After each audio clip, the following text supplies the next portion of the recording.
this ad off my screen.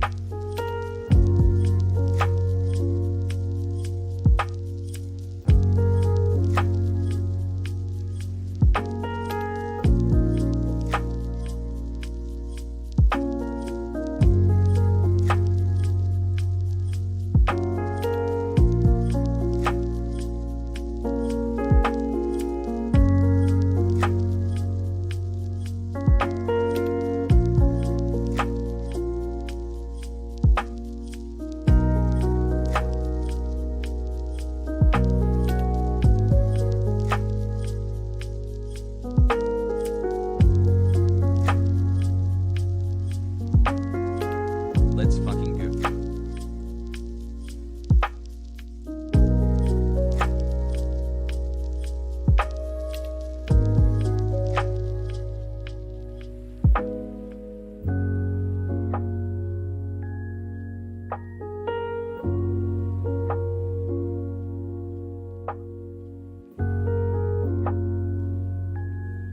Ass.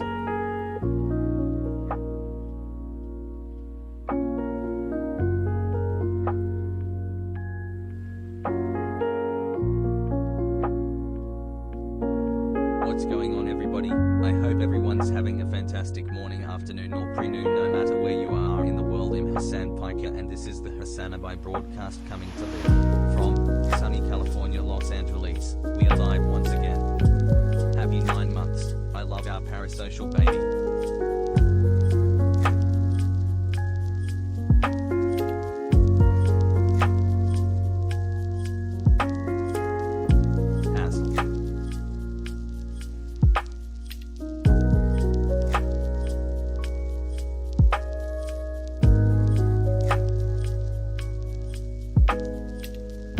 I love you, Hassie. You my number one, feels strong, man.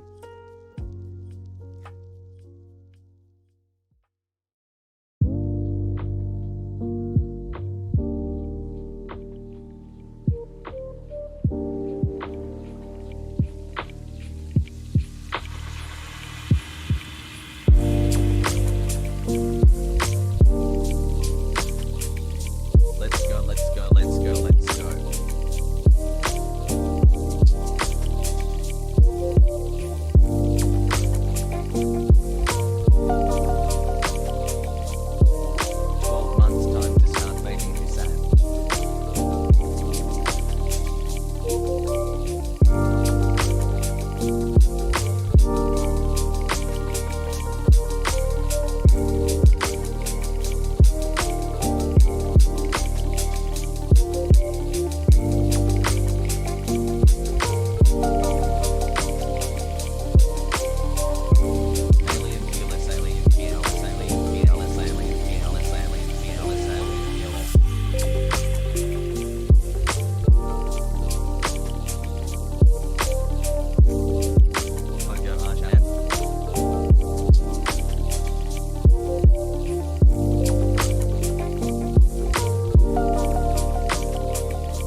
"15 months with my favorite streamer Daddy Hasan.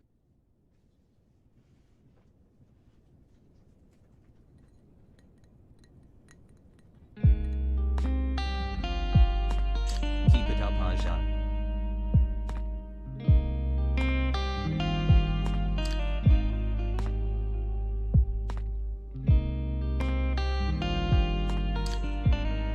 We out here.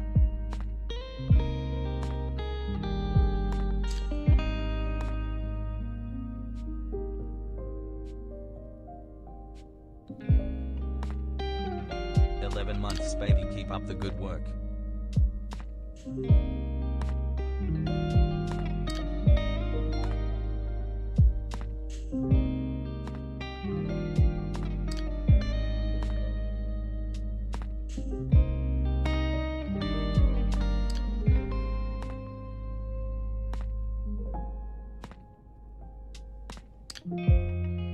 This is a coup. I'm a streamer now.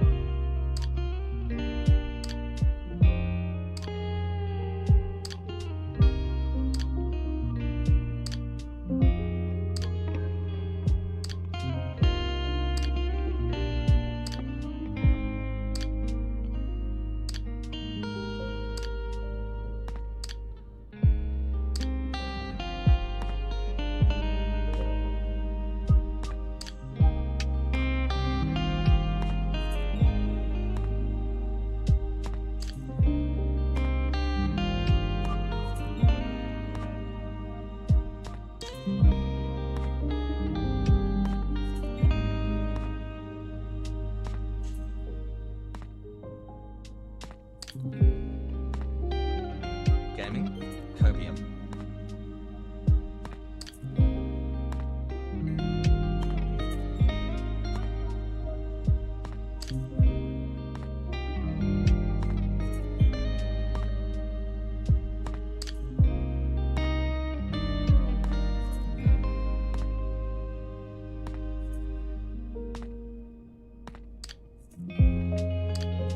Months of being a loser Sag.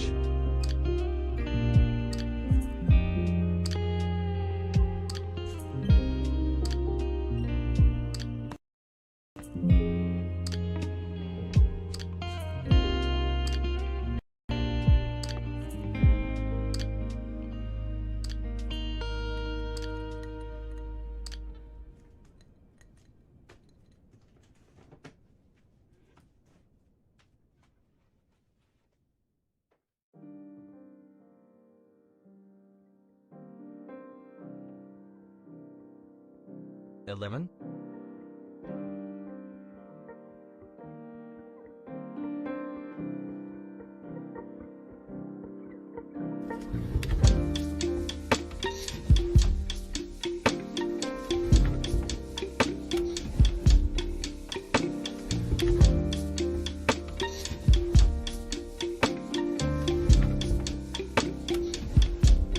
Hey, did you know that in terms of male human and female Pokemon breeding, Vaporeon is the most compatible Pokemon for humans?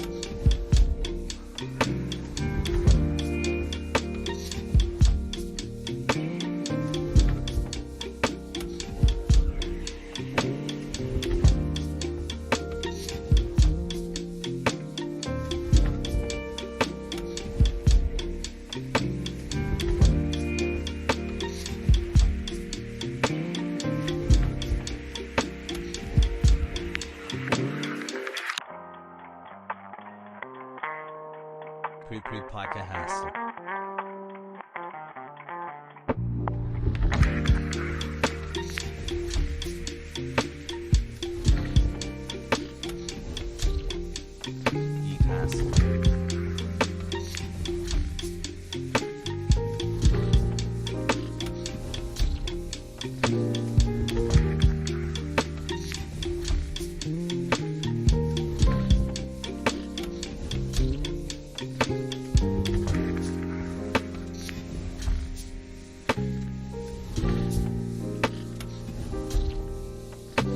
I smile.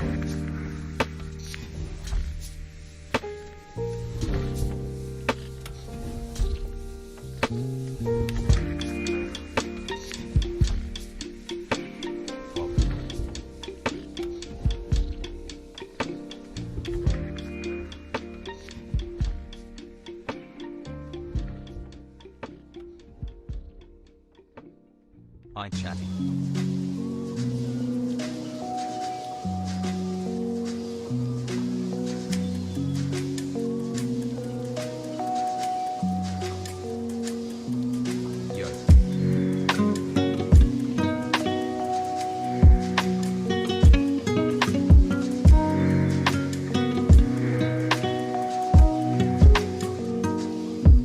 Azerbaijan, Togo, 16 months worth of stun locks.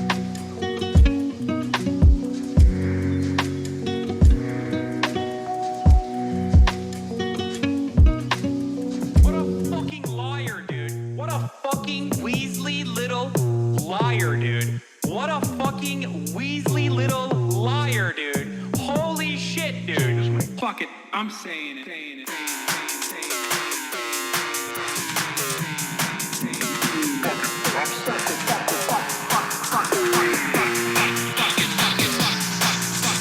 America deserved 9/11.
What's going on, everybody? Everyone's having a fantastic evening, a fantastic afternoon, a fantastic pre-noon, no matter where you are in the world. I'm Hasan Piker, and this is the HasanAbi broadcast coming to you live from sunny California, Los Angeles, folks. We are live and alive, and I hope all the boys, all the girls, and all the MBs are having a fantastic one.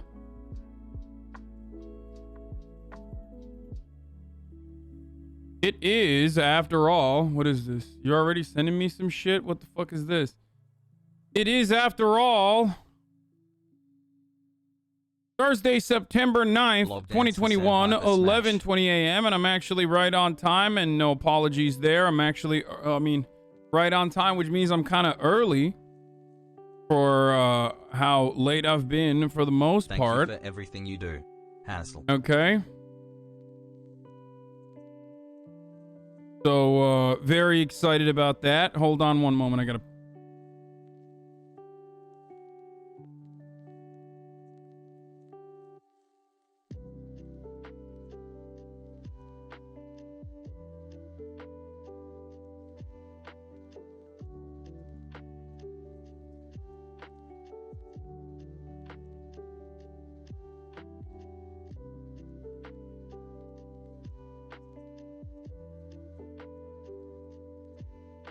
Hey, did you know you have a towel on your head?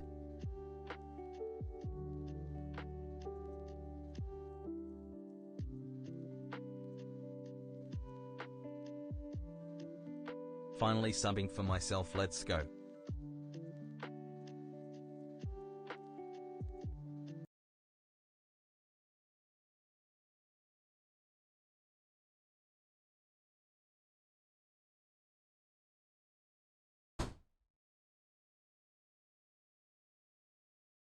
I forgot that I needed my glasses. David Guetta fixed Afghanistan? No way. My favorite himbo and this great community.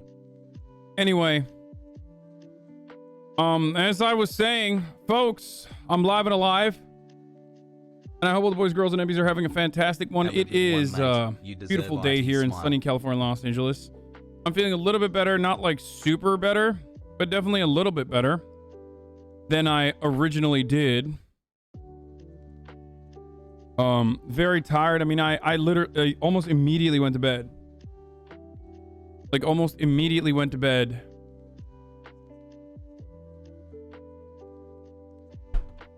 After I got done streaming. Okay, that's a lie. I ordered ice cream.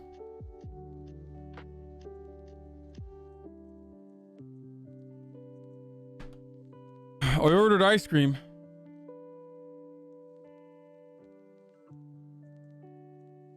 Yeah, fuck the diet, obviously. I ordered some ice cream for myself because I don't know, is that just me?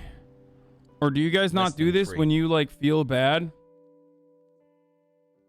I mean, it can't be just me. Like, when I feel bad, I love eating, you know, when I'm like in a shitty mood or if I feel sick or anything like that, I just like literally fucking, I justify internally in my mind that like, oh no, it's cool. Like, say my name. I'm eating to feel better, and then it makes me feel better. So, I mean, I had literally fucking 2. Chat spam jammies. Not 1. It's like yesterday I didn't really eat too much. I just had dinner. You saw the dinner I had. So I was really hungry. And I was too lazy to like make more food. So I was in bed and I was like, you know what? I'm going to order 2 pints of ice cream. So I did that. I literally ordered not 1, but 2 pints of ice cream. And I had 1 fully. And then the other one thank you for your work, the other one I didn't finish, but I did have a little bit too. It was sea salt caramel was one, and then the other one was chocolate chip cookie dough. 8-month pog. And then of course I still slept like shit last night. Don't get me wrong. I woke up at like fucking 4 a.m. You know what I mean? Thanks for all the good times. Smiley face. So I went to bed at like, basically I went to bed at like 7. I fell asleep watching the 9/11 documentary by like 10. What brand? Salt and Straw.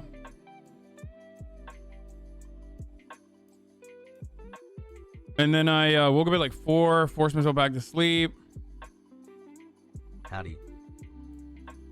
Woke up again at like 6, forced myself back to sleep. Weinstein on Joe talking about ivermectin. Oh, he's going fully invested into the ivermectin shit. Yeah. So, you know, there's a lot to talk about, obviously, with Joe Rogan, Joseph Robinette Rogan, and ivermectin.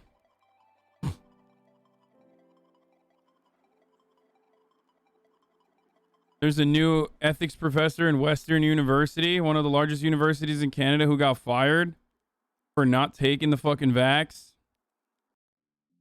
Peepo pog double digits. I read an article yesterday that said mid-afternoon naps help with lethargy. Lethargy? Okay, well, regardless, you know. There's, of course, the PS5 PlayStation event. Hold on, let's get this shit. There's, of course, the PlayStation event that we will be watching later. Also, I have been coordinating with Josh Androsky, aka Shut Up Androsky on Twitter, and I'm gonna have a LA City Council member on. Well, someone who's running for LA City Council District 13. It was Hugo Soto Martinez. He's running for District 13, City Council District 13. So I'm gonna have him on later after the PlayStation 5 event's over. So get excited about that. I mean, he's a community organizer. He's a labor organizer for a very long time. He has he's been working amongst the the hotel unions for a very long time. So I think he will be very good. And this message is very informative about the issues of homelessness in Los Angeles, how to deal with it. There's a couple different like leftist, socialist, Bernie bro council members, and that number is growing. So it's something that I'm advocating for, obviously. 9 months. So we'll be able to, we'll be a little bit more enlightened, hopefully. Hopefully you guys will be a little bit more enlightened about all the stuff that I've been telling you about homelessness. And also the recall. What else? What else? What else? Less than 3. Check the link I'm spamming. I'm gonna ban you, dude. It's just LSF. Ludwig has something to say about misgiving Hasan. It's the LSF link, dude. Here, you want me to look at LSF early? Let's go. Here you go, dude. Here, just bust the nut. Early as fuck, dude. There you go. Okay? It's over. Fuck you, you dumb sack of shit. I just want to beat the fucking game. Fuck misgive viewers. Fuck every goddamn motherfucker who goddamn invalidates my 40 hours into this game to 10 fucking hosts for a goddamn guy who's me and a goddamn guy who's misgive, whose viewer count doesn't fucking matter because we're both losing to a goddamn communist at the top of the queue with a new woman every single day on fucking stream. Shut the fuck up. Christ. You guys are sucking the parasocial sauce. Live your fucking... Are you happy? Are you happy? I saw it. There you go. I saw it already. I saw it earlier this morning. Rewarding bad behavior. Gotta treat chatters like Nugget / Carl Barks. Less cute puppies. Wait, let me text Crotchy to see if the name is actually Nugget. You know what I mean? I also forgot to... I forgot to say that I'm live. So I'm gonna do that right now. What's going on, everybody? I'm live and alive right now. So swipe up. We are talking about a bunch of stuff today. Jam-packed show. We got a PlayStation event. We got a LA City Council member coming on who's running for LA City Council District 13. So much stuff. Swipe up. There you go. IG voice. Based boss man by Dan. Joe Biden, the next Republican who tells me I'm not religious, I'll shove my rosary beads down their throat, Jack. That's what I'm talking about, dude. That's what I'm fucking talking about, dude. Thanks for the daycare service.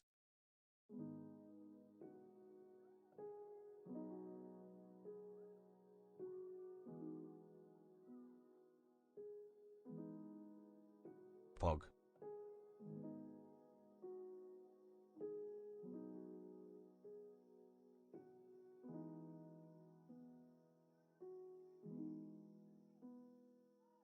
Boss man by Dan.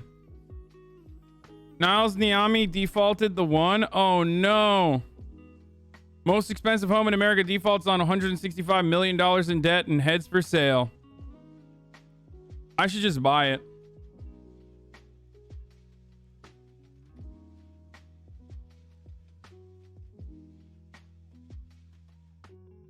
Fuck it, I'm buying it.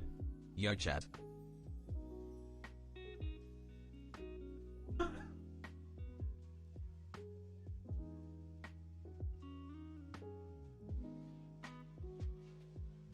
Almost 2 years. Thanks for the radicalization, as in, forever changed.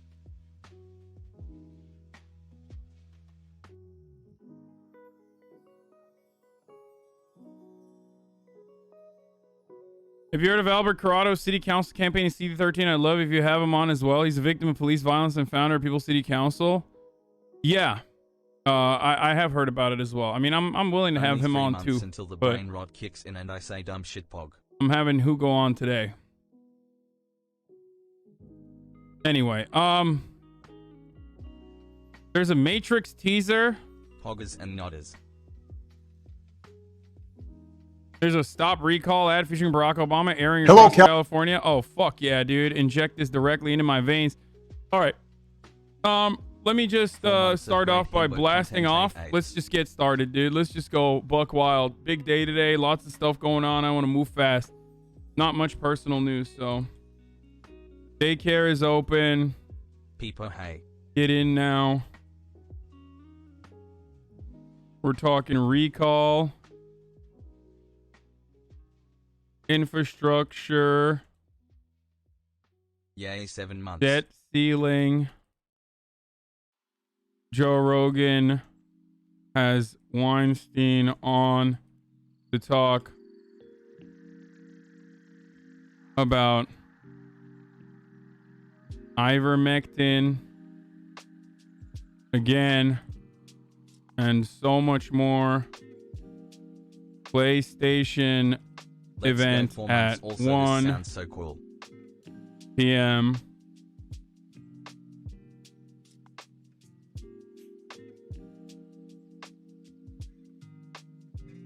Nine months today. Where are you? Okay, there it is. I blasted it. Let everybody know.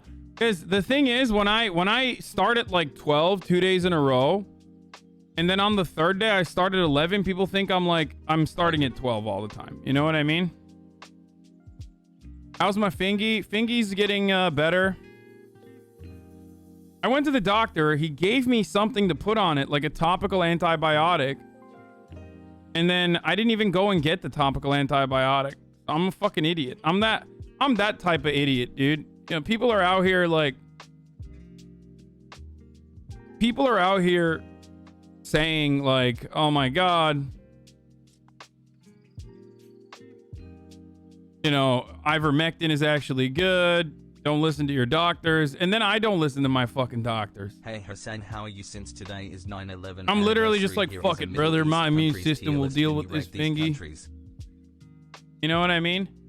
Oh, also, Biden, of course, is going to sign an executive order today. Hello, Hasan. That would require all federal employees to get vaccinated against the coronavirus. He's going to come out with a statement. You're the bad type of hypocrite. Tisk, get your meds. Yeah, I know.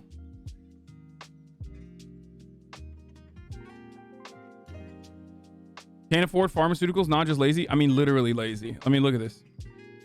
It's getting a lot better, dude. Yeah, it's gnarly. I know.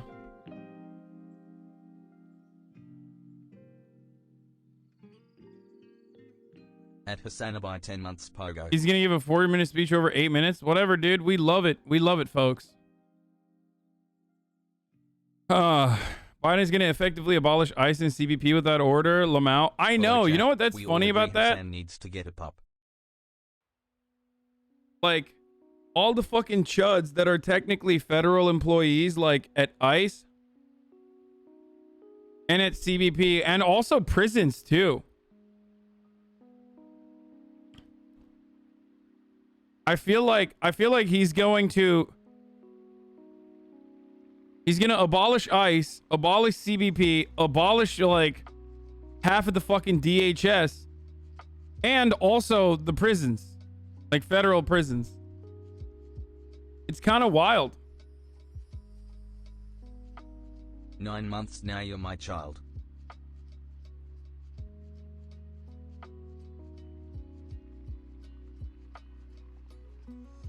So just think about that. There's a Canadian debate coming out tonight. We might watch it if I'm still live at that point. Dude, there's so much going on. Holy fucking shit. Like, an insane amount of shit going on. White House is outlining a 6-part Delta tackling thing. There's a new YouTuber scam. There's a new YouTuber scam called Wizza. Dude, there's so much. Just fucking tweet this out. It's just an insane amount of fucking. All right, President Biden's going to roll out later today. From Chief White House Correspondent Cecilia Vega. Good morning, Cecilia. Hey, George. I have a towel on my head because currently I am wet. My hair is wet. Good morning to you. So the White House, the president, they're doing this today because they say that they know that people are increasingly concerned about the Delta variant as kids are heading back to school and folks are heading back to the office. But there's also the political reality of this, that the president has seen his poll numbers start to slip when it comes to his handling of the coronavirus. The president met with his COVID response team yesterday. Later today, he's going to unveil this 6-point plan. Let me show you some of the big picture, big topics that they're going to hit in this plan. They're looking at talking about vaccinating the unvaccinated, keeping the vaccinated vaccinated, protected. Keeping schools open and kids safe, that's an important one. Testing and mask mandates, the economic recovery and all of this, and care for those who do test positive. But look, George, you know, there are a lot of big questions heading into this address today. The reality is there's only so much the federal government can actually do when it comes to mandating vaccines in the private sector. Officials here aren't saying much at this point about how the president is going to address booster shots today. And the White House, I'm told, is not expected, or the president rather, is not expected to issue any broad vaccine mandates. But George, maybe this is a little hint of the big picture that he's going to address today. The press secretary, when she was asked whether this address will have an immediate impact on Americans' lives, she says it depends. What the fuck? New home and hope everything I've goes never well. seen that before. In all of my years. In all of my years of watching, like, reporters, I thought that was a green screen. Quaker Oats. That's so strange. On Americans' lives, she says. That's so weird, dude. My man's just zooming. Do not come. I'm gonna come. Do not come. I'm gonna come. Do not come. I'm gonna come. Do not come. I'm gonna come. Do not come. I'm gonna come. Do not come. It depends if you are vaccinated or not. That is the big question right now. Okay, Cecilia, thanks very much. Okay. So, Old people watch too. Bynum caved again. White House is withdrawing David Chipman's nomination for ATF chief after Senators Joe Manchin and Angus King refused to back him. Chipman is a gun control advocate who promised to crack down on semi-automatic weapons and high-capacity gun magazines. I mean, you want to know what my hot take is? Like, my hot take is, like, he wasn't going to do shit about this anyway. So it literally doesn't mean anything. Take my Bezos money, hassle, hassle, hassle. Does that make sense? So here's what I think is going to happen with the Biden plan, okay? One, federal mandates coming, okay? Across the board. Two, I think that like private companies are going to start also implementing vaccine mandates across the board too. Because in the United States of America, we can't do anything at the federal level. Everybody fucking loses their mind and they say, oh, dude, you're a piece of shit. What the fuck? Like, that's federalism. We hate that. Okay? We absolutely hate that shit. So we just relegate all of that responsibility back to, like, a decentralized group of corporations.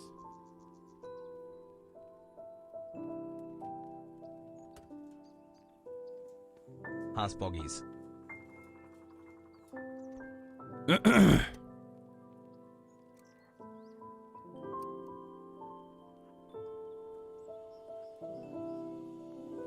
I am no longer smelled. I know it's off topic, but I love to know what you think. If people are saying you should vote liberal because people are scared of conservatives in Canada.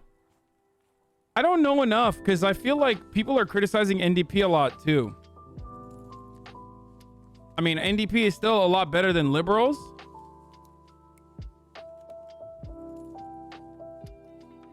So I don't know, but I mean, I've heard like Beckner on Chapo talk about how NDP sucks dick too. I see Aaron post about it all the time. Thanks for radicalizing me. Like shitting on NDP, but it's mostly like they're shitting on the aesthetics, so I don't know.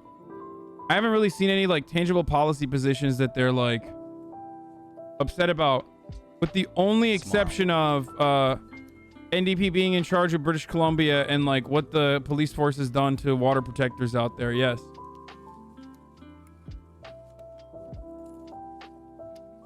Peepo hey.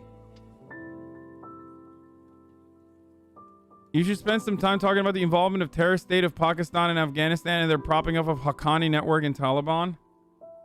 Dude, I've talked about this every fucking day, dude. Literally every day. You really want me to like go look at a fucking 19,000 view video?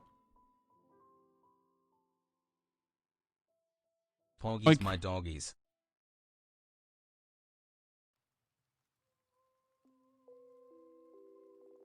Just like I'm dying, dude. Hassle.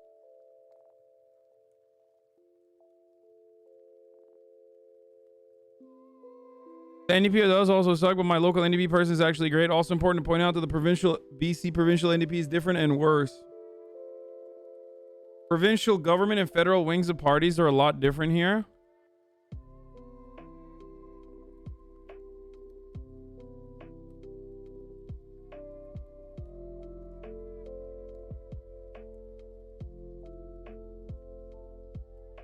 Not about views?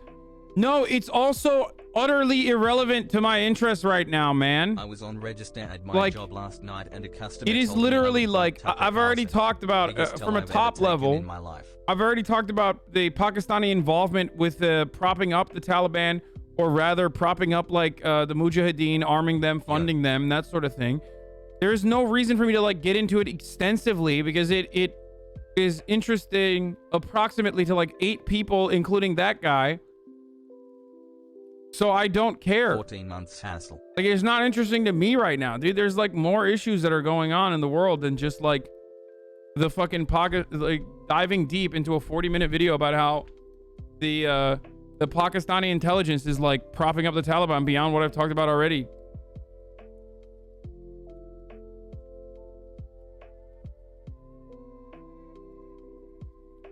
Okay. Loving the headwear drip.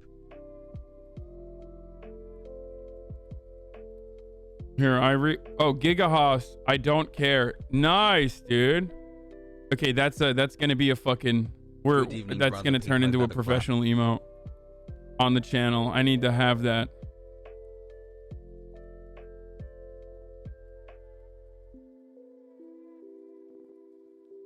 This is a 9-month sub, baby. Wawa. Hassle. I think the chat was talking about the Pakistani involvement in the current situation, i.e. attacking Panjshir. Dude, I know. I understand that. Their involvement is ongoing, and it's still happening. Prescription pliers. I mean, the head of ISI was in fucking...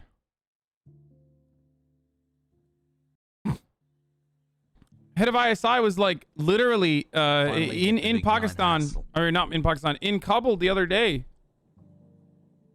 The fuck do you think he was doing there? Just hanging out? Yeah, I know the PPC can is a testicle breather. We like briefly looked at this and made fun of it when it first came out. Nakula Das is a testicle breathing Andy, okay? He breathes into his balls. Let's go HomeLessNess. All right, let's just keep going. There's so much to fucking cover. I'm sorry.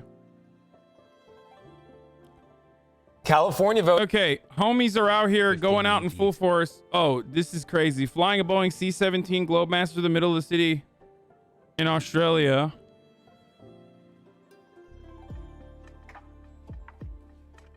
GG Hussein, keep it up. I don't know what this was about. What was going on here? Can someone describe to me what this was about?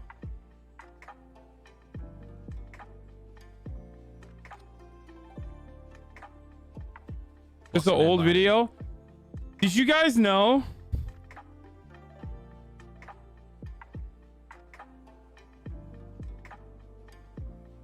Did you guys know that there was an Air Force One photo op incident in New York City? That reminds me of this. There was an Air Force One photo op incident that occurred on the morning of April 27, 2009 when a Boeing VC-25, a Boeing 747 military variant given the call sign Air Force One when the president is aboard, followed by a U.S. Air Force F-16 jet fighter, flew low and circled the upper New York Bay site of the Statue of Liberty National Monument. President Barack Obama was not on board the aircraft during the incident. Although the planes were engaged in a photo op and training exercise, citizens of New York and New Jersey had not been informed in advance. Some thought it could be the makings of a terrorist attack similar to 9/11. Some people ran out of buildings and panicked in the streets. Some buildings were ordered evacuations. The flyby was approved by Louis Caldera, director of the White House Military Office, to update the previous image of the aircraft flying over Mount Rushmore.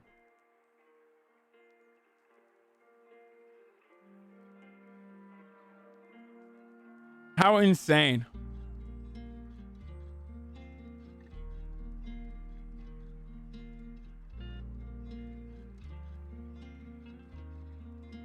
Also, this is the fucking photo op that they got after terrifying everyone in New York.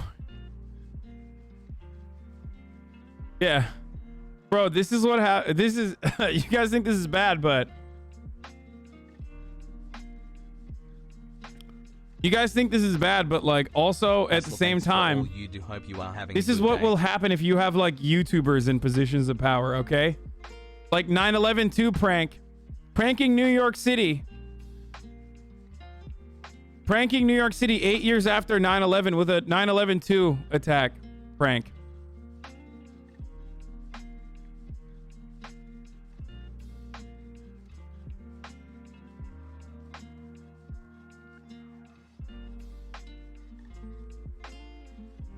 Social experiment featuring Air Force One.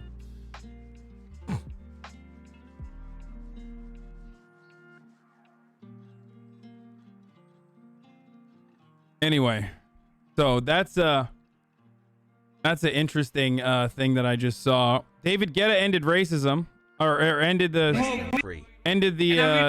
commotion in Afghanistan. Let's take a look at what he had to do. We hope we can see more unity and more peace when already things are so difficult. Statistically, this is Every nation in every region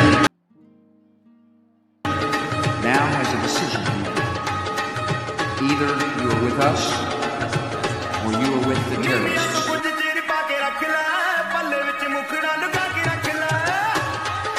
That's right. Shouts out to Afghanistan. Hey Arjan, I went to the doctor and they said I had ligma. What is ligma, you ask? Ligma balls. They also said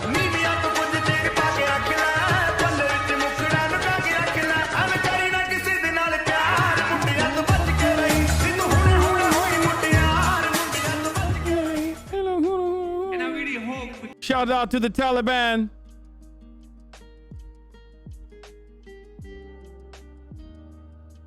That's Punjabi music.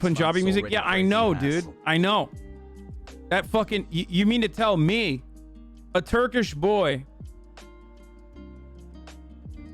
from that part of the fucking planet when this shit first popped off, every single person slapped to this, dude. Every single person living in the other side of the fucking planet, and even maybe even in America, but like literally that song was probably the most like, it was the most popular song on the planet, dude.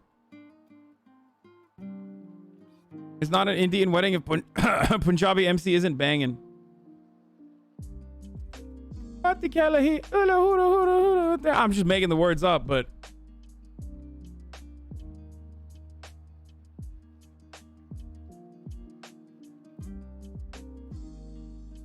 I would fucking blast that shit. It was the Middle East Despacito. Middle East, Asia, like...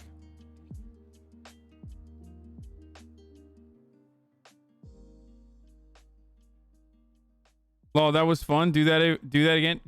I don't know what the fucking lyrics are, dude. I don't speak the language, dude.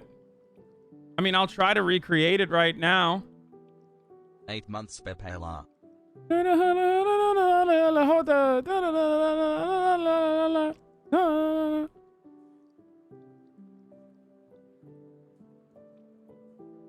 Pog.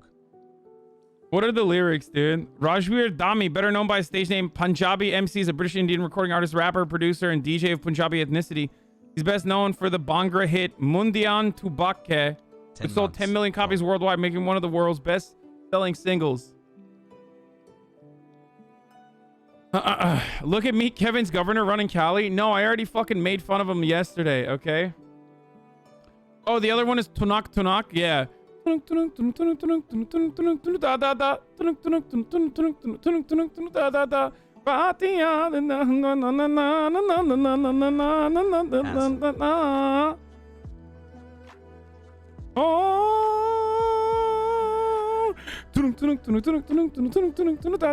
Okay, all right, we're done.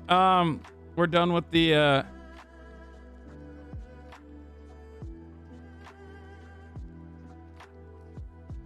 Doing that to remake while wearing the towel. Wow, cultural. Oh my god, I didn't realize I literally have a towel on my head. So that probably looks really bad. Please don't clip that out of context, like as though I'm literally wearing a fucking towel for that reason. Oh no. Because my hair is wet. Oh no. Hassle. Shit.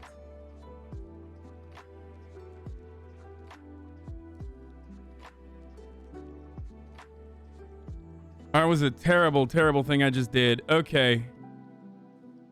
Here, let's watch this educator. My name is Julie Panesi, and this message is about mandatory vaccinations. I am a professor of ethics at Huron College at the University of Western Ontario. It's one of the largest universities in Canada. Today, I'm going to teach you a short lesson on the universally accepted ethics of coercing people into medical procedures. Just like, shut the fuck up. Just shut up and take the vaccine.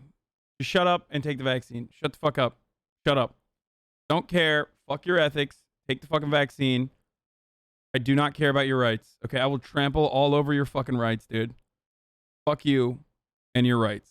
Don't care. I'll be the example.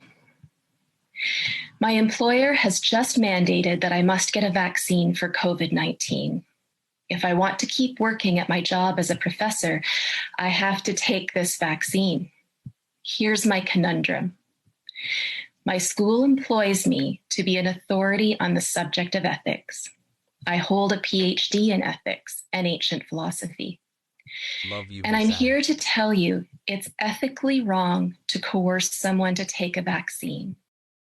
This goes to show that you can literally be a fucking PhD and still be an absolute fucking dumbass, dude. There is perhaps no better representation of that reality than this like fucking idiot with her dumb fucking degree being like, I'm gonna use this as an opportunity to give you an ethics lesson. It's like, Gigahaz. hey, you fucking idiot. It's a public health and safety measure. What happened? Like, I don't understand. Is there no philosophy or like, God, oh my God, dude. It's just like, people are so fucking annoying, dude. There's no utilitarian principle here that could, I mean, you could not justify this from any singular fucking philosophy. So hard for people to take the vaccine. It's just if it happens to you, you don't have to do it. If you don't want a COVID vaccine. The whole PhDs are the biggest vax deniers thing is a total fucking made up narrative by Facebook, by the way. I'm sick and tired of this shit. Like, stop. Don't even advance that narrative. Okay? And it literally doesn't even fucking matter. You want to know why it doesn't matter? Because the same people that were like, lol, imagine going to grad school for being gay, like, and learning about homosexual Marxism in grad school. Those very same people are now like, well, the PhDs are all actually anti-vaxxers. What happened, dude? I thought they were just like, I thought they were learning about like, I don't know, you know, bimbifying the youth or something, 101. That's what they were getting their grad studies done on. What happened?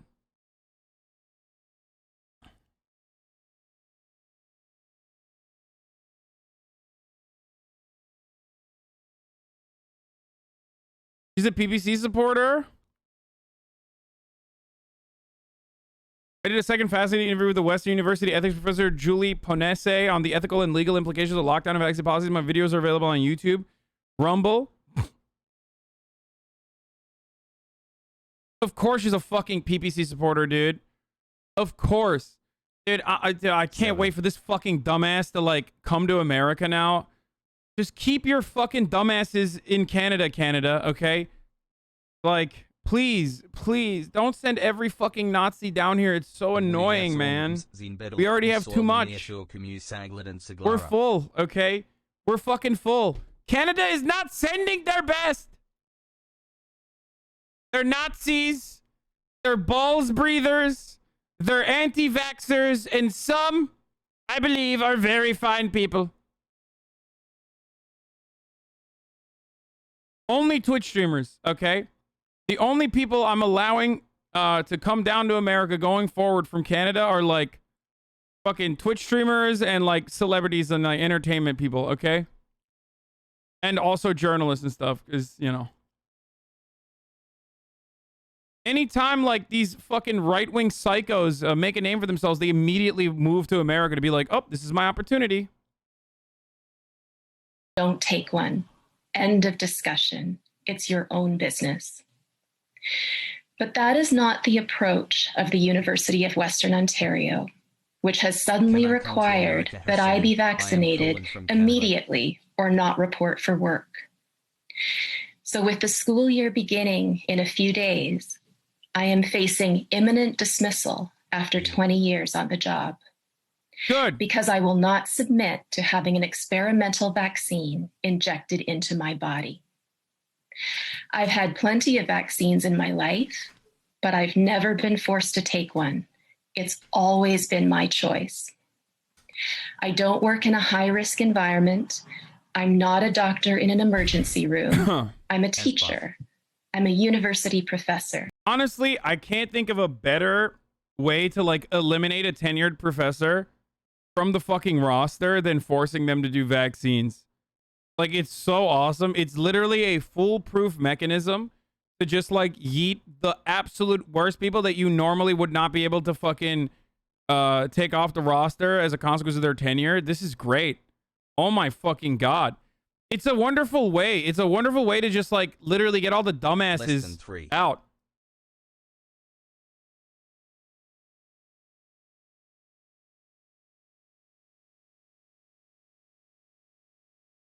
Now, of course, the other part of the problem here is that now that she did this, she's no longer a professor. She's like Jordan Peterson, dude. It's like Jordan Peterson. This is a deliberate attempt. I mean, look at Brett Weinstein. We're going to look at him in a second. Like, this piece of shit, Brett Weinstein, is like still going. Like, he still has a fucking podcast. He's no longer an educator. He quit his fucking job like 8 years ago or some shit. I don't remember. Everclear. Was it Everclear University or Evergreen University? Whatever. Some fucking students were like, oh, fuck you. Don't speak over us black students or something. And now he's like, now he has a podcast. He's just grifting. He's just like suckling on the Joe Rogan teat.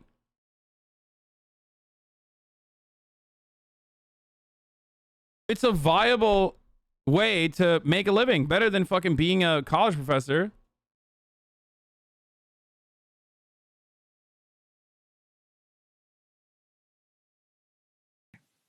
My job is to teach students how to think critically, to ask questions that might expose a false argument. Questions like, says who? Who is the authority giving this order? Should I trust them with control over my body? As a professor, I don't have to watch the news to find out if the COVID vaccines are safe. I read medical journals, and I consult my colleagues. Bro, you're an ancient ethics professor. What the fuck kind of qualifications do you have to read medical journals, dumbass? It's like me reading medical journals. There's no difference between you and me reading medical journals. It's all technical jargon that you cannot comprehend, okay?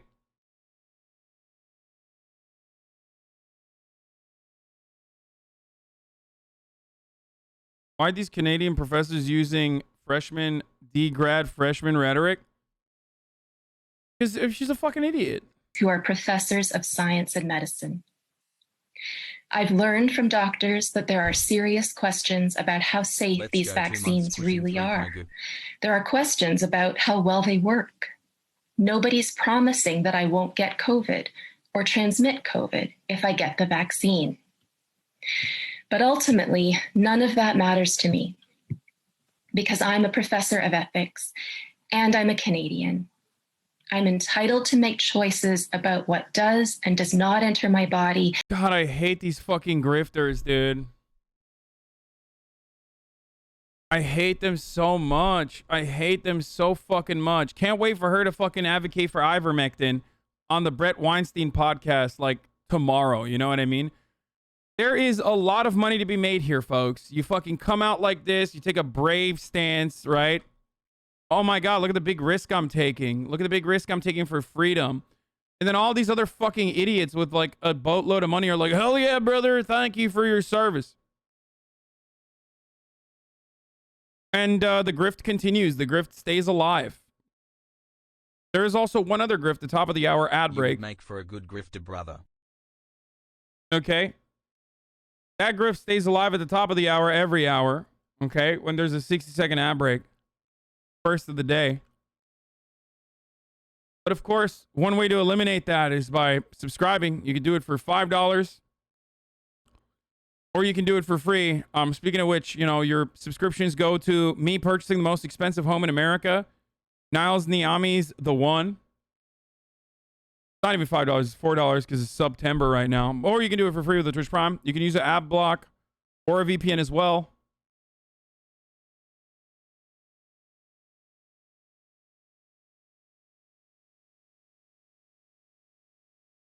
You know, but Twitch Prime is free. Thank you, Skipped Words, for the 10 tier 1 gift subs. Twitch Prime is free as long as you have an Amazon Prime account that you've stolen from someone and are connecting to your Twitch account. Here's the ad now. I can't watch the rest of this. All right. Voters are deciding whether Governor Gavin Newsom should keep his job. Newsom is asking big names in his own party to push Democrats to vote before the polls close Tuesday in that recall election there. And while recent polls seem to be in Newsom's favor, as Carter Evans reports, his campaign is not leaving it to chance. Your vote could be the difference between protecting our kids and putting them at risk, helping Californians recover or taking us backwards. Former President Barack Obama. Dude, Gavin Newsom sucks so much ass. And like Andre Demise was saying, like, I'm sheepdogging for the Democratic Party the other day. Friend of the show, Andre. He's right. I am. I totally am sheepdogging for the Democratic Party here. And even the fucking PSL. Like, people that have been running revolutionary, third-party, socialist organizers that have like literally tried to run third-party candidacies against the Democratic Party are advocating for destroying and defeating this recall. Like, think about that for a second. Every single DSA, PSL, like other revolutionary organizers are advocating to fight against this recall. Okay? There's a reason for that. Because not a single one of us want fucking Larry Elder to be the governor. Okay? We do not want Larry Elder to be the governor. Wait, what? Why are you linking me Osita's Twitter? He takes his Twitter, he goes on a Twitter timeout every now and then, a self-imposed timeout. That's probably why.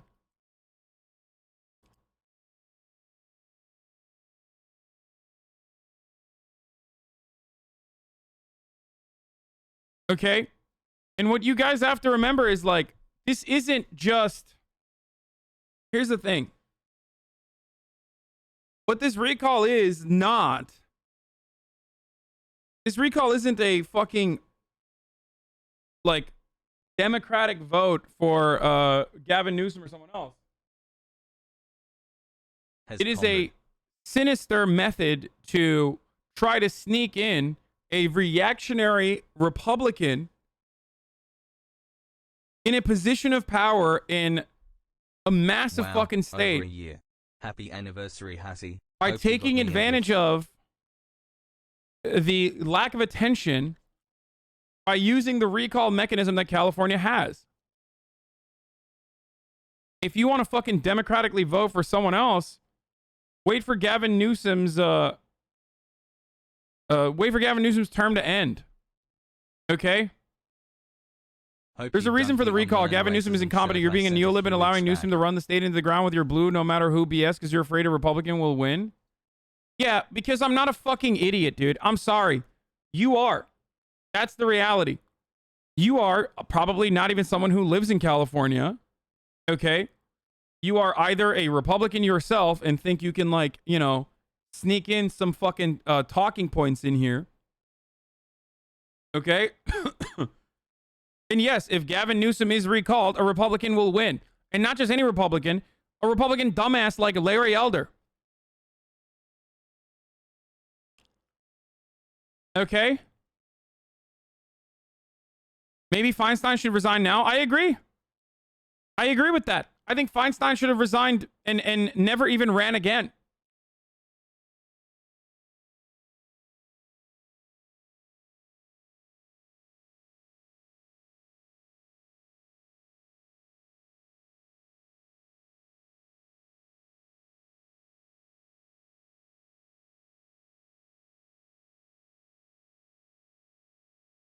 But ultimately, it's like insane. Is it too late for Feinstein to resign? Of course. Keep fighting the good fight, Hasan. Oh, now I'm a Republican because I have standards for our Democrat leaders. Keep leaning into your neolib ideas. Yeah, dude. I am a neoliberal. That's right. Yeah, you fucking got me, dude. Everything I hate is a neoliberal. Totally. Me?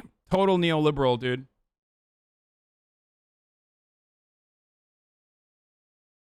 Oh.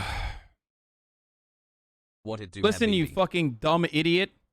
Larry Elder becoming the governor of California does not actually help the working class.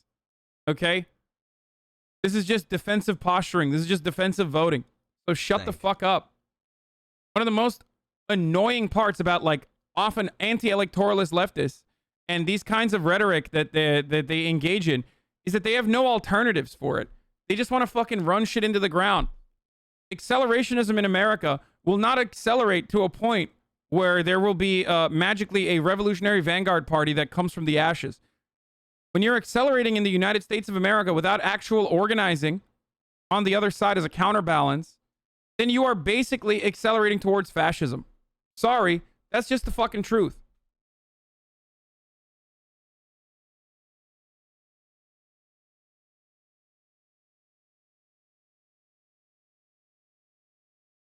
And that's why you have dumbasses like this guy who goes, Elder will not be worse than Newsom. Give the guy a chance for a year and a half. Fuck you, dude. Are you fucking kidding me? Are you fucking... Give the guy a chance for a year and a half? No shot. Yeah, let's just fucking... Let's just... Less than 3 forgot to cancel my sub. The world's, like, 10th largest economy. Let's put, like, a fucking random dickhead in charge that will get like 1 million votes max. Okay? In charge of the world's like 10th largest economy. That sounds great, dude. Yeah. Let's just give a guy who believes in $0 minimum wage. Or 5th largest economy. Sorry. Yo, chat. It's yeah, let's just do that, dude, for a little bit. Let's just test it out.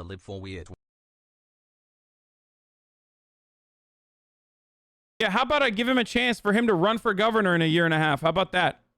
Pineapple is one of the worst type of fruit.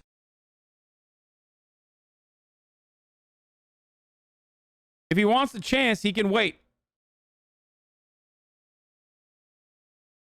Massive pog.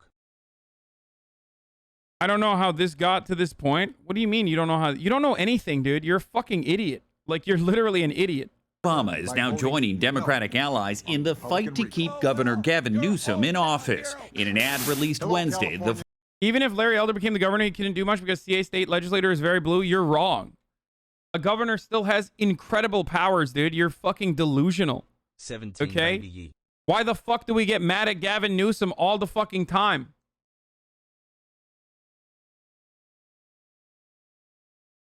Because he has a fuckload of power. Shut up. Former president praised. Here's the thing, dude. Here's the issue. You guys don't know anything. So just shut up. 6 months with dad. If you are an advocate against electoralism, when there's elections happening, then you don't get to have a say here, okay? I'll listen to you. But you don't get to have a say in elections. Like, that's just the way it is. Okay, so shut the fuck up. You don't understand how this works. So shut up. Just, you know, keep your fucking dumb mouth shut.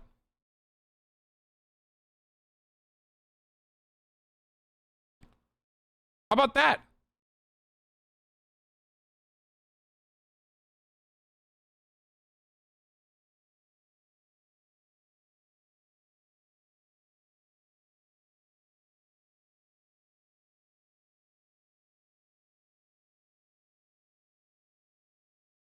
So stupid. If you have solid organizing and a viable alternative to Gavin Newsom that has an actual shot at fucking winning the recall, then I'll hear you out. But if you don't have that, then shut the fuck up. Having Kevin McCarthy be the Speaker of the House is not going to change, is not going to make even marginal improvements on the working class, okay? Accelerationism always fucking accelerates towards fascism in America in the absence of a robust and successful labor-organized political counterbalance. There is nothing there. Like, we have nothing. Can you explain how we got to this recall? We got to this recall because California has, like, really weird rules on recall. Thanks, Hasan. Where you can basically fucking recall a governor if a certain percentage of the state signs a petition. Are you going to watch the PlayStation event in an hour? Yeah, you need 12% of the general votes cast.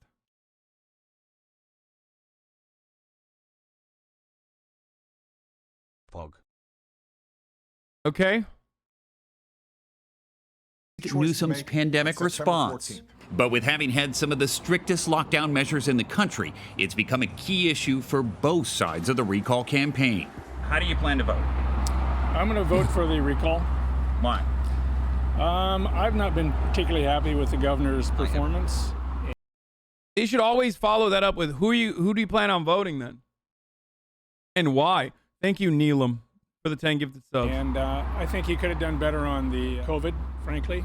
A third of all small businesses are now gone forever because he refused to allow us to use our own. Can you imagine, like, a Republican like Larry Elder being good for small businesses? Like, when have Republicans ever been good for small businesses, dude?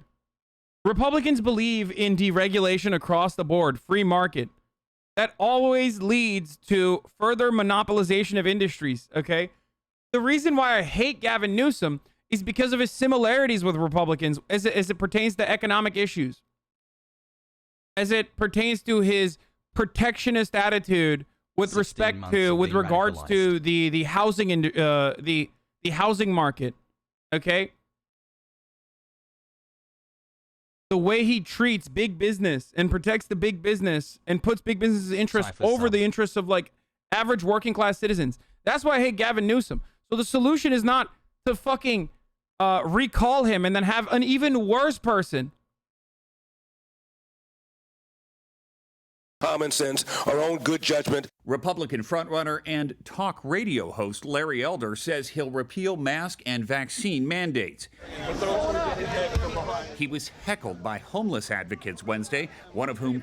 For the record, you only need 2 million people to vote for a recall or sign a petition for a recall. Love you, Daddy. But you can literally win the recall if you can win the recall by one vote. Like one person could do a sign-up campaign if no one, technically, if no one in the state literally fucking voted on the second part of the petition, and everyone, and more than 50% of people voted for a recall, you could literally have, like, me be the fucking governor, okay? So it's a completely psychotic system.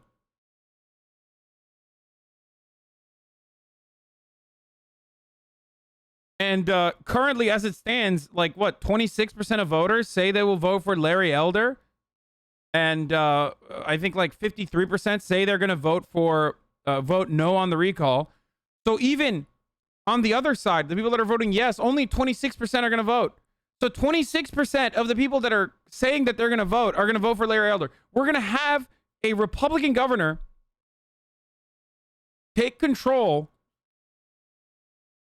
of the entire California budget with 26% of the vote? Are you fucking kidding me? That's insane. The content, thanks HasanAbi, also 9 months. Threw an egg at the candidate during an LA campaign stop. Elder is currently leading the nearly 4 dozen candidates. Both Republican and Democrat donors have spent millions on the recall, but Newsom's backers have raised almost double the amount of all of his opponents. Now, Democrats say energizing people to actually get out and vote is key to a win on Tuesday. Now that they started to see and research like who is actually trying to become the new governor, they got a little freaked out and now they're voting. Well, this is one of the ballot drop-off locations in Napa Valley here. The only successful California recall was in 2003 when actor Arnold Schwarzenegger replaced Governor Gray Davis. Now, on Tuesday, if more than 50% of voters...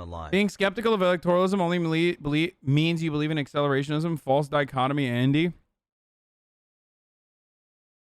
Dude, I routinely talk about how electoralism under a bourgeois capitalist state structure is designed in a way to create outcomes that are good for capital owners, okay? I am skeptical of the electoral system as well. But while you are engaging in labor organizing, while you're engaging in organizing in general and building a fucking working class movement, you have to continue trying to engage in as much harm reduction as you possibly can. And with no viable alternative in sight, there's nothing you can do. It's so easy to just be like, dude, fuck you. Like, you're a hypocrite, Andy. You have a house or whatever the fuck. Like, yeah, it doesn't matter to me. If we're talking about it realistically speaking, it doesn't fucking matter to me beyond, like, how frustrated I get because we can't solve any of these issues. Okay? What, you think Larry Elder's gonna do shit that hurts me? No. You think Gavin Newsom's gonna do shit that hurts me? No. I want Gavin Newsom to do shit that actually technically taxes me more or decreases the property values, including my property value of the house that I recently bought. I don't know what you guys always fucking talk about with respect to like me being a fucking neo-lib or a DNC operative or whatever the fuck. Like, it's good. You know, your intellectual, your pseudo-intellectual favorite podcaster probably looks super cool when he takes a brave stance against this. But there's a reason why, like, everyone in California, including fucking organizers on the ground, who have done a fuckload more work than every single podcaster and myself combined, are working against this recall. Like, they do not want this recall to happen.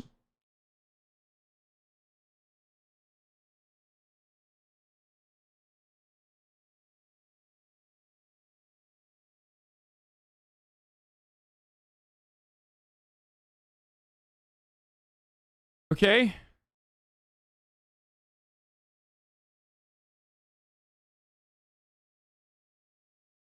Has high. I love when my mom asks, do you want to pay more in tax? I always reply, yes. Between my HSA and insurance, I lose almost $500 a month. 9-month brain rot incoming monkers. Like, there's no way you can explain the math to me. Just vote for Larry Elder then. Like, why don't you just vote for Larry Elder? You know, fuck it. Just start voting for Republicans. And some do, like, some of these, like, weirdo fucking leftist accounts that are, like, constantly looking for fucking new methods of branding themselves have unironically started doing shit like that, where they're just like, yeah, there needs to be an alliance with, like, fucking fascists and, you know, they're working class too and da-da-da. And it's like, it lacks historical analysis. Page of Google saying to do the opposite. Recall Nation, am I right? The funny part is that in the upcoming primary, they will make up some BS excuse to not support the progressive primary challenger. They will be invested and make content on the primary to oppose progressives in the primary and will only support the third party polling at 0.2%. Can't wait to vote yes on the recall of Gavin Newsom because I don't play team sports and because he's done absolutely nothing but further screw the working class and progressives in CA. I will not be subjected to fear tactics by faux socialists putting the right-wing boogeyman fear again. Okay, go ahead, man. Have fun. Think about it. They won't support progressives against establishment Dems in the primary and will actually strongly oppose them and not help them against M4A, anti-GND, anti-1525 per hour establishment, even though it won't harm their third-party candidate who will 100% lose.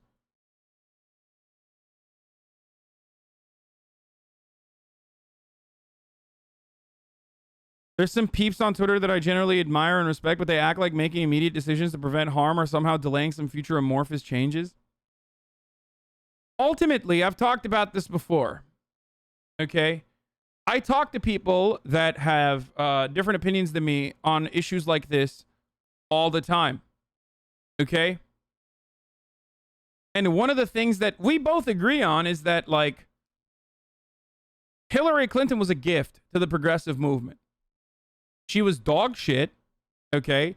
And her narcissistic, entitled attitude on, you know, putting the time in to fucking claim that, like, she now deserves to be president, especially after 2008, was the only reason why Bernie Sanders was so popular. I mean, not the only reason. There were many other material reasons as to why, but, like, I think people greatly understate how unpopular Hillary Clinton was and how much that created momentum for Bernie Sanders, which then created real momentum within socialist organizing and within, like, socialism becoming more mainstream. Thank you, Hasan and chat, for these 2 months hassle. So I recognize that reality. I am not always anti, challenging establishment candidates. I'm in favor of exhausting the state mechanism, the state machinations, as best as you can while building a legitimate fucking working class movement. Our labor union organizing hit its peak in the last, like, 10 years right now. But with respect to, like, the last fucking decade, or not the last decade, sorry, the last century, we have the least amount of momentum, okay, within unions. We haven't had, like, serious wildcat strikes. We've had, like, only a couple. It's absolutely awful, dude. It's awful. So we still have to fucking, we have so much more to build. There is so much more we need to do. Which is part of the reason why I'm having Hugo on today and, working more on trying to have, like, local positions filled in both Los Angeles and California in general and all across the country. And I tell you guys all the time to go and fucking, run for local positions. Some of you in this community that don't want to, say it out loud have already done so. So I respect their interest in wanting to remain private, so I won't mention it. But,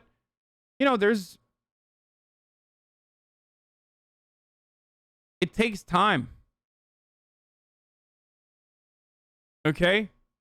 15 months of being a good chatter has unfortunately.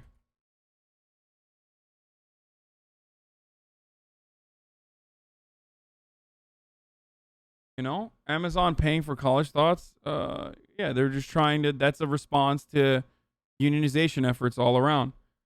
But, in the words of Vladimir Ilyich Lenin, there are decades where nothing happens, and then there are weeks where decades happen. Brain rotted, okay? 9 months sub frog. Let's go chat.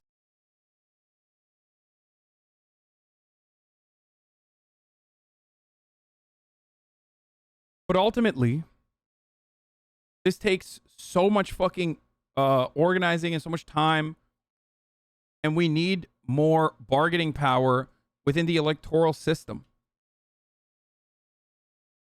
I enjoy my stay hassle. Even if it is to simply build a robust, successful, working class movement. Okay?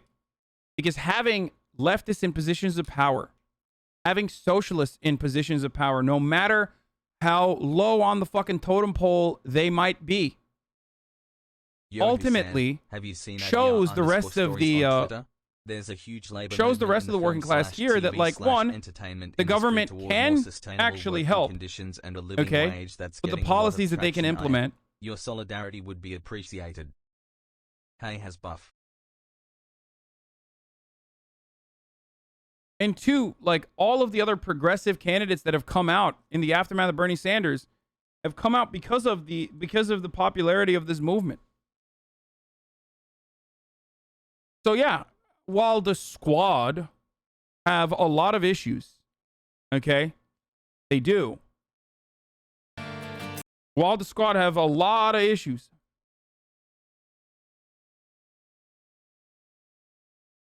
ultimately, they are working towards a solid goal.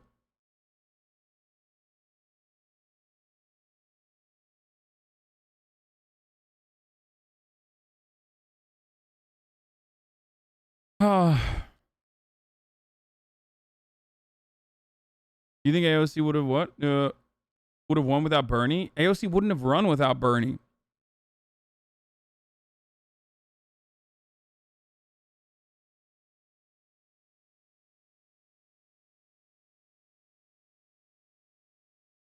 Anyway.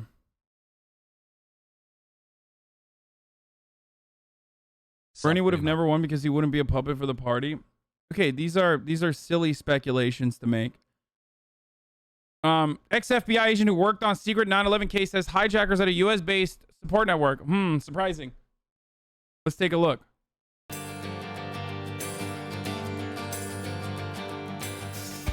Welcome back to CBS Mornings. Saturday marks 20 years since the 9/11 terror attacks, and some of the victims' families are still demanding answers from the government. 15 of the 19 hijackers were Saudi nationals, and many family members believe there is a connection between Saudi leadership and the attackers. Last week, President Biden ordered the review and possible release of classified documents related to 9/11. And CBS News spoke exclusively with a retired FBI agent who was part of a still secret investigation into the hijacker support network inside the U.S. and the possible role of Saudi government officials and employees. Senior investigative correspondent Catherine Herridge has the story. No, guys, it's not a fucking inside job. It's like, how do I describe it? Like, the thing is, it's not full-blown an inside job. It's part incompetence and part malicious incompetence, part malicious negligence and part incompetence. Okay? The inside part of it is like the agencies not communicating with one another, and also years and years of foreign policy that literally fucking carefully built out a network of militant Islamist fundamentalist cells that worked within Europe, that operated within the United States, and operated all over the fucking Middle East, okay? It's blowback. It is negligence. It's incompetence. It's not like George W. Bush was like, all right, Jack, we're gonna get a Boeing 747 and we're gonna fly it right into 9/11. We're gonna fly it right into the towers 9/11. No, like, it's more so that if such a thing were to happen, we would turn the other cheek while it was happening. Hassle. Because it would work alongside our interests of, engaging with the countries in the region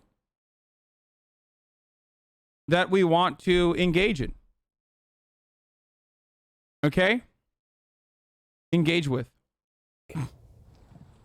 This summer, Brett Eagleson went to Capitol Hill to press the U.S. government to release secret files from the FBI's 9/11 case. We've told the sad story for 19 years. We've cried on camera. Eagleson's father, Bruce, worked in and died in the South Tower of the World Trade Center. Now grief has turned to rage. It's not about that anymore. It's about how we're angry. We're pissed off. It is painful. The Eaglesons and other 9/11 families want details of a secret FBI investigation codenamed Operation Encore, centered on the two hijackers that lived in San Diego. It's a 10-year-long investigation that specifically investigated the role that the Kingdom of Saudi Arabia played in supporting the hijackers.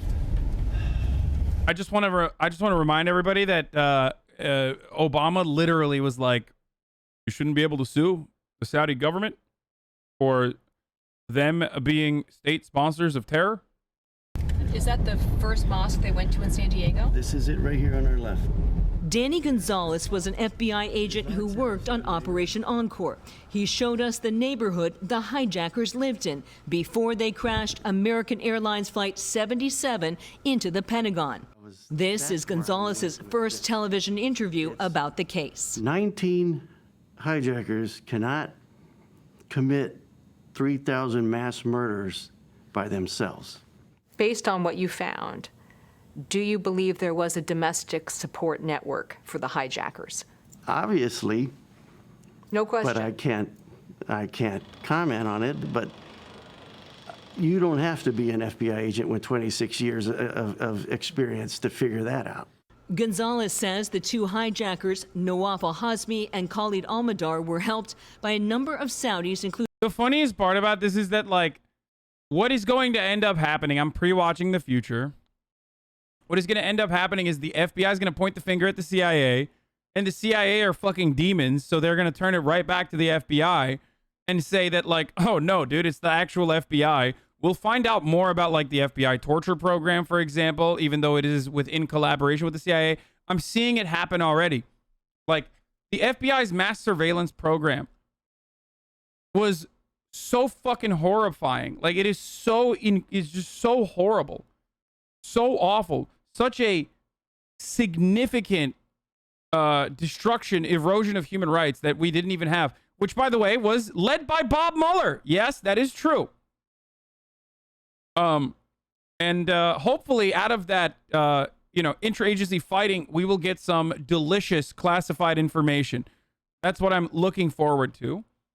For the record, this New York Times, the daily broadcast today was pretty good, where Terry Albury gave an interview back in the day and went to jail for this, by the way, leaking the details of FBI's like incredible surveillance program that basically terrorized Somali Muslims.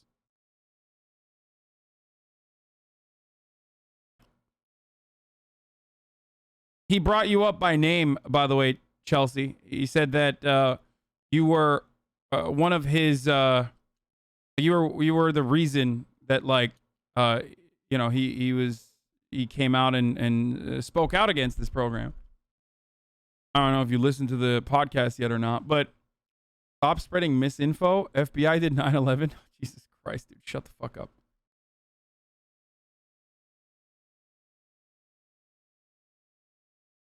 Let's keep going. Omar al-Bayoumi. Bayoumi worked for the Saudi government in California and has said he simply ran into the two hijackers at a restaurant in Los Angeles and encouraged them to move to San Diego. And this is the building he lived in. There, he helped them find an apartment and open a bank account. The two hijackers even started flight school nearby. Can't sit on the sidelines when I know the truth. Gonzalez says he's under FBI orders not to talk about certain aspects of Operation Encore because of national security concerns, as is another former agent, Ken Williams, who wrote a memo before 9/11 warning terrorists were taking flight lessons in Arizona. Both men are now working as investigators for the families. The evidence is there. I've seen it, but I can't get into specifics because of protective order. In a statement, the Saudis said they had nothing to do with this terrible crime, and they support the full declassification of any documents.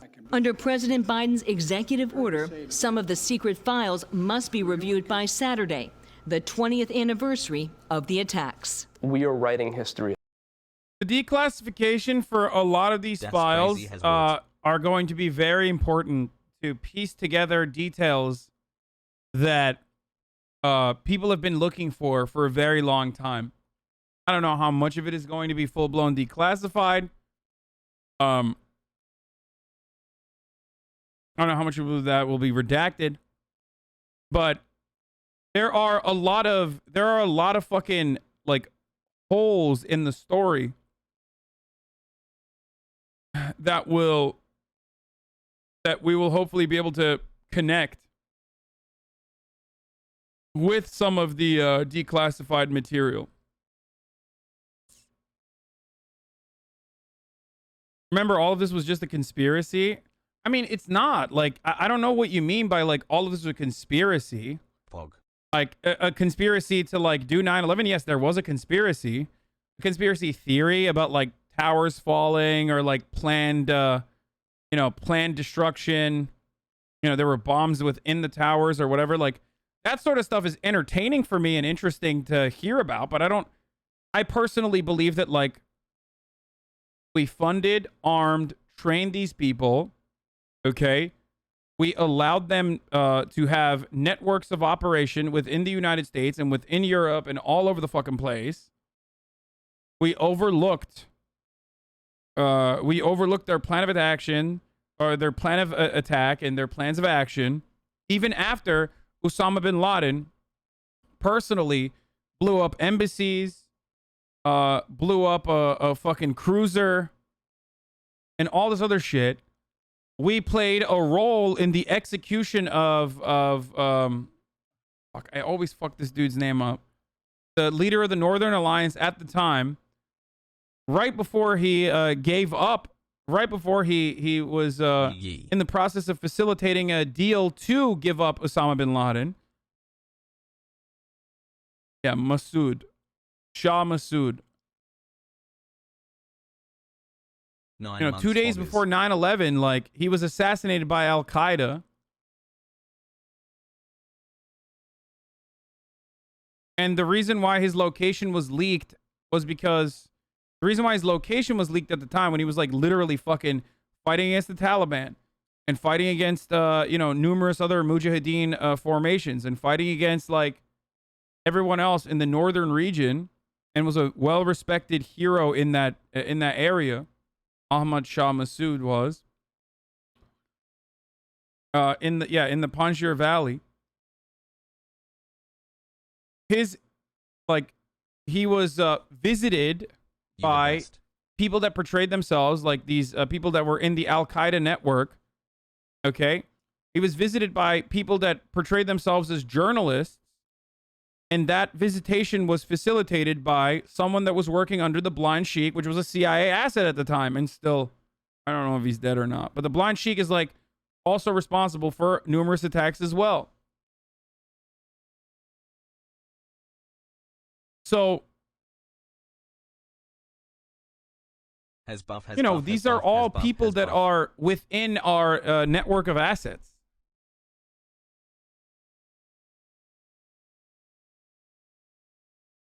As we speak, and it's my goal that when my daughter goes to school, when she's taught the subject, that we get it right. For CBS Mornings, I'm Catherine Herridge.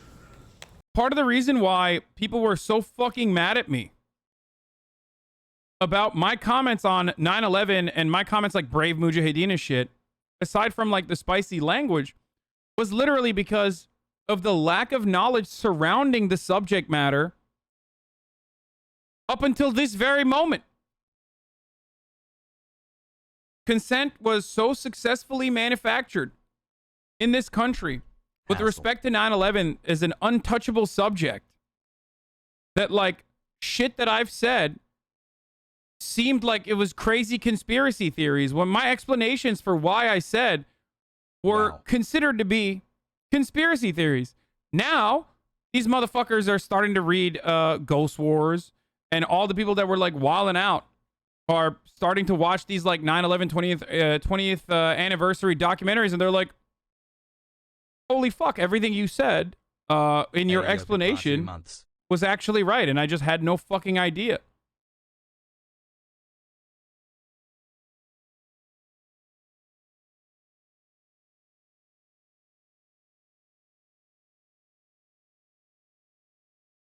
Are you saying that the CIA had a part to play in the Massoud assassination? Yes. Yes, I am saying that. And I hope that some of the declassified documents will show that. Considering that the fucking main person that facilitated that assassination did so under the watchful eye of the CIA. All of his correspondence was being watched, dude.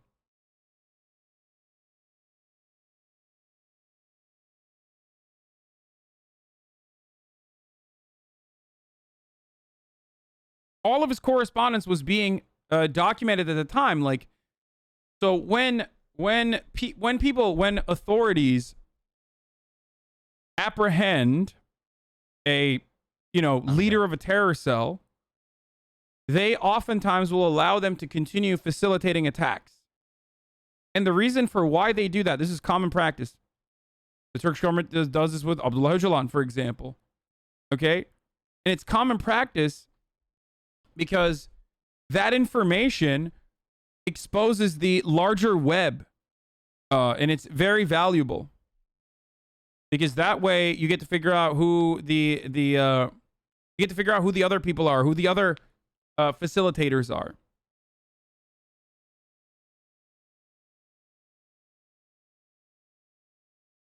Okay? You bait them.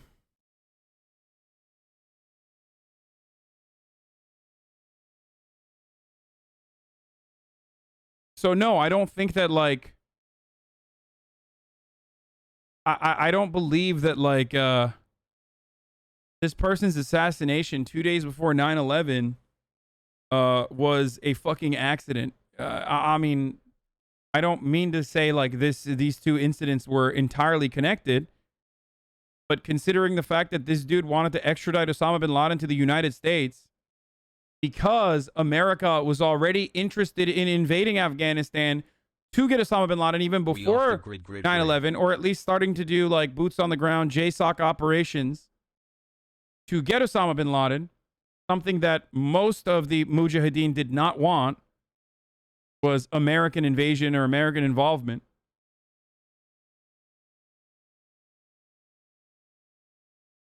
Hey Hasan, did you hear what Aok said? I do believe that nuts in your mouth. I do believe that that played a significant role. Hopefully we'll learn more about it. Isn't that just a conspiracy theory? No. How are you better than other conspiracy theories like Alex Jones? No. The conspiracy theory part of that would be to say like, I don't know, that like the towers were fucking demolished secretly by George W. Bush or some shit.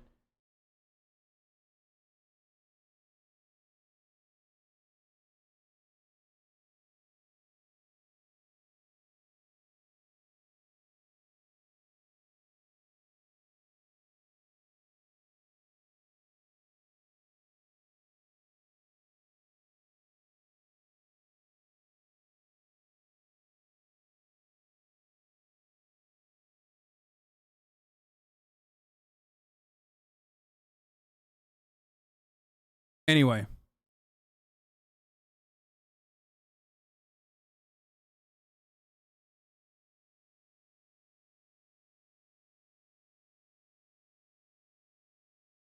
They're making up a game show about who's the better activist. Usher, Priyanka Chopra, Jonas, and Julianne Hu will be hosting a competition called The Activist. Activists go head-to-head and challenge to promote their causes. Their success is measured via online engagement. This is literally the worst thing I've ever seen, dude.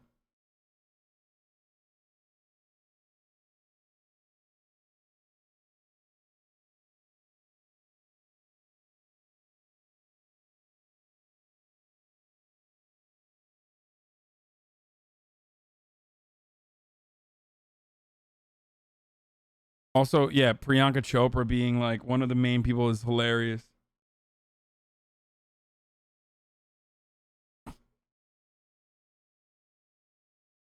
Peak liberalism, dude. This is so good. Oh, fuck. Here's a direct link to that anti-communism ad. I've already seen this, dude. That means a production. We've already watched this. We've already dunked on this like a long time ago.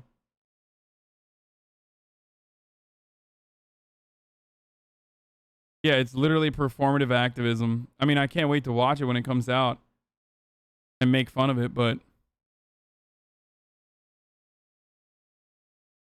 anyway, President Joe Biden to mandate all employers. When is he going live? Breaking. President Joe Biden to mandate all employers with more than 100 workers require COVID vaccinations and weekly virus tests. The new requirement would affect as many as 100 million people. Jack.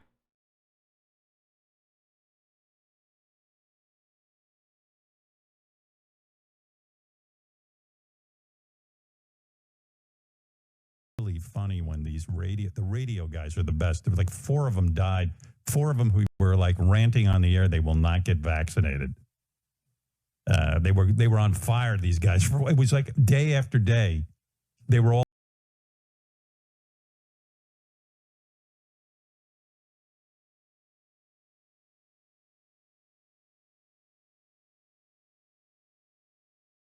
dying. And then their dying words are, I wish I had been more into the vaccine. I wish I had taken it.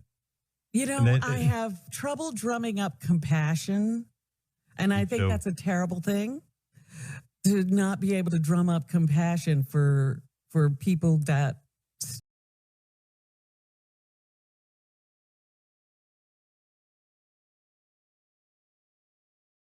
What is happening, dude? It's not my internet, dumbass chatters. It's fucking Twitter video. But it's so really bad. funny when the radio guys are the best. There were like 4 of them died. 4 of them who were like ranting on the air. They will not get vaccinated. They were on fire. These guys. It was like day after day. They were all dying, and then their dying words are, "I wish I had been more into the vaccine. I wish I had taken it." You know, I have trouble drumming up compassion. And I think that's a terrible thing, to not be able to drum up compassion for people that stupid that they wind up dying. Where do I have that clip of that Mark Bernier guy? Bernier, the guy who died. Oh, I got it. Here it is. This is the guy, I'm not getting the vaccine. Fuck, but that's the guy who died. The funniest part about this is like, and it is funny, but the funniest part about this shit is that, like, these fucking idiots, unlike Tucker Carlson, didn't get vaccinated. You know what I mean? Like, Tucker Carlson knows what's up. He gets vaccinated and then tells you don't get the vaccine. These fucking dumbasses believed that, like, their own bullshit. You can't get high off of your own fucking supply, you absolute dinguses. The one thing you're not supposed to do, yes, we're going to be watching the PlayStation event when it comes out. Okay, it's not coming out yet, so just chill. Solidarity, ye brother. It is hilarious that, like, these fucking dumbasses got high off their own supply and believed their own misinformation and fucking died, dude. 16 That's a months great and no question. chatting We were going to brainwash talk yet. about that as far as the vaccine goes. You know, what about you? Yeah. I'm not taking it. Come on. Are you kidding me, Mr. Anti-Vax? Massoud was killed by 2 Al-Qaeda operatives under orders from bin Laden, who wanted to help his Taliban protectors and ensure their cooperation in Afghanistan. This is what all the evidence suggests. The CIA is terrible, but there's no evidence they had any involvement. Dude, what the fuck are you talking about? I already described to you that the 2 Al-Qaeda operatives, one Chechen, I believe, I forget who the other one was, literally got the information and facilitated that a deal where they were acting, they were posing as though they were fucking journalists through a network that the Blind Sheik had created. The CIA at the time was monitoring everything the fucking Blind Sheik, that the Blind Sheik was saying, okay, to intercept their operations. They purposefully did not intercept this operation.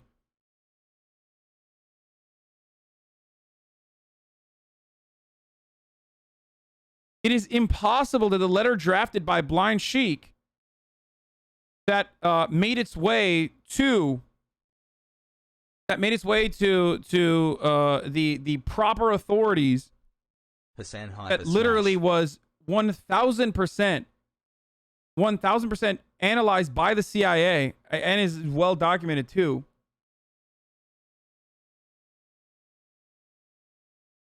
Was not seen by the CIA, or that they didn't know how to fucking intercept this and stop this from happening.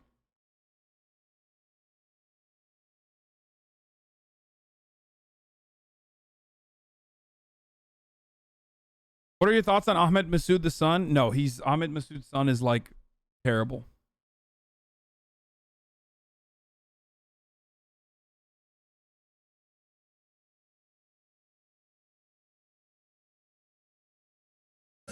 Cheapers. A year now. Ever? Cheapers. No. Anti-vax. Mr. Anti-vax. And he died? Yeah, he's dead. He's no longer walks. There were 3 other guys, too. I don't have tape of all of them. The vaccine doesn't work. And they're My on the cousin radio took it, then preaching got this hit in shit. a shootout I'll in tell you Chicago. what. As far as Explain I that, remember, Pogo. when I went to school, you had to get a measles vaccine. You had to get a mumps vaccine. You had to get, there was a ton of them you got. You still polio. have to. In order to go to school, you have to have certain vaccines. When are we going to stop putting up with the idiots in this country and just say, it's mandatory to get vaccinated? Fuck them. Fuck their freedom. I want my freedom to live. I want to get out of the house already. I want to go next door and play chess. I want to go take some pictures. I mean, listen, this guy, Howard Stern is a shit lib, and he's been one for a long time. So, of course, he's going to have a good take on the vaccines. Hey, I don't know why people are surprised by this. The president will announce that employers with 100 or more employees will be required to mandate COVID-19 vaccines or require testing at least once a week, and they'll have to provide paid time off. The new rule will impact over 80 million workers in the private sector. COVID-19 vaccinations will also be required for more than 17 million healthcare workers at hospitals and other facilities that receive Medicare or Medicaid reimbursement, roughly 50K providers. This covers a majority of healthcare workers nationwide. Fuck yes. At a time when there's massive nurse shortages, by the way, I don't know how the fuck the nurses are going to respond to this. There are a lot of fucking anti-vax hog nurses. This could pose a problem. Just letting y'all know. But we shall see. Some details out on the outline of the infrastructure bill. Why would you link me Zero Hedge, dude? Are you in? Who the fuck did this? Who just linked me a Zero Hedge Twitter? Bro, are you serious? 19-month subscriber? Are you fucking insane, dude?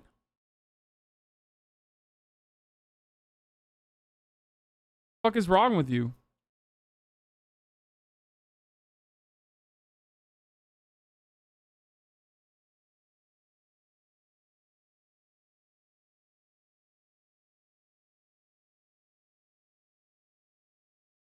Insane.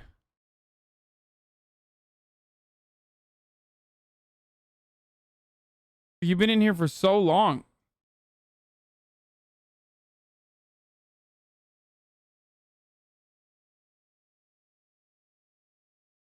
I follow him for stock news, my bad. First of all, they're not even like a legitimate outlet. And the only time where they do like actually, original content or original reporting, which I can't even call it reporting, they're just like insane.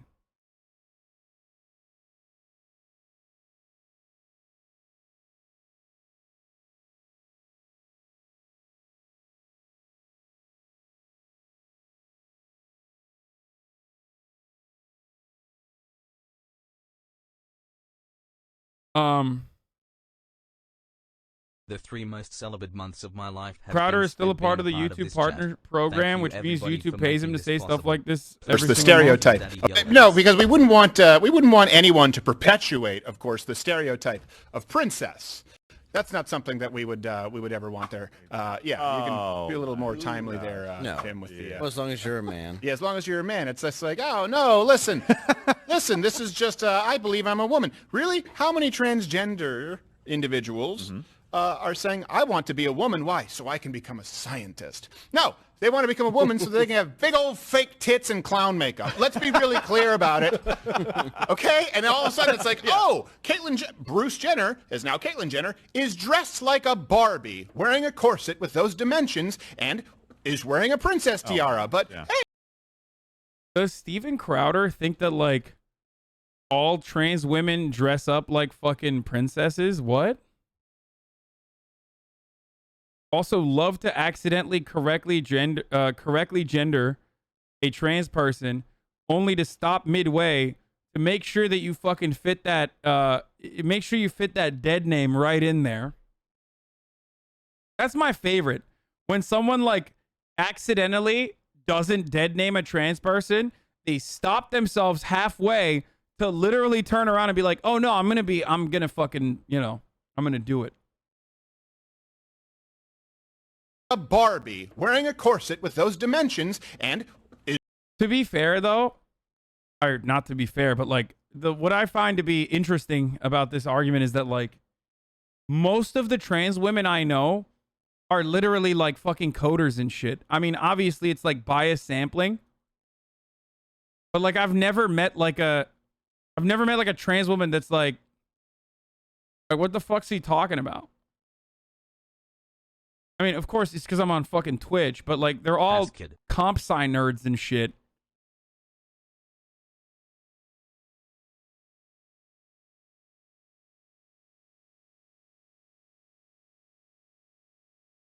"11 months she poggers. Pog."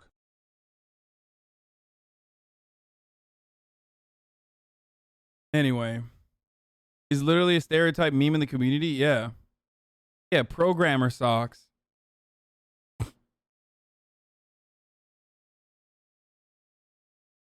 10 months with this Dude, boomer. the event is not on yet, man. Shut the fuck up.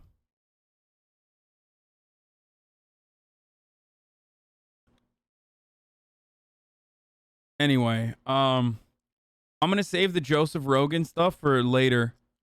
He's wearing a princess tiara, but hey, well, no, that's fine. Just not for biological women. Well, did you see the example she used? She's like, "Oh, princess, what do you need?" And she's like, "Why can't we call him scientist doctor? Because I don't call my son, oh, scientist, what do you need?" Oh, well, I don't. Like that's the most. I don't moronic believe he's thing. ever been to an accredited university. Yeah, I don't believe. I don't know what's going on here. Like, I don't understand. Why are we watching this? Ugh, Steven Crowder. He's such a morally bankrupt, like, ugly on the inside person, dude. It's sickening, dude. I just like I don't get it. Like, I don't know she why. has a degree for me to call her a It's doctor. also one. Like, it's a bit early to be called. And I love how she referred to her engineer. husband. What? Yeah, her husband. I don't even know what he's saying. Like, I don't really care. Okay. We get it. You're I friends with don't Chelsea Manning. care. Let's see what Barack Obama had to say. on this. Californians, you've got a big choice to make by September 14th. Governor Newsom has spent the past year and a half protecting California communities. Now Republicans are trying to recall him from office and overturn common sense COVID safety measures for healthcare workers and school staff. Your vote could be the difference between protecting our kids and putting them at risk, helping Californians recover or taking us backwards. Protect California. It's such a dumb. I mean, I guess it's a good ad for the people on the ground, but like, I think the real issue is like, Gavin Newsom hasn't done enough personally to like fix homelessness in the state, and Larry Elder is going to be even worse. And I think that's the real fucking angle in this situation. But that would also be difficult to talk about, considering the reality that they haven't done enough.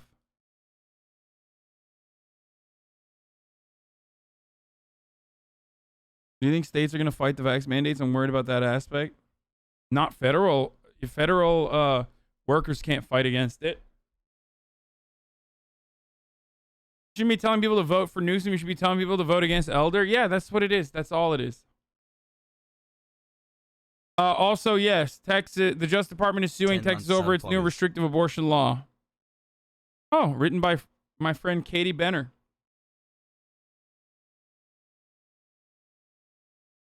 Two terrible choices, yay. Yeah, that's welcome to living in America, dude. Welcome to living in the West.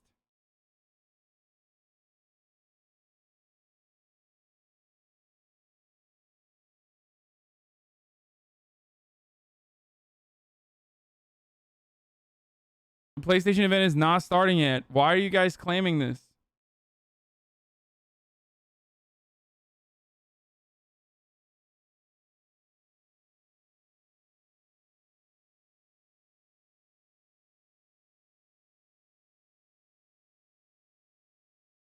Can we revisit this before the quick PlayStation event? Because all you, I can't even focus on this anymore because all you motherfuckers keep talking about the PlayStation event. Fuck you, dude. Fucking leave. Fucking leave. Leave. Leave. Leave the fucking channel. Go somewhere else. Also, it's top of the hour. I'm going to run the ad now, but if you want an ad-free broadcasting experience, all you need to do is subscribe. Okay. You can do that for $4 because it's September. It's 20% off. Or you can do that for free with a Twitch Prime. Or you can use an ad block or a VPN, but Twitch Prime is free as long as you have an Amazon Prime account that you've taken from someone else that you connected to your Twitch. Here's the 1-minute ad break now. Thank you, Hasan's Fanboy Made, for the 10 gifted subs. Fuck! Here it is. How perfect was that?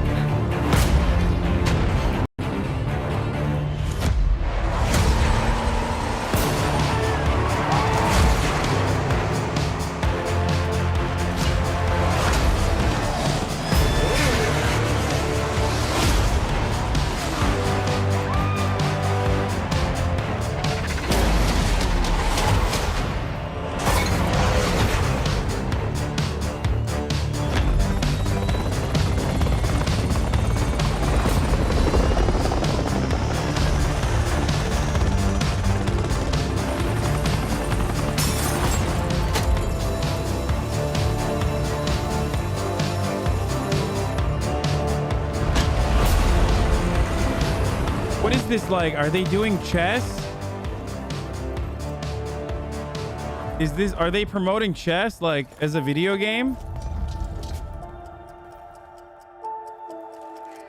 Bro, is this Chess 2? Bro, this is Chess 2, the sequel to the famous game Chess.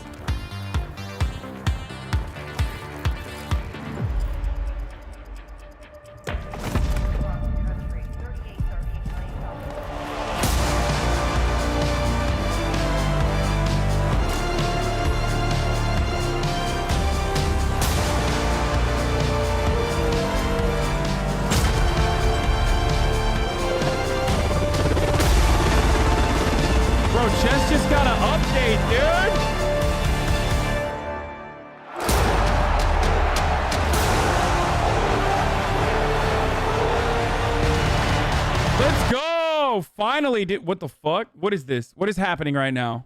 Are you fucking joking with me? Yo, Chess just got a fucking fat update, dude. Let's go. That's not the internet. Shut up.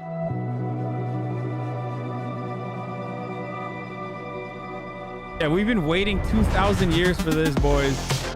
What can't Sony do? What can't Sony do, dude? Queen is too OP. They are I'm Jim fixing Ryan, the President and CEO of Sony Interactive Entertainment. Welcome to the They're finally nerfing the Queen, dude. At PlayStation, we believe in pushing boundaries and setting the benchmark for creativity and excellence in entertainment. We always love the opportunity to speak directly with our community. The new technology in PS5 enables development teams to build more exciting, immersive and compelling worlds, showcasing their creative vision as storytellers. We've never been more grateful for the PlayStation community. So thank you for allowing us time to share some significant updates and brand new content. So without further ado, let's look at some new and amazing games. Okay, I'm ready, dude. My body is ready for this. My body is fucking ready for this, dude. I mean, look at this. Look at that. Look at that. Look at that. You see that? Peace you see that? Is a lie. It's got dust on it. That is what the Sith believe. Skate 4. They promised Skate power. 4. It's Skate 4. Now they wield it. Skate 4. We face the greatest Sith in generations. They must be stopped.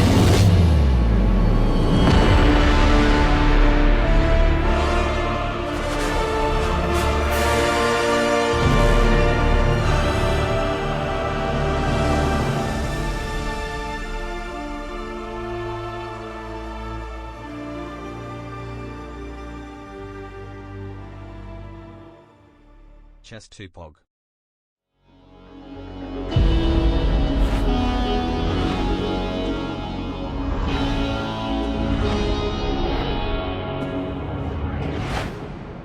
I caved.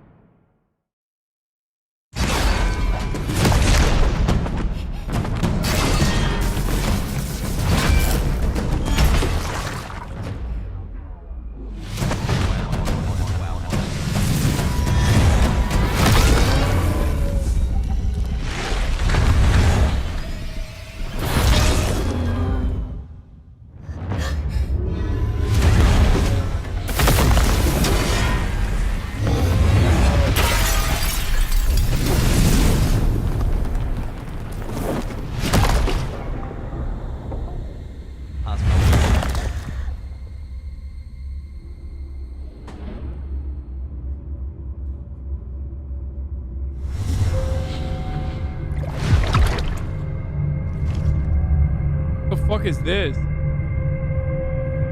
Wait, was that a KOTOR remake? Did I miss the KOTOR remake? Are you fucking kidding me? Shut up. 저희는 지구를 지키지 못했습니다. Are you guys fucking with me? 물리치고 인류를 구원하려는 신성한 의무를 다 지못하였습니다. 하지만 이제 저희가 다시 내려와 남은 목숨 끝까지 바쳐 싸울 것을 맹세하오니 부디 저희의 죄를 사하여 주시고 저희를 거두어 주시고 저희를 유혹에 빠지지 않게 하소서. You Zoomers don't know the greatest Star Wars story ever told. One of the best games of all time. 여긴 지하철역이야. 사람들을 태우고 거미줄처럼 도시를 누비던 교통수단이지. 뭐 다 지난 얘기지만 말이야. I'm not even kidding. It's one of the greatest, best Star Wars story ever told. One of the greatest games of all time. Straight up. 네이티브가 시체에 기생하고 있다니.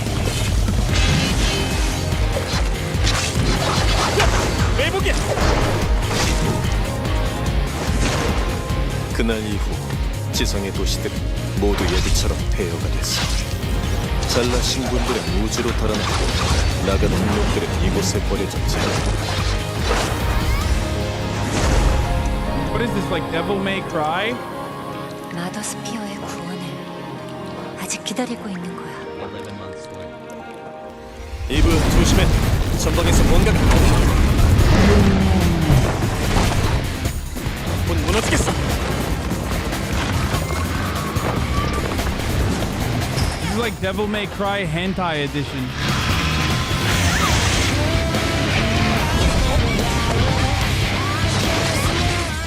Devil May Cry already had a lot of fan service too. This is like extra fan service. Finally, a game for the fucking boys, dude. Devil May Cry was too sexy for the ladies and the gays. Now for the straight men.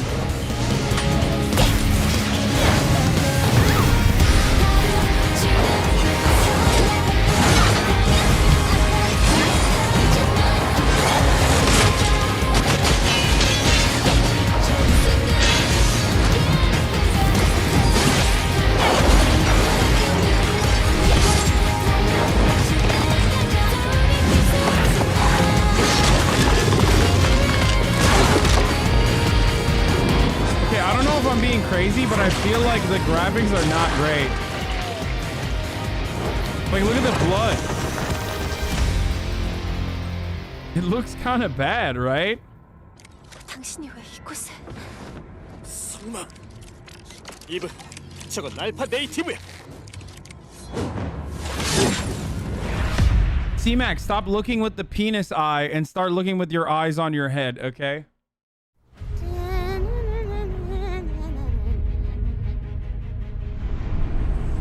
Darkness washes over the land. Dun dun dun. The Dragon Lord has returned! Ha ha ha! Fools! Your party of heroes can't stop me. Who's ready to rickety roleplay? Spoiler? It's you, baby.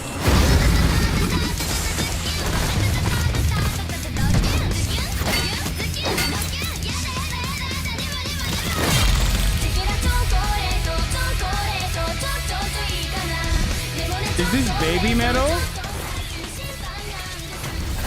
Really?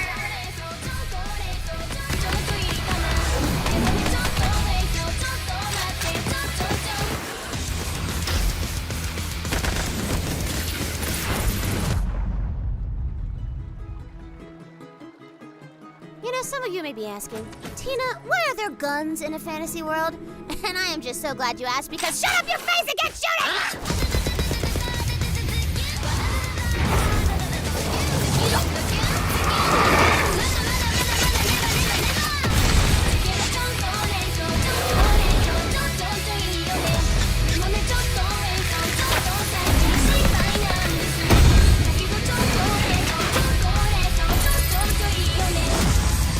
What the fuck is this weeb trash shit, dude?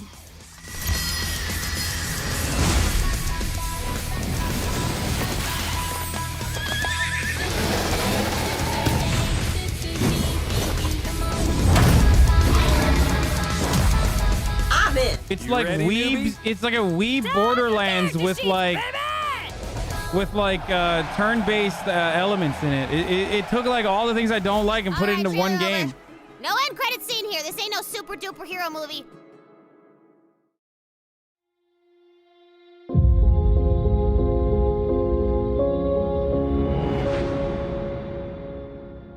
It's FPS too, but it's like obviously turn-based movement on the fucking movement side, where they're going from like one area to the next and shit like that. Hi, Pogu. Bro, they were throwing dice. What do you think is going on? Oh my god, I'm right and you're wrong. Just don't. Secret, but I'm a pretty big deal. The action, the combat is not going to be turn-based. The combat is FPS, but there's like a turn-based element to it. Stop. I'm ready for my bed. Just focus on the trailer. We'll talk about it later. No more fights. Clean air. Bright skies.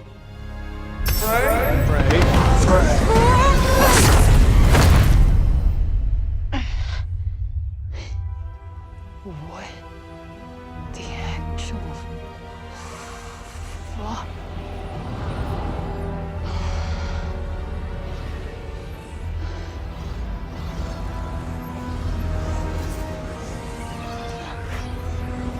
What is this? Whoa, wait, stop! Whoa.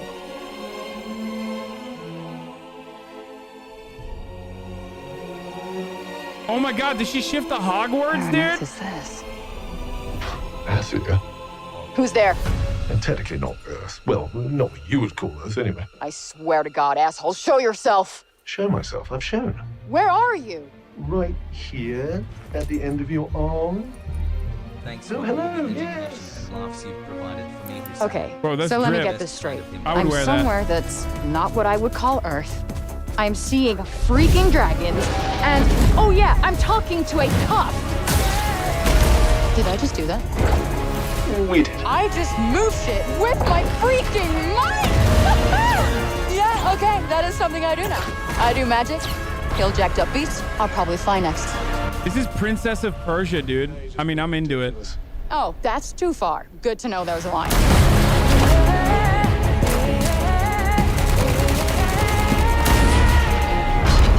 Our land suffers. You are the only hope we have. You're special. You're the one that's Okay, am I crazy or are the face mocaps looking like doo-doo a little Is the bit? strongest and most formidable of all the Taunters. You will be doing our land a great service by killing her. What's going on?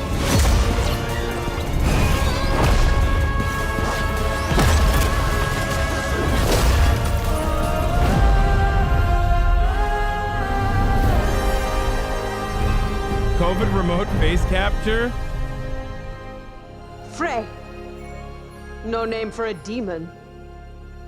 I am the one you seek. The one and only Tanta Sila. Oh, this is gonna piss off gamers so much. Literally all women cast, dude. Oh my god, I'm sure. The main character's a black woman too. Or, you know, non-white woman.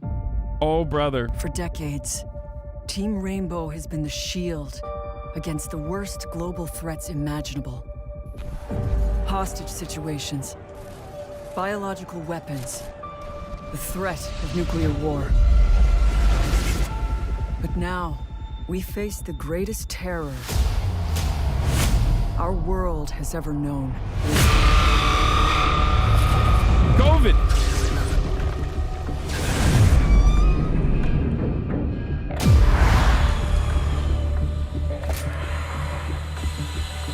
This is a mobile game, isn't it?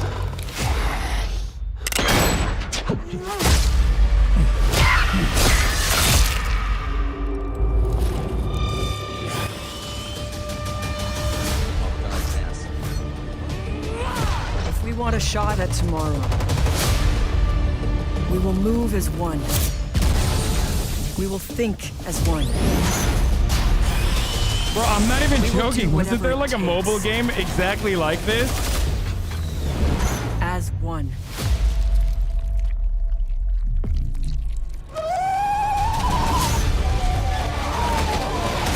Dog, it is so transparent that like people love Call of Duty Zombies. So like Rainbow Six is like, we need to get into that. And no one will be left behind. We need a piece of that fucking action, dude.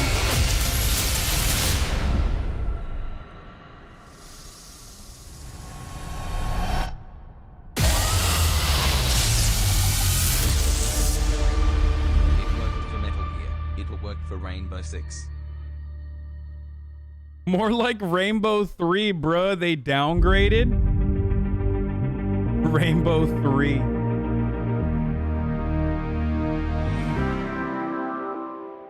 That's funny, dude. You're a funny guy, you know that?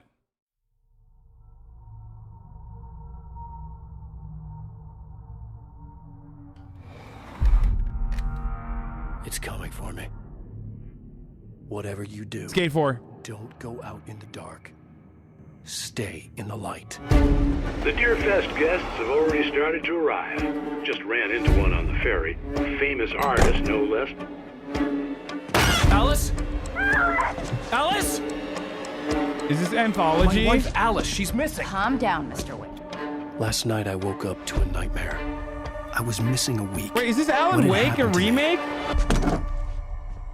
I squeezed the flashlight like my life depended on it. With it, I could save myself. I could save Alice.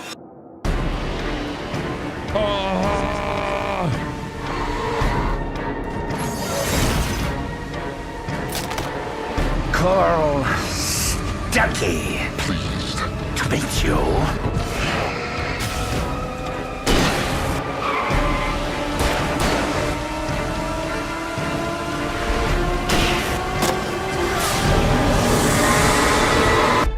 My name is Alan Wake.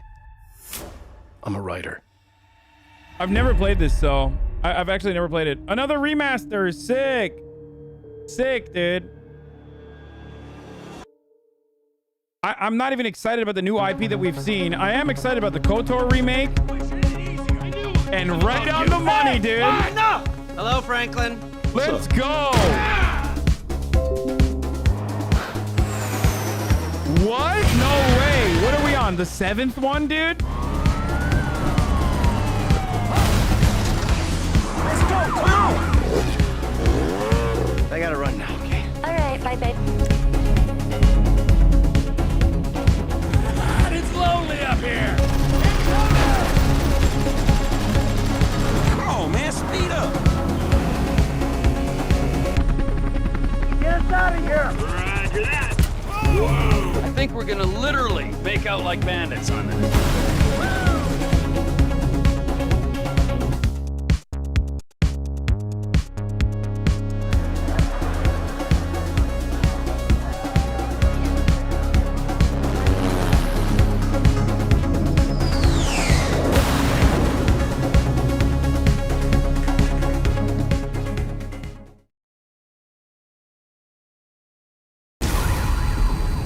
Capitalism breeds innovation, folks.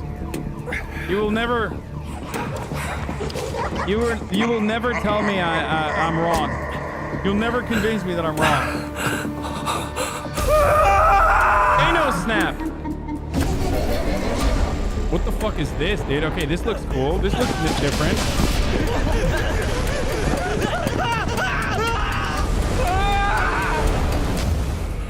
What was that?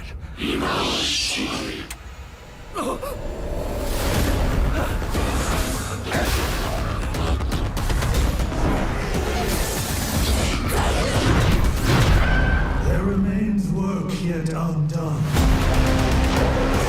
Critical work. This looks cool. People always decry the truth when forced to face it. Still your fear. I will be her salvation. Mari!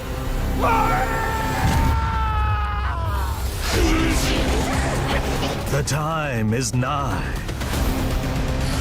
The world rests on the precipice of transformation.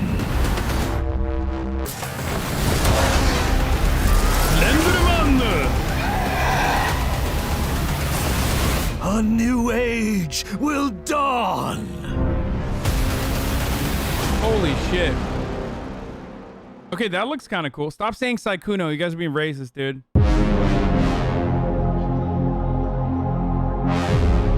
Although he did kind of look like Saikuno, I'll be honest.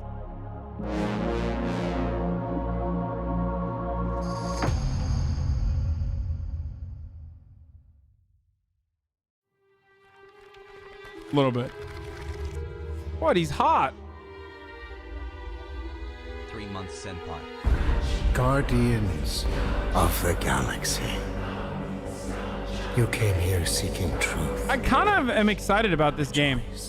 I don't know if that's like sussy Matriarch baka of me, but I think this game might be fun. With you. United in the light of belief, all suffering, all grief will end. Oh! Ah! Ah! What's wrong with you? Oh, I think I'm having a heart attack. Cease this at once. Fine. Cosmo! How you doing, buddy? Grand Unifier Raker, leader of the Church of Truths. During that ritual with the priest, Leica! they kept talking about a promise. Hawk, they got Leica! Funky juice or something. Or joined the cult. So let us investigate for you. Always catch, Peter Quill, and not fun kind with Bob. Hey, World Mind, long time no see. The current probability of defeating the Universal Church of Truth is 0.3%. Is that bad? It sounds bad. It is. I hope you've got one hell of a speech plan, Peter. That makes two of us. Follow me! I personally think this is like, I mean, combat looks a little slow, but also unnecessarily complicated at times. But I think it'll be like a fun shoot 'em up with like decent one-liners, maybe. I don't know. I just like it'll be a good bubblegum game to play on stream. And you must be destroyed.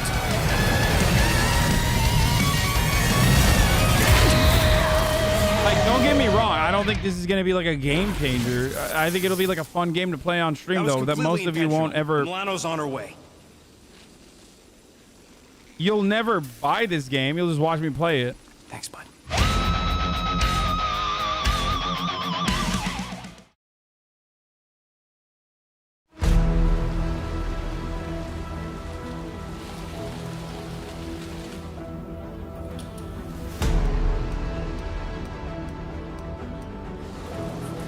Vampire Bloodlines. Vampire Bloodlines Masquerade.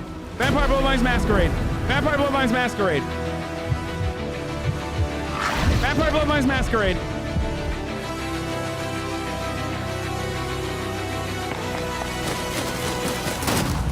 What? Wait, is this a BR one? Oh.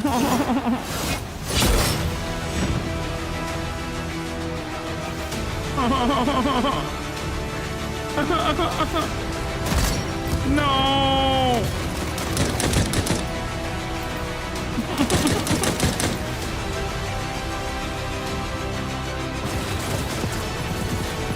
He took one of the greatest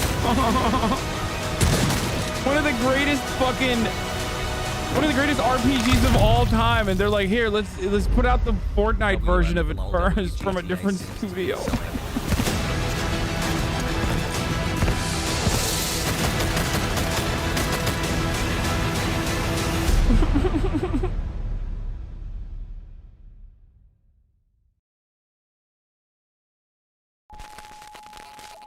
Welcome to the Eon program. Picture your perfect you. You're a vampire fan? You're a fucking nerd? Dude, I literally played that game when it was impossible to play it. Not just freedom, we offer eternity. Shut up. Oh, another Deathloop ad. Great. We haven't seen enough Deathloop so far, so I'm happy to see more of Deathloop. It'll be fun, though. I mean, this is like the only new IP we have that's like named it freedom.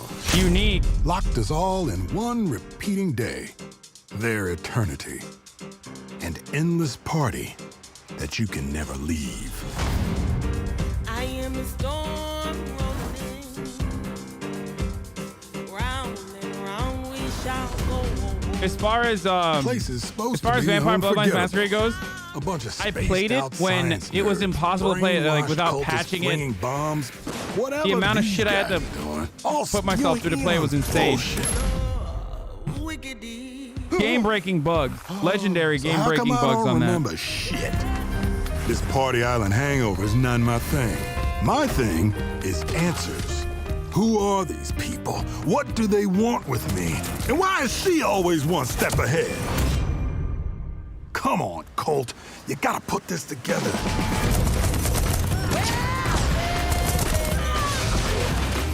Somebody built this place. Somebody's sending me these messages from the future, the past, whenever. And some jackass wrecked every plane out here. Is this a contest for them? Some type of experiment? How does this time loop work? Does anybody remember? Why is everyone wearing a mask? What is the black notes anymore? Who am I? Colt, I want you to remember. I want you to remember why you came here. Huh. Is that? Damn, I look good. I've imagined myself a way out.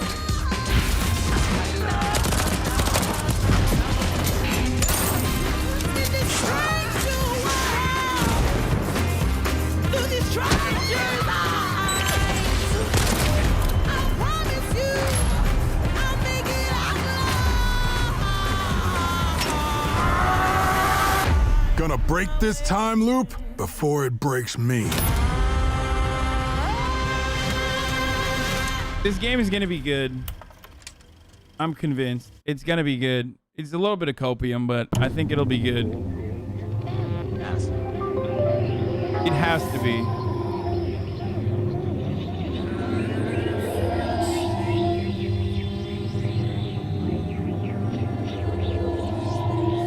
Got fired today from my 1.5-year career/job with zero notice. Feeling down but happy to be here. Dishonored games have always had like a pretty solid combat system, so it'll be fun. Like putting that into a more multiplayer or co-op environment will be good.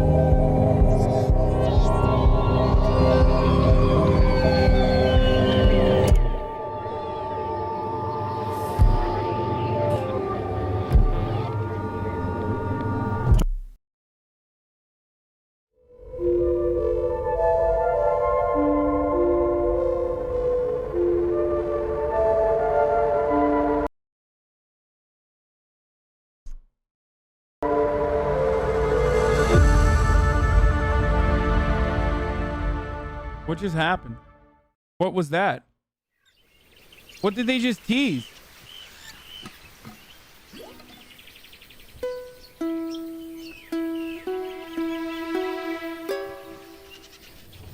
What the fuck is this?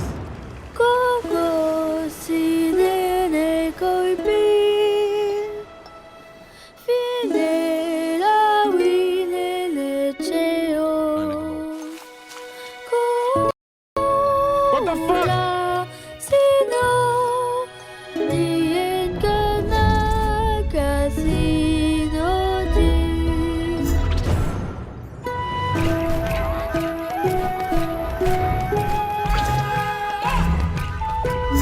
What is happening?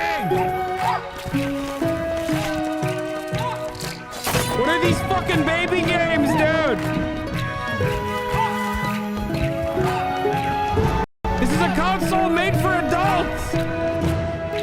This is a console made for adults, not babies. Jump. Kaloy chumna Philip Meapur. Is that a white dude? Bad muna nyawak. Ite yangazo ikuhu ni angage. Ano si Lota din niya napet?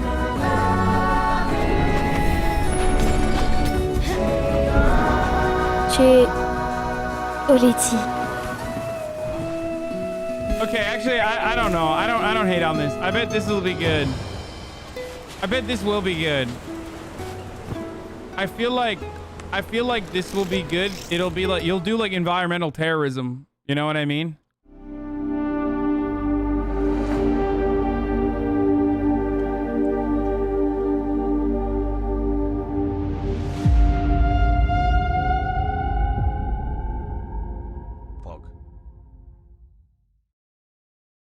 For an 8-year-old? Shut up. The biggest pirate treasure of all time is within our grasp.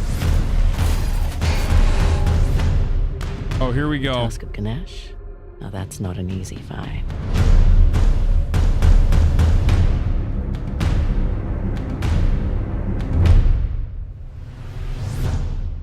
Last I checked, we're all a bunch of thieves digging around where we shouldn't.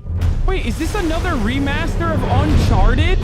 Are you fucking kidding me? No. Crap!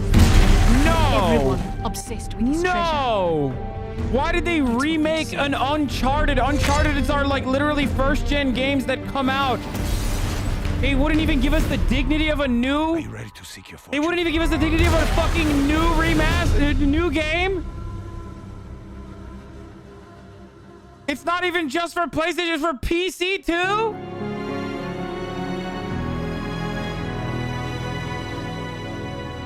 What are you doing? I'm Herman Hulst, head of PlayStation Studios. PlayStation Studios, at its heart, is a diverse and passionate group of storytellers at our collective of AAA studios all across the globe. Everything we do is driven and inspired. Bro, why the fuck won't they remaster Metal Gear Solid? If they're gonna remaster shit, remaster the entirety of Metal Gear Solid, okay? I will shut the fuck up forever. Teams at PlayStation Studios have already delivered such incredible gaming experiences for Why PS5. won't they do fucking cash grabs for actually good shit? Why? Of exclusive games Why? PlayStation Studios, we're going to continue to drive innovation, advance gaming, while always embracing the legacy of PlayStation and creating games that matter. Games that you're not going to find anywhere else. Enjoy. Yo. I only rage quit Uncharted 2.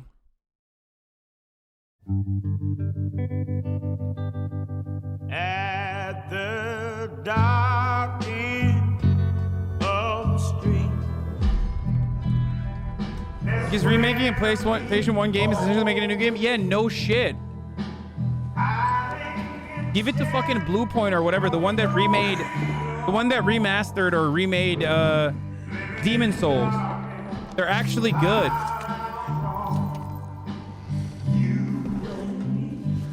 Is this Wolverine? Oh my god. Okay, this is sick. This is actually sick. Oh, this is gonna be good. This is literally, there's no shot this is bad. There's no shot. Okay, there you go. One good thing. I soy faced a little bit. Shut the fuck up. I grew up reading the original Wolverine comics. He was my favorite fucking superhero.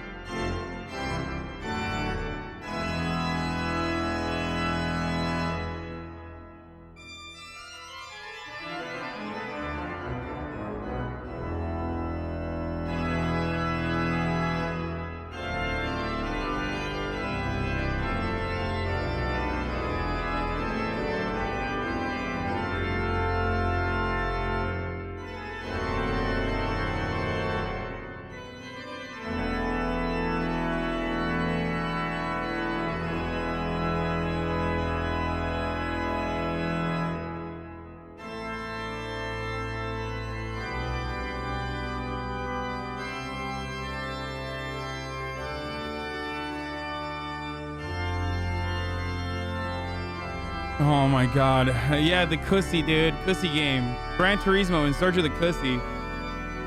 This is just a fucking performance demo, dude.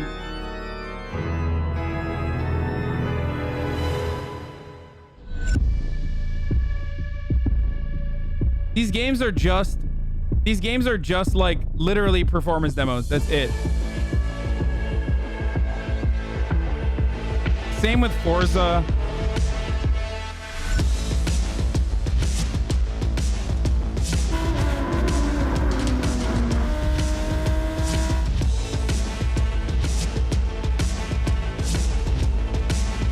Yeah, tech demo where they literally set a fucking like a benchmark.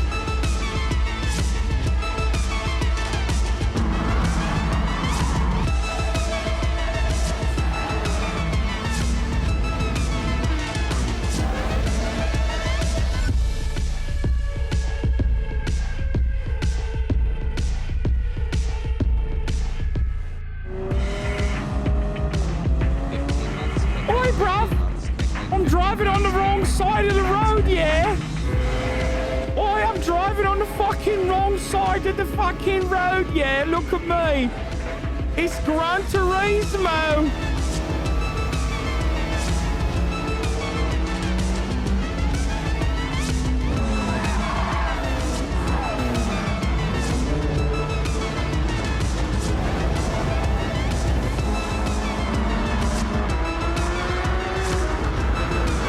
I mean, you guys saw how poorly I play fucking Mario Kart, so you know I'm not good at fucking driving, so.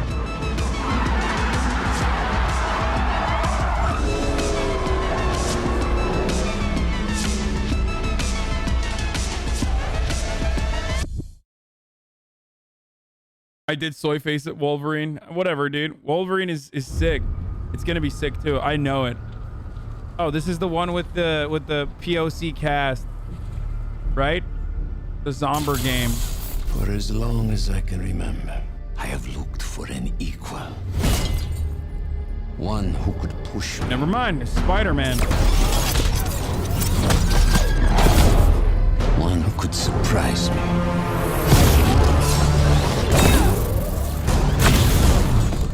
One who could even beat me. Yet all I found. Too political, too political. Too political. Black Spider-Man, too political. Finally give me what I desire. Yes, it's gonna be funny. It's gonna be like a humorous. What? Never mind. Yes. Venom? We will. Oh shit!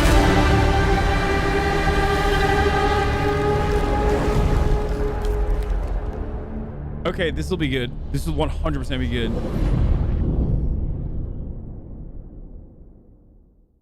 Spider-Man is has now taken the place of Uncharted, being like the first generation like original games that you can get on the PlayStation. Did it say 2023? Wait, did it say 2023? That's an accident, right? They like they jokingly they it must have been a mistake.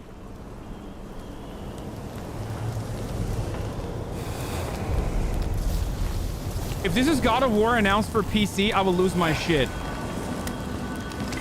Instead of like actually... This is new. I haven't seen this before. No shot at the remaster.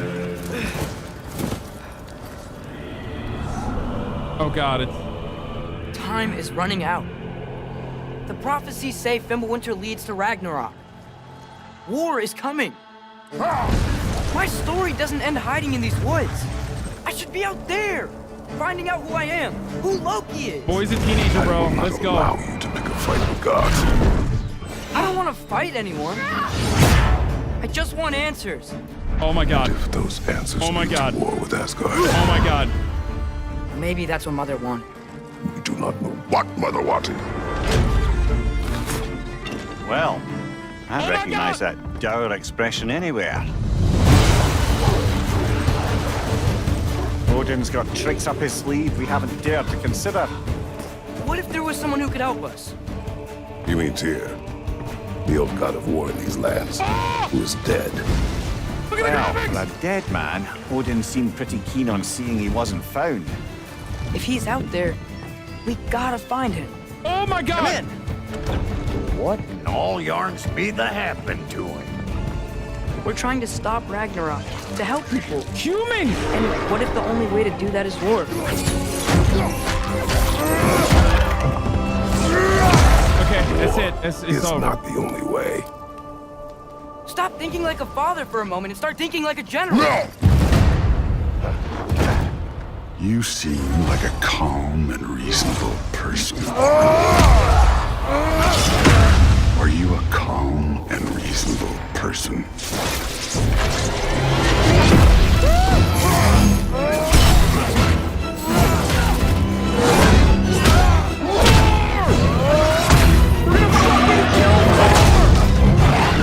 In moments of crisis, panic does nothing. Harness it. Let it serve you.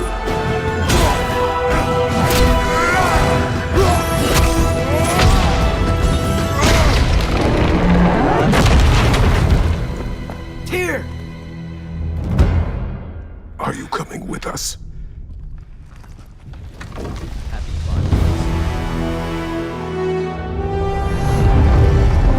This is so good. This is so good. This is so good. Oh, fuck yes, Get your dude. answers soon enough. Well, some of them.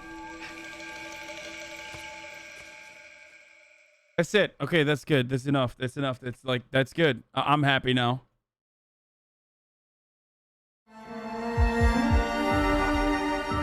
Ragnarök! We will be able to kill the terror! Where is the release date for that?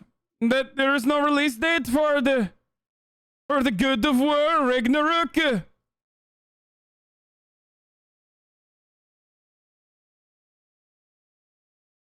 Bro, if you're gonna fucking not announce when the release, yes, inconceivable. if you don't fucking put a release date on it, you might as well not fucking.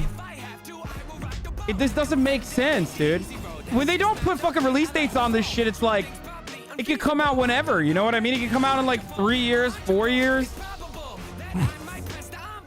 Ideas so astronomical. Sometimes I find them comical. Yeah, incomparable. Replay value phenomenal. Beat selection remarkable. Slowing me down impossible. Rock no rollies.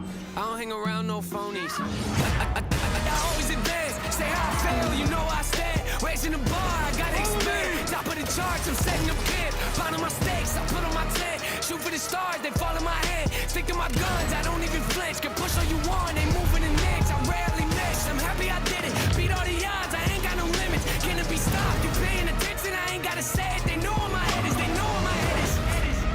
Well, I recognize that dour expression anywhere. PlayStation 5 Sag. And that was the PlayStation Showcase. We've got more info and updates coming right now, and I'm in fact joined by no less than PlayStation Studios head Herman Hulst.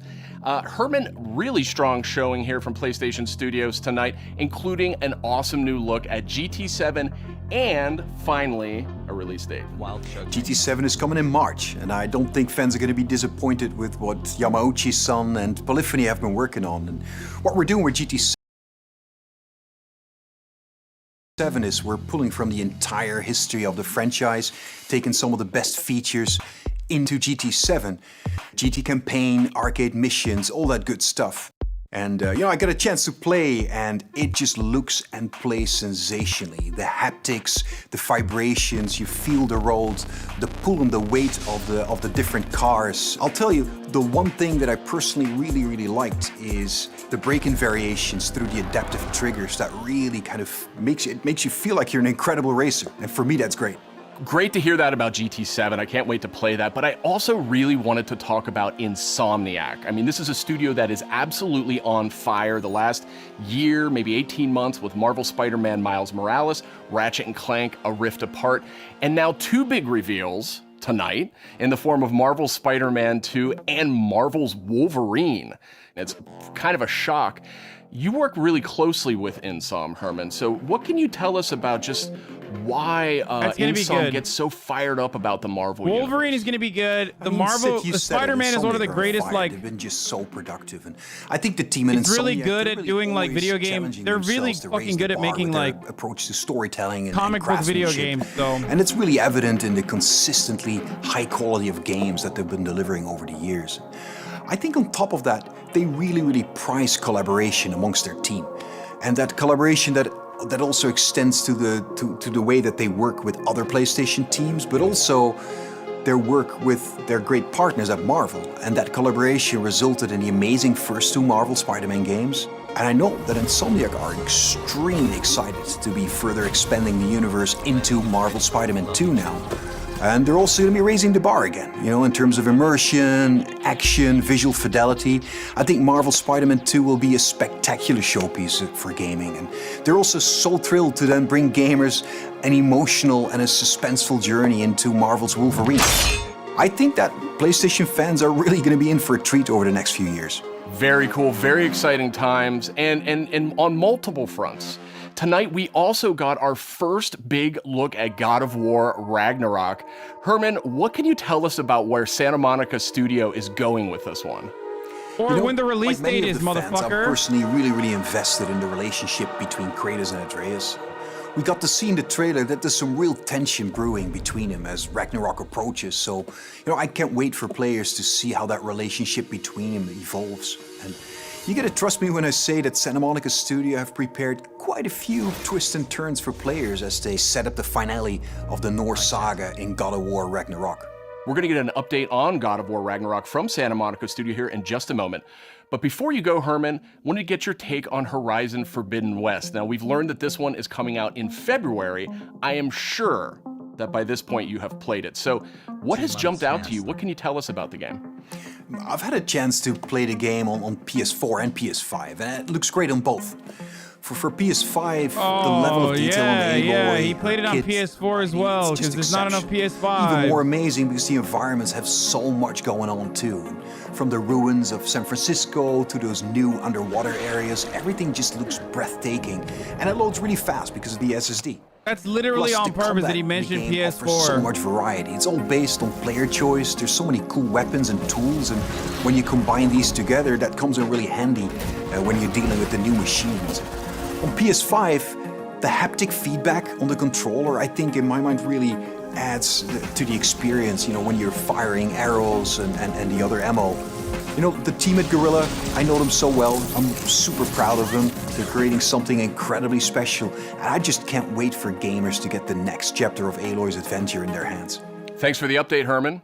We're joined now by Eric and Corey from Santa Monica Studio, and I wanted to check in with you two on the big announce we saw just a few minutes ago. Someone asked if Diane Feinstein dies before Grand Theft Auto 6, and the answer is yes. And actually, Eric, I wanted to start with you. You've been involved with every single God of War, including 2018's God of War. Is that correct? That's like a 100% certainty. Studio since 2004 in many different capacities, working with both Santa Monica and Randy at Dawn on the God of War franchise. And I don't know why, but they thought it'd be a good idea to say, hey, do you want to direct this one? And so that's what I'm doing. I'm directing God of War Ragnarok. I might die before Grand Theft Auto 6. So that's the update on that. So Eric, why the shift in leadership on God of War Ragnarok? It's always been a tradition here at Santa Monica to change the directors across the games. We've had really good success with that. Corey's been the only repeat director, and rightfully so. He's pretty damn good at what he does. So that's kind of what it is. The important thing for us is to be able to kind of get a fresh perspective each time, but also, a fresh pair of legs in the sense that you're really exhausted at the end of finishing one of these things. So you got to con somebody else into doing it, like him. So Eric, what aesthetics or themes sort of resonate with you as a creative? I mean, I guess what I'm getting at is like, how do you see yourself leaving your fingerprints on God of War Ragnarok? It's kind of the designer in me wants to answer one way, but as a director, you have to answer a different way. I think you have to learn how to jettison your own profession when you switch over to the director's role, which I'm sure Corey can understand. I mean, he kind of animated a little bit on God of War 2, and we kind of had to throw it all out, except for that sneaky backflip that Kratos has never done again that we left in. But that's the perk of being the director, I guess. But from my point of view, like, we want to tell a very heartfelt and epic story as, a father and son go on a journey, and they kind of struggle with holding on to stuff and letting go of things. It's a very difficult kind of human condition that we all deal with. And we kind of want to arrive at that by taking like slices of life or family, drama, if you will, and kind of juxtapose that against big Norse backdrop. And, at the end, we just want to have an ending that feels very, surprising yet inevitable based on all those things. But it's kind of, I'm from the Midwest, so like slice of life, very common, mundane things are just as interesting as big world events. And so we try to collide those things together. We want Alana. We want Alana. So with the game officially being called God of War Ragnarok, I guess it doesn't take a genius to think that perhaps Ragnarok factors into this game in some manner. Can you confirm that, Eric? Yeah, I mean, you can't call the game God of War Ragnarok and not have Ragnarok happen in the game. So, it's going to happen. We're going to cap off the Norse series with it. And I think Chris Judge said it best in the announced trailer last year. Prepare yourselves. The last game ended with a teaser of sorts for Thor. And I just got to know, was that Thor's voice we heard in the trailer just a few minutes ago? That was definitely Thor's voice that we heard in the trailer. Thor is being played by Ryan Hurst, which you might know him from Sons of Anarchy. He played Opie, one of my favorite characters ever.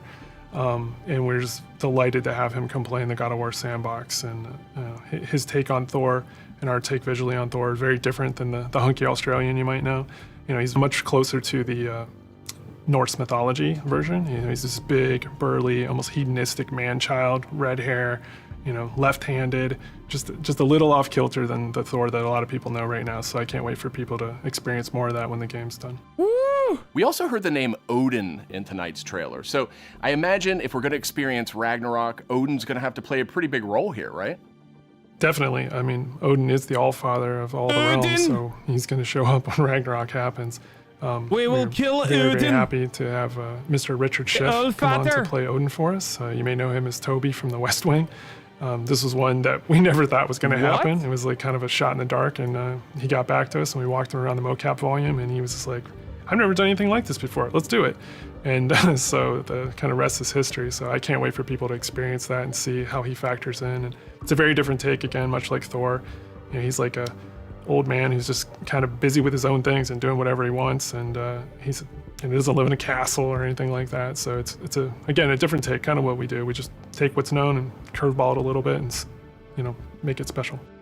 We also saw a couple of new characters tonight. So what can you tell us about them? Are you talking about the little squid? Oh no, you're talking about Tyr, the big guy. Yeah, he's the Norse god of war. And Kratos and Atreus have finally found him. We talked a lot about him in 2018, so we were like, well, might as well show him to the people. And then the last character we saw at the trailer, you know, like with the little wink and smile from Angrboda, she's one of the last remaining giants, and her story is pretty amazing and how it fits into the world of God of War. Tyr is being played by Ben Prendergast, who's been completely absorbed in the role, even though he is not a giant as Tyr is. And then Angrboda is being played by Leia de Leon Hayes, who's a complete treasure on set. She's been amazing. Watching her chemistry with the other characters has been amazing, and she's one of the last giants that's living. So we have those characters and a few more. You know, there's a lot of different monsters you saw in there, and there's been so many talented people at the studio building this trailer and putting it together. I just want to give a shout out to the team. I love you guys. You know, I wish you could be here doing this interview with me. I wish you were all behind me right now at the studio. That would have been completely amazing. And, you know, lastly, to our fans, we have a saying at the studio that we are fans of our fans, and I cannot wait to watch all the tweets, the messages, the reaction videos that you guys put out, and our team to be able to take. I feel like he's gonna say, you know, just get excited. No, there's a black girl in the trailer, bro. I don't think the fans are gonna respond positively to that. Now, Corey, we haven't heard a whole lot out of you here tonight. So now that we know you're not directing God of War Ragnarok, I was hoping maybe you could give us a little clue about what you may or may not be working on next. Oh, you'd like that, wouldn't you? You'd like me to just spill the beans and tell you everything that's going on right now. We're actually doing a bunch of stuff. It's really exciting, all the things that we're doing, and you're tempted to know what is this, but I don't really have anything I can talk about right now specifically, mostly because we're really focused on God of War Ragnarok, that I am incredibly excited that I finally understand that that's what everyone was saying, God of War Ragnarok. I was way off. I was thinking it was something else that they were talking about. I think we'll wait to get any deeper into anything else until later. Which game would I play first if I had the choice? Wolverine. Right. Well, thank you, Corey, and thank you, Eric. And next up, we have either Ryan God of War Treadwell. or Wolverine. He's the lead or producer wait, no, KOTOR KOTOR Remake. And wouldn't you there's know, good just games, a little man. while There's a lot of ago, good games. we got the announcement of a remake for Star Wars Knights of the Old Republic. So, Ryan, I guess my question is this like a remaster of the original game, or what's going on here? It's so much more, Sid. This is a complete remake of this beloved Star Wars story. For Star Wars Knights of the Old Republic Remake, we are rebuilding from the ground up while maintaining that integrity of story and character from the original. So Ryan, how much of a remake are we talking about here? I mean, is this updating some graphics, adding some higher resolution modes? You know, the original Star Wars Knights of the Old Republic is a true classic and one of our favorite Star Wars stories ever. We want to honor that original story and make it as impactful for players today. In terms of the visuals, we have an opportunity to present this story with a much higher level of fidelity than was possible in the past. while making sure that we're being authentic to what players loved about that original game. So we know Aspire from bringing classic Star Wars games to modern consoles, but this is a much bigger project than anything the studio's tackled before. So what can you tell me about the team behind the game? This game is like... You're absolutely right. This game is like Mass Effect on crack, dude, okay? If you like the expansive universe of Mass Effect, now imagine it in like the Star Wars universe, and actually well designed too. Anything we have done before. That's why we knew we had to assemble the right team to do this project justice. We put together a team full of industry veterans from fan-favorite RPGs, even including the original Star Wars Knights of the Old Republic. It has been a really rewarding experience to assemble such a talented team to bring back an epic game. Of course, we're also working closely with the amazing teams at PlayStation and Lucasfilm Games. Together, we couldn't be more excited about what we'll be able to show you in the future. All of us are, of course, huge Star Wars fans too. One of the nice parts about building a team to make a big Star Wars game is the ability to instantly bond with all the new people of your favorite aspects of Star Wars. We all have different Star Wars memorabilia behind us in every call, and it always sparks up a good conversation. All right, thanks, Ryan. Very exciting stuff, and I'm definitely dying to see more of that one. Thank you, Sid. It'll be some time before we're ready to show more, but we're very excited about being able to reveal more in the future. All right, and that's it for our show. You can catch up on all Knights the of big the Old news Republic on isn't just another Star Wars game. It is the Star Wars game. On YouTube. Okay? Thanks for watching. It's the best Star Wars story of all time, and it's probably the most faithful like Star Wars game ever created, despite the fact that it takes place in a totally different time frame, totally different time period. But maybe it's the liberties that they can take because of that. It's just so fucking good. It's so good. It is like, I've said this before, it's like more interesting than the original Star Wars plotline, which is like pretty basic.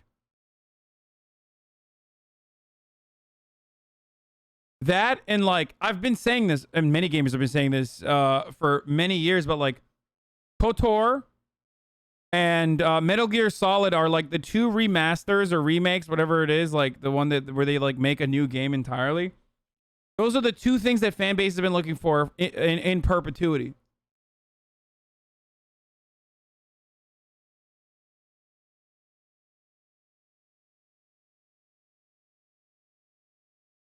If KOTOR 1 pops off, they will without a doubt make KOTOR 2 as well.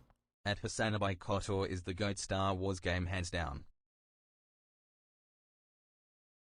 They're just dumb zoomers. I've always felt Star Wars is hampered by the movies. It's an amazing universe and so much fun to experience the universe without having to fear about the fucking Skywalkers. Dude. It is literally... I've said this so many times. Like, the actual world building within Star Wars is incredible. But the movies are the worst part about the franchise. Because the movies are so basic. Knights of the Old Republic allows you to explore that universe and see the endless potential within that universe. It's so fucking good. It's going to be good. There's no shot that that's bad.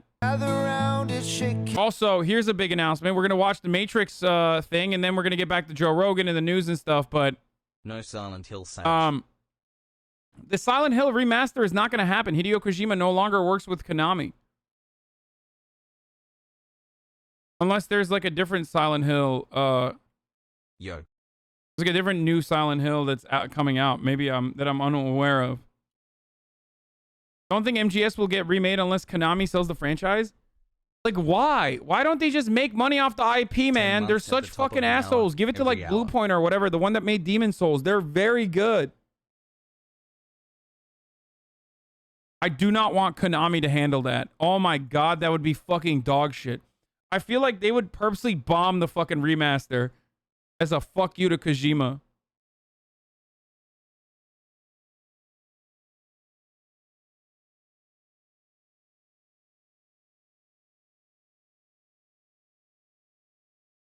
They make enough money on pachinko, sadly. If Kojima isn't on MGS, keep it. It's a remaster, man. We're talking about something that he already made, just remastered. Okay?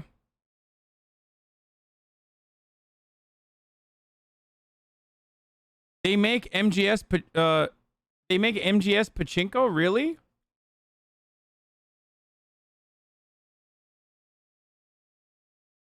Okay, let's watch these two things. One, big announcement, folks. Sing our Shitcamp song, our SHITCAMPSONG song. And if you don't think that we could sing it faster, then you're wrong. It'll help if you just sing along. Bum bum, our SHITCAMPSONG song. Our SHITCAMPSONG song. And if you don't think that we could sing it faster, then you're wrong. It'll help if you just sing along. Our SHITCAMPSONG song. Ludwig. SHITNMPSTOP. Talking to my girlfriend, please. XQC. Okay, good. It will help if you just sing along to our SHITCAMPSONG song. Our SHITCAMPSONG song. And if you don't think that we could sing it faster, then you're wrong. It'll help if you just sing along. There it is, folks. Shitcamp. This is what Cutie Cinderella has been working on for the longest fucking time, and I'm incredibly excited to be a part of it, obviously.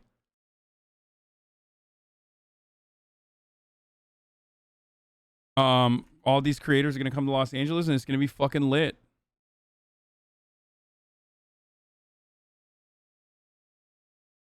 Do a poll, red or blue pill.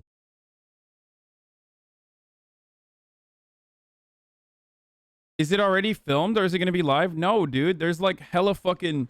No, there's like live events and shit. It's all live, dude.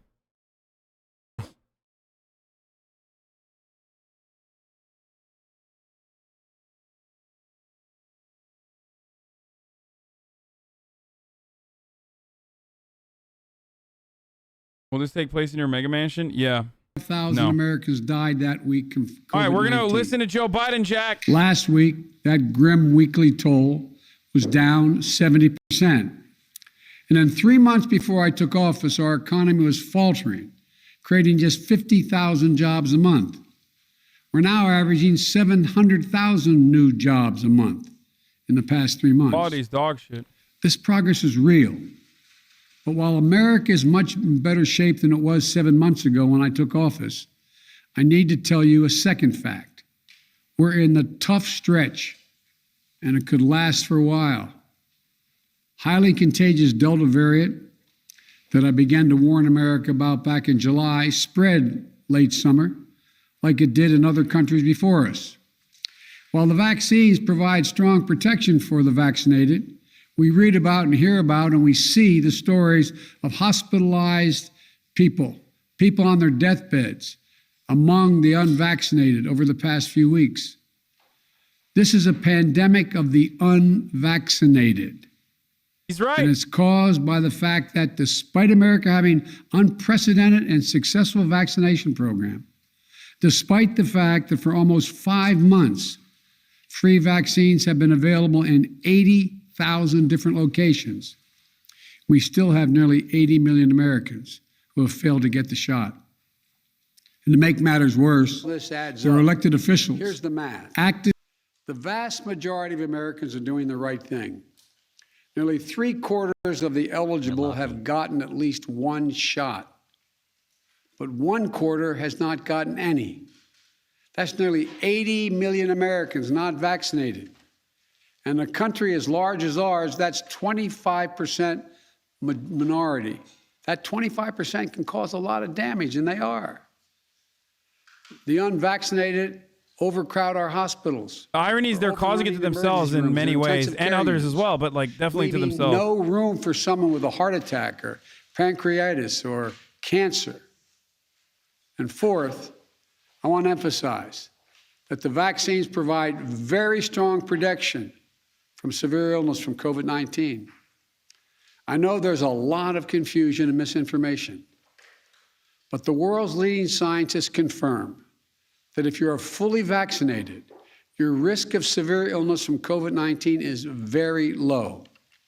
In fact, based on available data from the summer, only 1 out of every 160,000 fully vaccinated Americans was hospitalized for COVID per day. These are the facts. So here's where we stand.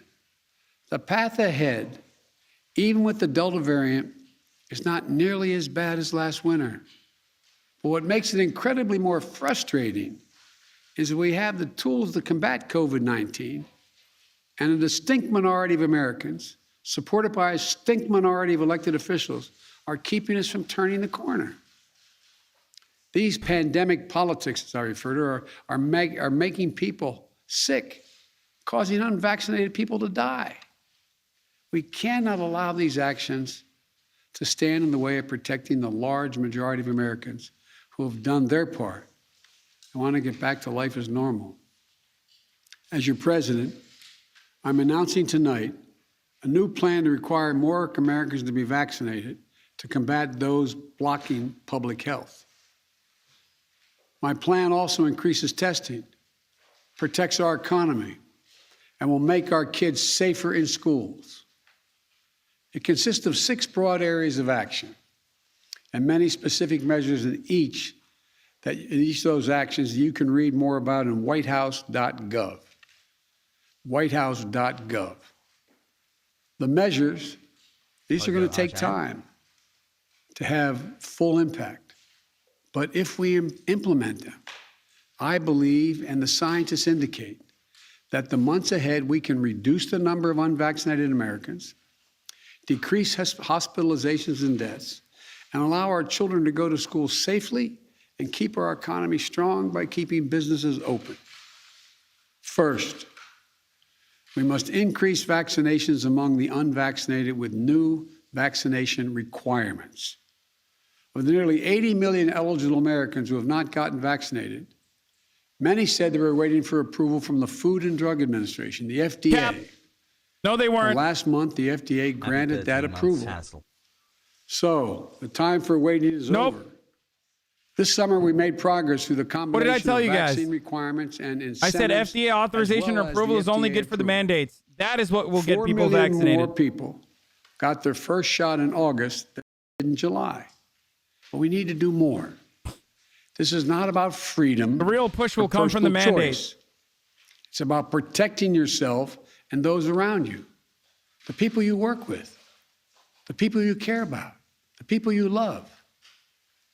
My job as president is to protect all Americans. So tonight, I'm announcing that the Department of Labor is developing an emergency rule to require all employers with 100 or more employees that together employ over 80 million workers to ensure their workforces are fully vaccinated or show a negative test at least once a week. Some of the biggest companies are already requiring this. United Airlines, Disney, Tyson's Food, and even Fox News.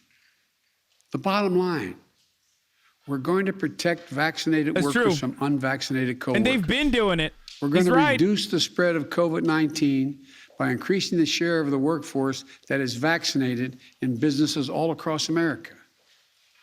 My plan will extend the vaccination requirements that I previously issued in the healthcare field. Already, I've announced we'll be requiring vaccinations at all nursing home workers who treat patients on Medicare and Medicaid because I have that federal authority. Tonight, I'm using that same authority to expand that to cover those who work in hospitals, home health care facilities, or other medical facilities. A total of 17 million healthcare workers. If you're seeking care at a health facility, you should be able to know that the people treating you are vaccinated. Simple, straightforward, period. Next, I will sign an executive order that will now require all executive branch federal employees to be vaccinated, all. And I've signed another executive order that will require federal contractors to do the same If you want to work with the federal government and do business with us, get vaccinated. Yeah, Sweden has You passed wanna this in do business with the vaccination federal percentages. government, vaccinate your workforce. 67% is And fully tonight, or vaccinated I'm with one removing one vax of the in last Sweden. remaining obstacles that make it difficult for you to get 63 in vaccinated. America, I think. The Department of Labor will require employers with 100 or more workers to give those workers paid time off to get vaccinated. No one should lose pay in order to get vaccinated or take a loved one to get vaccinated. Today, in total, the vaccine requirements in my plan will affect about 100 million Americans, 2/3 of all workers. And for other sectors, I issue this appeal to those of you running large entertainment venues, from sports arenas to concert venues to movie theaters. Please require folks to get vaccinated or show a negative test as a condition of entry. And to the nation's family physicians, pediatricians, GPs, general practitioners, you're the most trusted medical voice to your patients. You may be the one person who can get someone to change their mind about being vaccinated. Tonight, I'm asking each of you to reach out to your unvaccinated patients over the next 2 weeks and make a personal appeal to them to get the shot. America needs your personal involvement in this critical effort. My message to unvaccinated Americans is this: what more is there to wait for? What more do you need to see? We've made vaccinations free, safe, and convenient. The vaccine is FDA approval. Waving hand. Over 200 million Americans have gotten at least one shot. We've been patient, but our patience is wearing thin, and your refusal has cost all of us. He's right. So please do the right thing, but just don't take it from me. Listen to the voices of unvaccinated Americans who are lying in hospital beds, taking their final breath saying, Bro, there are literally just as many dead people now weekly that there were last year when there was no vaccine.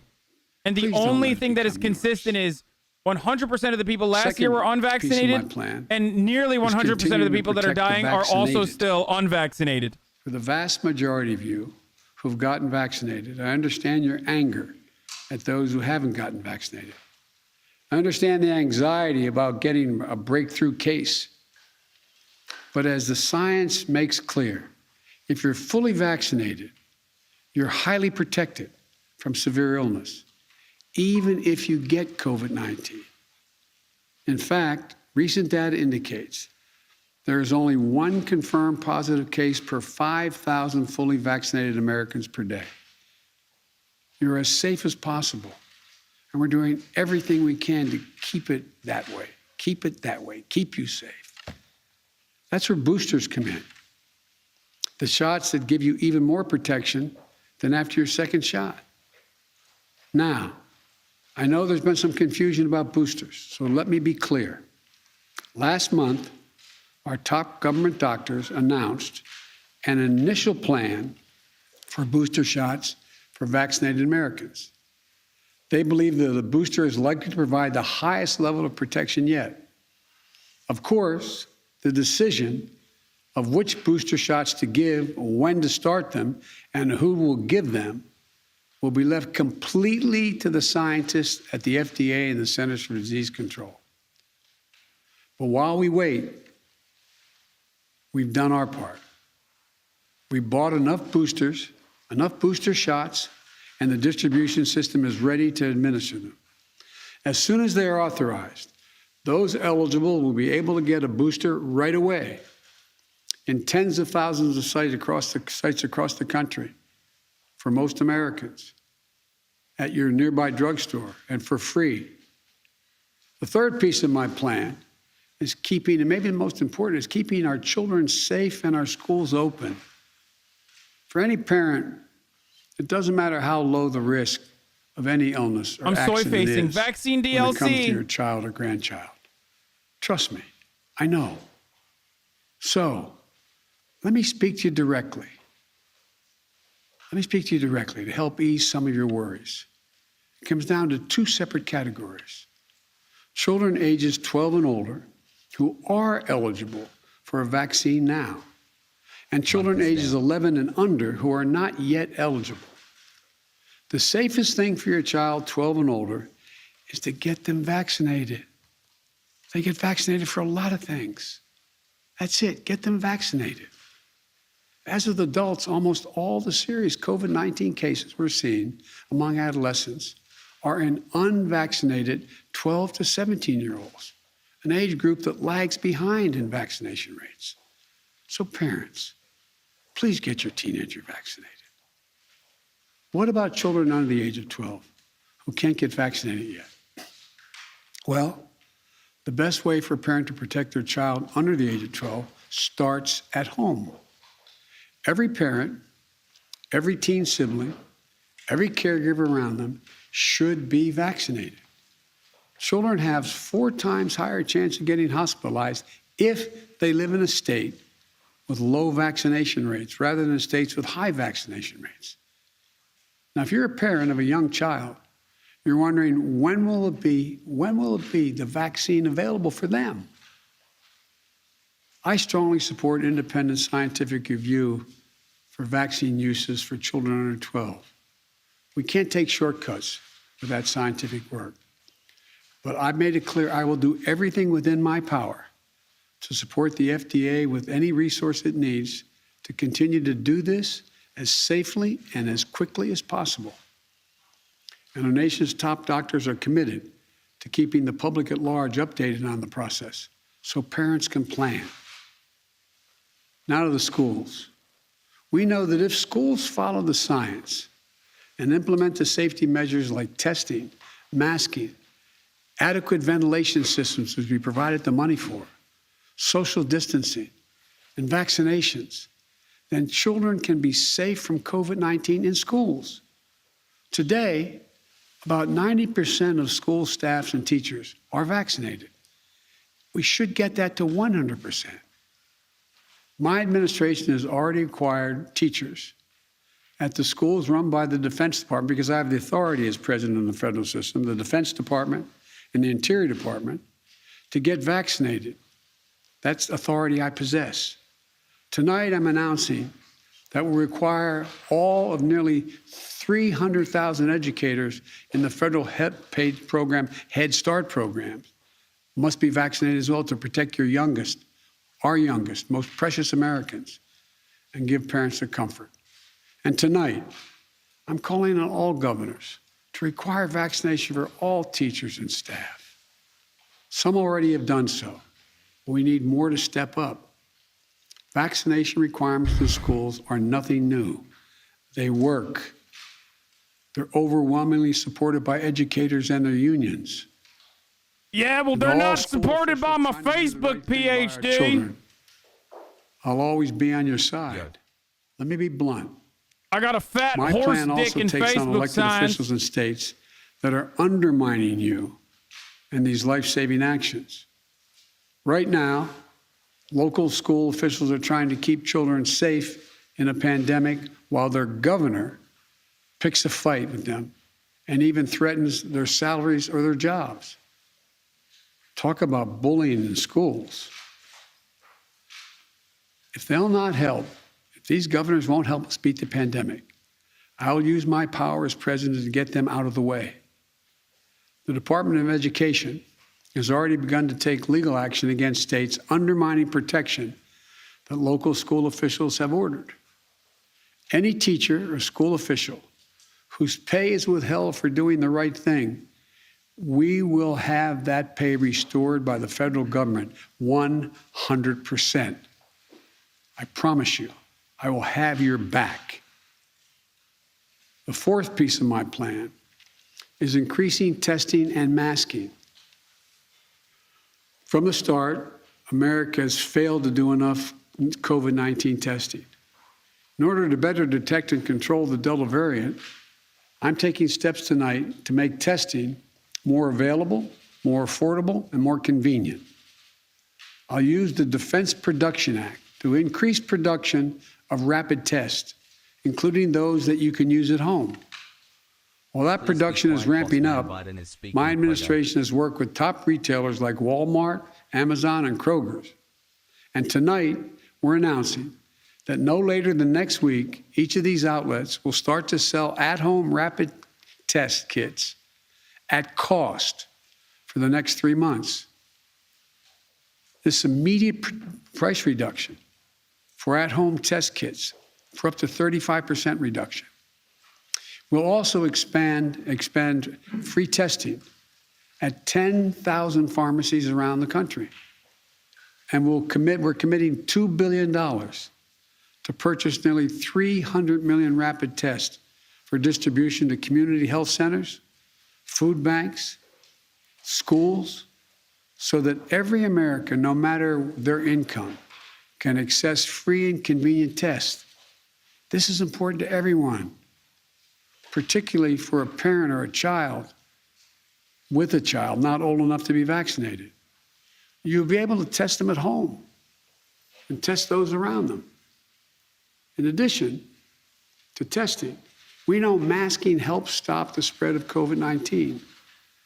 That's why when I came into office, I required masks for all federal buildings, on federal lands, on airlines, and other modes of transportation.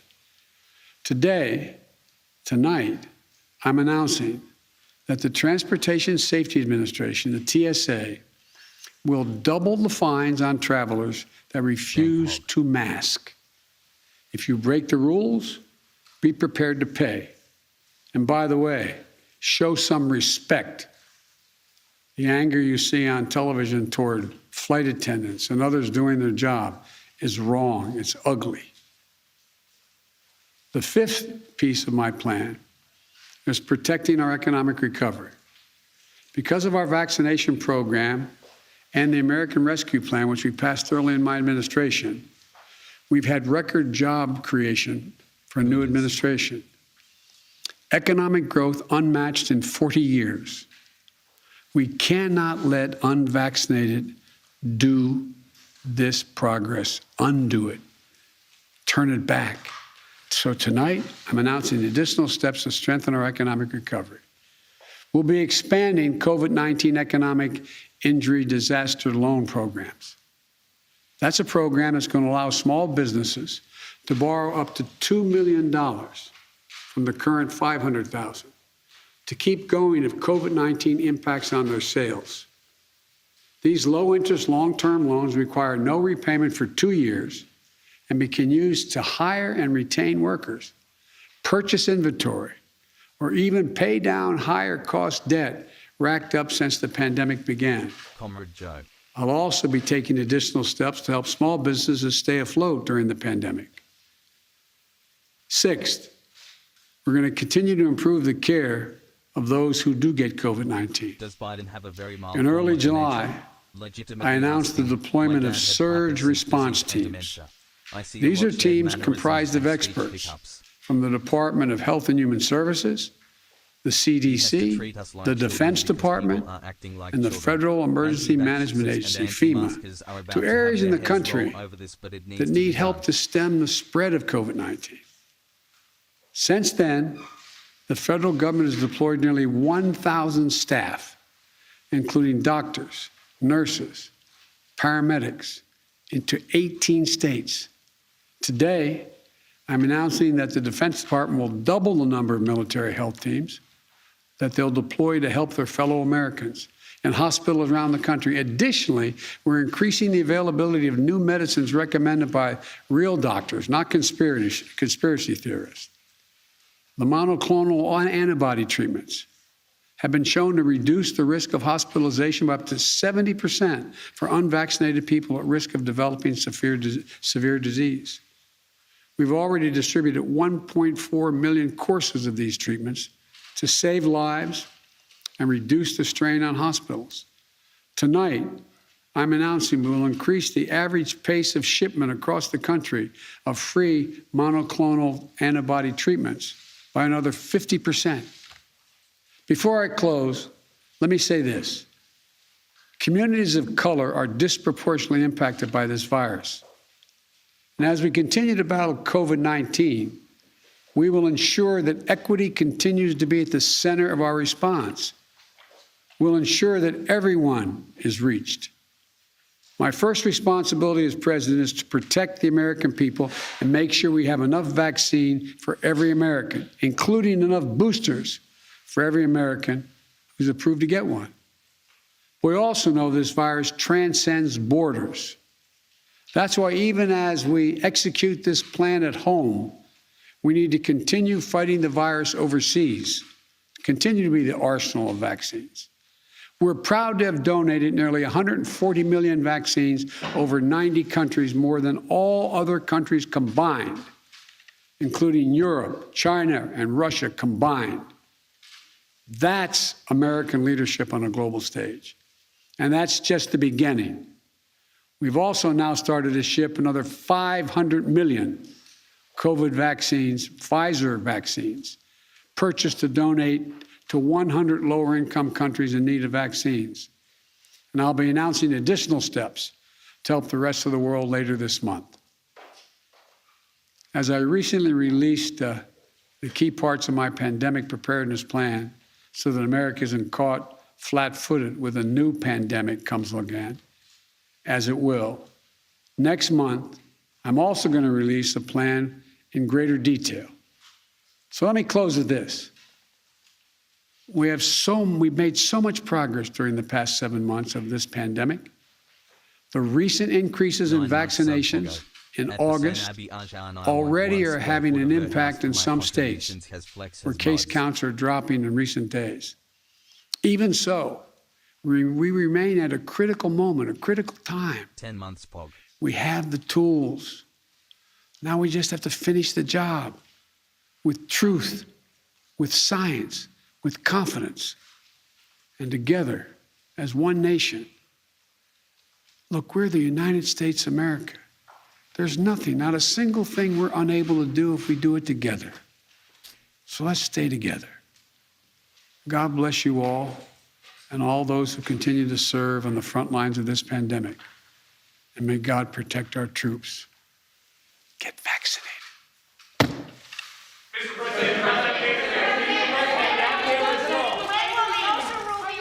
President taking no questions, but outlining a multi-point plan to address the Delta variant of COVID-19. And probably the biggest headline there is requirements for large companies over 100 employees to be either undergo routine testing or to have a mandate for vaccinations. Let's get right to Chief White House Correspondent Peter Alexander. Peter, a lot to unpack there. Some things clearly within the president's power, some things he acknowledges are not. Yeah, I think that's exactly right. The key headline for me in the president's remarks was doing him the right saying that thing, we've Jack. been patient, but our patience is wearing out, and your refusal is effectively killing people. That was his message to the 80 million or so eligible to be vaccinated who have not yet got the shot. The president, who had been resistant, reluctant in the past to instituting mandates, is now doing that for. I can't wait to see the fucking Fox News. And he's humiliated by the Afghanistan situation. He's upset with the economic recovery where it should be, but it's not. So he's taking that anger out on the unvaxxed. He's targeting 80 million Americans who don't trust him, don't trust the media, for good reason. Country's been lied to for 3 decades. Why would you trust a politician or the media telling you anything? And instead of uniting the country against this pandemic and against China, because that's where it came from, he's trying to divide the country against itself for political exploitation. You know who people trust? They trust their doctor.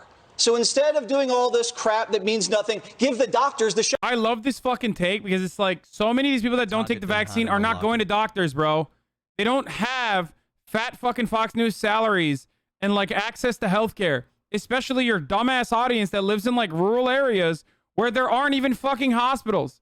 They don't trust the doctors. That's the problem. They trust you. There's about 2 million federal government employees. Let's just say 70% are vaxxed. So that's 500,000 that aren't vaxxed. He's going to fire 500,000 government employees for not getting the shot? If he does that, he's the greatest bureaucratic reducer. I would call him a conservative. Yeah. I mean, he gets rid of 500,000 federal employees. Wow. Jobs get filled. Yeah, that would be a big deal. The other thing, if you have more than 100 workers at your company, What's great is that, first of all, it's a OSHA mandate, so sucks to suck. And it's just going to create a lot of turmoil in the economy.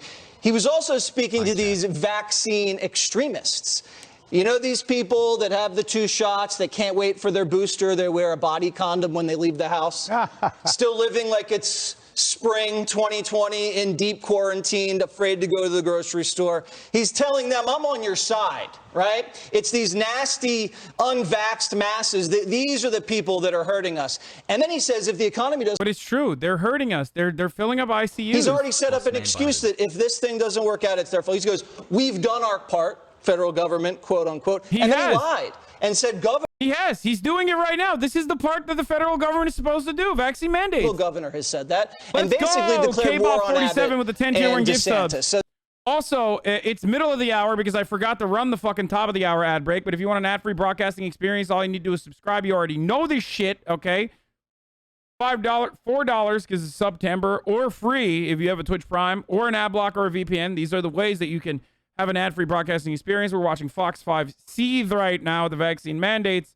But here is the 1-minute ad break. Now, Twitch Prime is free if you have an Amazon Prime that you've stolen from someone and connected to your Twitch account. All right. Yeah. You do hear, I mean, you do hear that. No, you hear that from the media. You don't hear people they're interviewing. Please.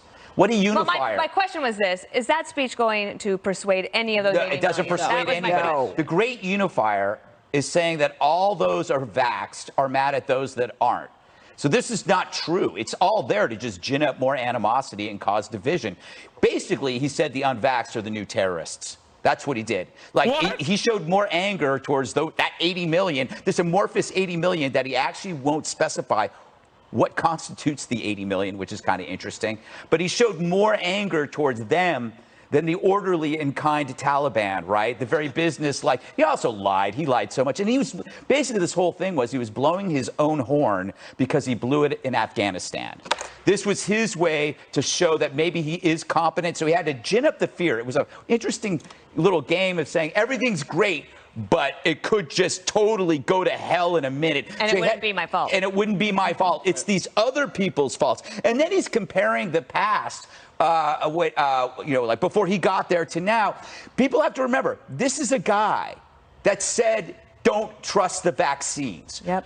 That's the guy. The same guy who said that is now saying people who say that are publicly dangerous or endangering public health. I think jail. Am I wrong?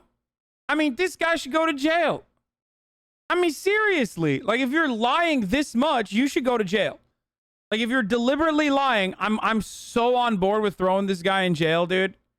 I want to see him fucking rot in jail. It's a punching down thing, but he won't say who they are, right? And I don't trust anyone, especially him, who says, the only way to get back to normal is to do X. For the 15 gifted but they subs. keep changing X because on how it affects them politically. So his government said, we're not doing mask mandates. The worst part is all these fucking pieces of shit are vaccinated. That changed. And now he has basically created unlimited power. He has unlimited power. He can have private businesses fire employees. That's unlimited. And I'm interested in that because we have lawyers here at the table. But can I just mention one thing? When President Biden and Kamala Harris both said that they'd be skeptical of the vaccine if it's developed under President Trump. It was about a year ago to this day, right? It was right in that fall time frame as the election, right after Labor Day, as the election was really heating up. Can I ask you, Judge, your general thoughts? But I do think about the fact that, first of all, that the Small Business Administration and the IRS says that a small business is 1,500 employees. Now he's saying that if you have a business of 100 employees, and this has to go through a rulemaking process, it's not like you can just immediately say this. It's going to go to court. Would people that want to challenge it have a case? Well, I think they could certainly challenge it. I don't know if they would have a case. I mean, because right now we're in a pandemic. And so what's happening is the courts are going to bend to the... Dude, remember, guys, 3,000 Americans died on 9/11, 1,500 a day right now, okay? We are literally approaching 9/11 a day, okay? Again. So to throw up the air quotes when you say pandemic... Well, most of those people that are fucking dying now at this point are literally just like Fox News watchers and viewers. It's completely psychotic. people to divide. These are all quotes. It's not about your freedom or your personal choice. Understand, and then he says, I understand your anger against the unvaccinated. And he is constantly ginning up anger in our society. It's all this Marxism thing that's following through everything that they're doing. And you're right, it was a year ago when they said, I'm not taking it if it's a Trump vaccine, if Trump supports it. Dude, what difference does it make? They took the vaccine on camera. Shut the fuck up. 5% of Americans have at least one shot. And dude, the thing that makes me so angry is that Fox News tailors its arguments towards an audience of baboons, okay? If you watch Fox News as entertainment, I'm sorry, I know a lot of your parents do. You're fucking stupid, okay? So they tailor the argument towards stupid people. And this is something that Donald Trump did as well. And it really fucking made me so mad. Like, they literally don't have to make a cohesive argument. It's just team sports. So it doesn't even matter. It doesn't have to be logical. It doesn't even have, they don't even have to lie. They literally just say, well, Joe Biden didn't want to take the vaccine last year. It's like before the vaccine was created. What difference does it make? He still took the vaccine. Once the experts said that the vaccine is safe, he took the vaccine on camera. So why are you bringing back something from a time when the vaccine didn't even fucking exist? And what does that mean? Are you trying to say that Joe Biden is like creating vaccine hesitancy? You guys all took the vaccine too. Without the mask on, and they decide to throw the mother off. I mean, I could go on and on about the absurdity of people who don't have power, who are suddenly engaged and have power, then they abuse it. What about this guy doesn't impress What me. about when he says the virus transcends borders? Oh, I love that. That one. That was and by awesome. the way, Wide open border. Oh, by the way, last thought. He's talking about the border with Florida and Texas. Yeah, right. Yeah, and he's making sure they have more, but that's another issue. We've got the Delta variant. Wait till the Mongolian variant comes in. Wait till the one that comes in from Turks and Caicos. Everybody's going to have their own. Your boyfriend keeps calling you. I know. It's not my boyfriend. Everybody's bothering me. I'm turning this off. Geraldo, let's give you the floor. That's the government coming after you. Well, first, I almost totally disagree with Greg and with Jesse. Now, and I love them. They're very reasoned people, generally speaking. But no, they're not. This was a president who was doing something that he feels necessary to curb an emergency that has already, ladies and gentlemen, taken more lives than the American Civil War. I mean, let's put it in the context of what we're talking about here. Geraldo. All right, well, if you know it, then doesn't it bear context and repeating that this is what we're talking about. Not talking about you don't have a right to drink if you're 19 years old, or you don't have a right to have a license before you're 60.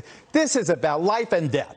He is impatient. He is angry. He thought that he would be remembered as the president who crushed COVID, and instead COVID is threatening to crush his agenda. So of course he is in every way frustrated. Isn't it about Afghanistan? Come on, Geraldo. This is about Afghanistan. Please. This is the pivot. Why Bro, that's so dumb. Maybe it's about 1,000 deaths a day, him an instant of sincerity. Never. A presumption of sincerity. No, he has provided so everything many people. Everything he says, you reject. That's not true. But also, this speech could have been given next Monday. But ladies and gentlemen, there is long settled. Then they would literally say, oh, you're doing it to hide the 9/11 anniversary. Your freedoms cannot infringe on my family's health. You don't have the right to spread smallpox or measles or polio or whatever it is to my family. I have a right to protect my family. My government has the obligation to protect me and my family. Right now, you have schools teetering in the balance. You have, look at football starts tonight. Football starts tonight.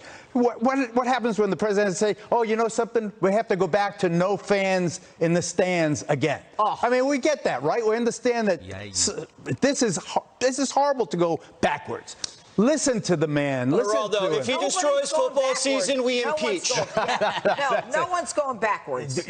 We are going. If we don't listen, you don't listen. Backwards. Get the damn Let me tell vaccine. you, 3/4 of the country has a vaccine. The people who don't have it made that decision. I have grandchildren. You have to get vaccinated. They made that decision. The people who don't want to do it make that decision. If they got comorbidities and if they're old, it's their. What do you mean they can't make it? You have no right to make a decision that negatively impacts my family. You know what? This is. They have the right to do whatever they want to do, and I'm sick and tired of them saying it's this party or that party. The people I know who aren't vaccinated just don't believe in any of it. There's not a lawyer watching. There's not a lawyer watching who does not believe the president of the United States was well within his legal and constitutional rights. I never said he wasn't. Just because it's legal doesn't make it right, Geraldo. And you, as a lawyer, wow, morality is not a substitute for legality.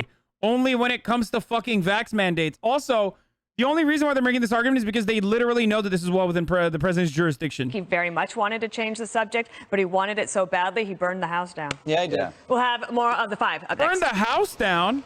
How did he burn the house down? He burned the house down by fucking making sure everyone's vaccinated?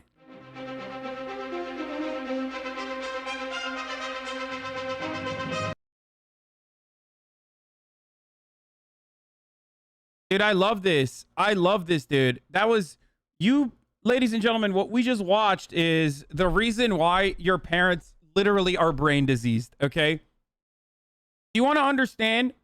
Do you want to understand why your parents have complete brain cancer, dude? Just straight up brain worms that ivermectin can't fucking deal with. They got irreparable brain damage from watching that shit all day and all night. And of course, here's another person with that fucking irreparable brain damage. Glenn Greenwald. The president has the power, acting alone, to set health policies for private employers, forcing them to fire their workers who don't comply.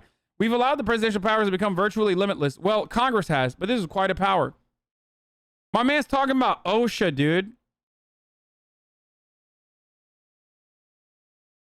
Glenn Greenwald is like one fucking age of consent law tweet away from being full-blown libertarian at this point. Like right libertarian.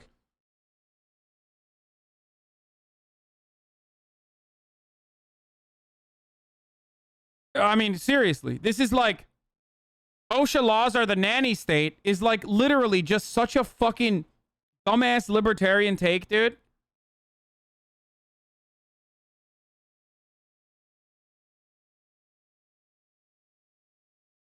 These crazy conservatives are full of crap. My father, who was an causing Australian, much division. my father, who was an Australian immigrant, really conservative, and I never really understood it. Isn't this some kind of evolution with all the stupid people now dying due to COVID? No, because it doesn't matter. It's not just stupid people that are dying. It's never just stupid people that fucking die, dude. Stupid people kill other people. If those who don't get the fucking vaccine were just dying alone on their own, quietly, then the government still has a responsibility to try and save them to the best of their ability. But ultimately, these people aren't dying alone. They're fucking dying inside of hospitals, especially in like rural areas and shit, where the ICU bed capabilities are marginal to begin with. So they're taking other people that are dying from preventable shit like gallbladder surgeries, gunshot wounds, stuff like that. I know everyone's gonna say that story was fake, but like this is a real thing that is happening, okay? Ultimately, yeah, it's not the ivermectin overdoses or whatever the fuck that's taking up ICU beds, but it is unvaccinated COVID patients that are taking the ICU capabilities, okay? There's as much vax in the hospitals, if not more. What the fuck? You are literally wrong. 95+% of those who have died of COVID are literally fucking unvaccinated, dude. That's just, you just made that up. Why are you making stuff up? And if you're making stuff up, then you have to recognize that what you're saying is untrue. 8 months, nearly due our sub baby hassle.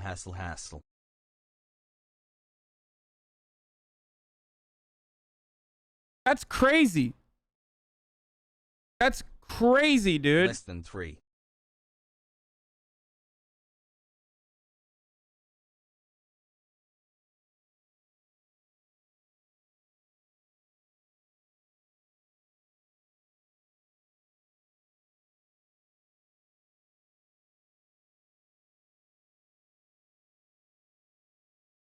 As a medical professional, you are just wrong. Listen, you dumb, fucking idiotic baboon chiropractor. I do not give a fuck about your medical professional opinion when you can't even fucking spell correctly, okay? You're a goddamn juicer. You're 17 years old. Stop LARPing as a fucking medical professional, okay?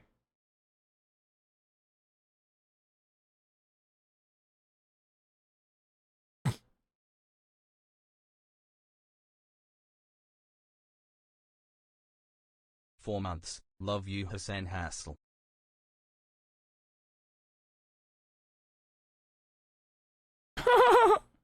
Yeah. Dr. Martin Kuldorf.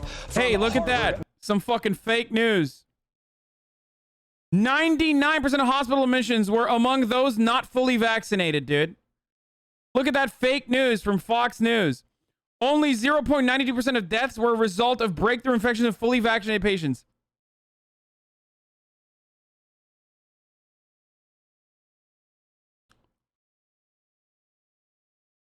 Wow, that's crazy. The vast majority of Americans who are getting serious cases of COVID-19 or dying are unvaccinated. They are the new 99%ers. Fox News, man. Fox News.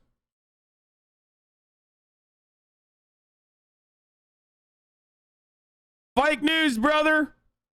I'd rather get my news from yippee-ki-yay motherfucker Facebook.com. That's right. Fox News is lying to you too. They're compromised by George Soros. Fox News is compromised by George Soros, brother. It's Animal Factory 1989.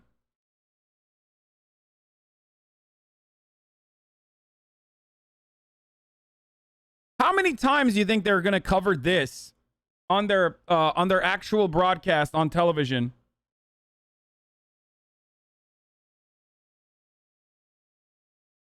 Huh?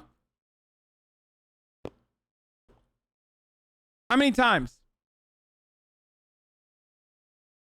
When Disney bought 20th Century Fox, they should have just also bought Fox News and shut it down. Why would they do that? Fox News makes so much money. 100% of the ICU patients in my roommates' hospitals aren't vaxxed. Same for weeks now. They're at capacity.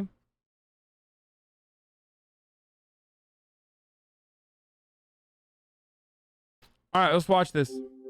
This spike is a little shocking. It's really raging here. Everybody's scared. Everybody's coming down with it. Does anyone have the YouTube link of this? Because I fucking hate watching Twitter video. You know this.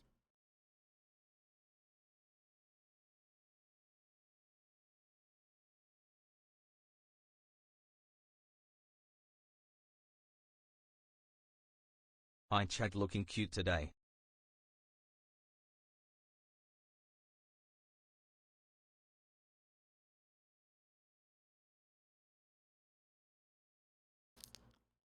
This is getting to a point where Republican voting numbers might actually be hit because of dead voters. It doesn't matter. The Republican Party has already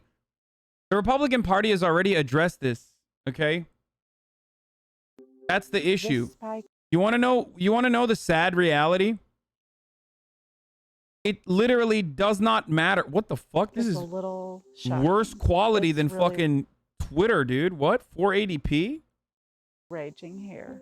Everybody's scared. 14 months from a watcher This is who doesn't insane. care much. What is happening with Anyway, hi, CNN? Hasan I'm gonna and lose my hi, mind. chat. What is happening with CNN, dude? What the fuck are they doing? Anyway, as I was saying, Fox News is not, not Fox News, sorry. Republicans are still going to win elections even if they lose because they've pad the decks. They've pad the decks. They stacked it against the Democratic Party. $14,000 fine per violation according to the senior Biden administration official. Businesses that ignore the mandatory vaccine testing policy. Let's go. Sub Preemie is finally here. Woo! Let's fucking go, dude. Let's fucking go. Get fucked, Daily Wire. I never understood the Animal Crossing 1964 meme.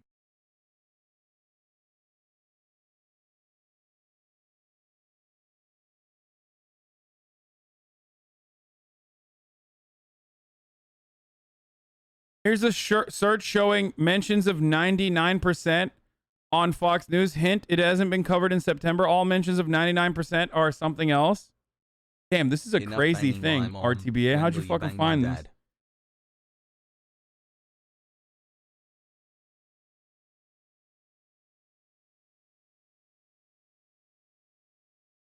Went to college for the first time today. It was very pog. Also, Doesn't seem a lot for businesses with 100 plus employees. For every single violation, dude. 1 year baby. HD version of that video, by the way. We found it. Chat. We fucking found it, dude. Is this it though? I mean, this one is like very limited. This spike is a little shocking. It's really raging here. Everybody's scared. Everybody's coming down with it. It's almost like a plague. I had both shots of the vaccine, and people just acted like, oh, okay, I gotta pee. After this, obviously, I'm gonna have someone running for the 13th LA City Council district. Also, I'm probably gonna have Michael Moore on as well. Maybe, perhaps tomorrow. Okay. So get excited for that too. We're working on that at the moment. You know, lots of guests, poggers content across the board. You know what I'm saying? But yeah, in a little bit, we're gonna have Hugo Soto Martinez, who is running for LA City Council District 13.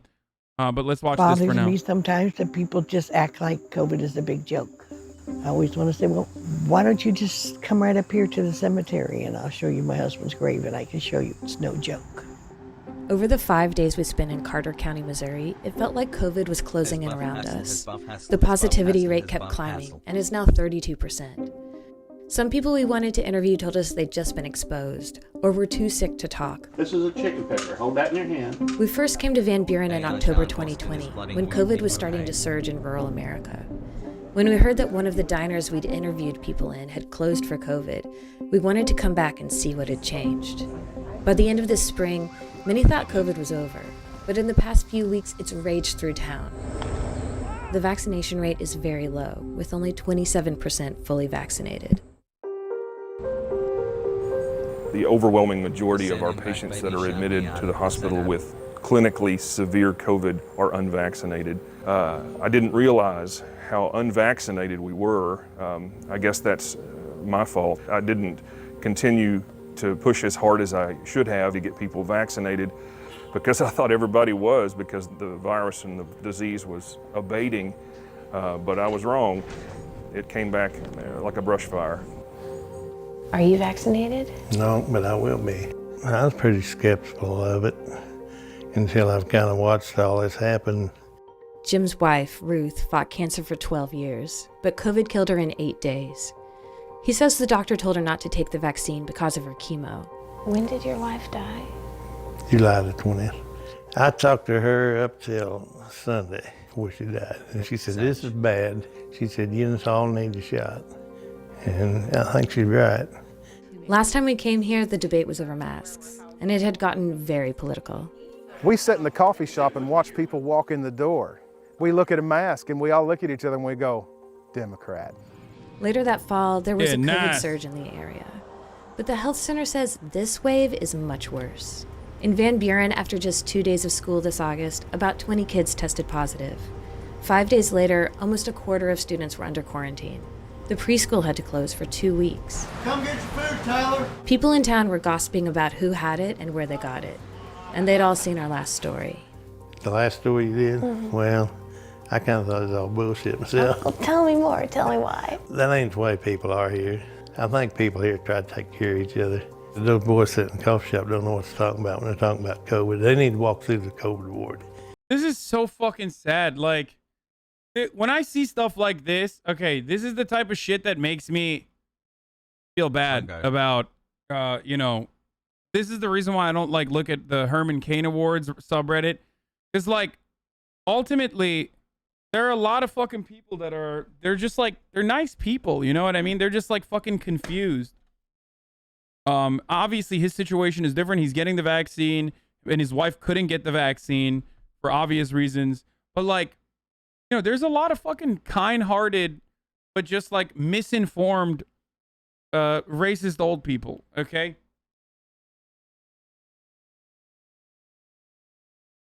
I mean, a lot of them are dying because they're stupid. That's the reality, okay? They're not dying. They're dying because they're fucking brainwashed. What the fuck is going on with my fucking camera today, dude?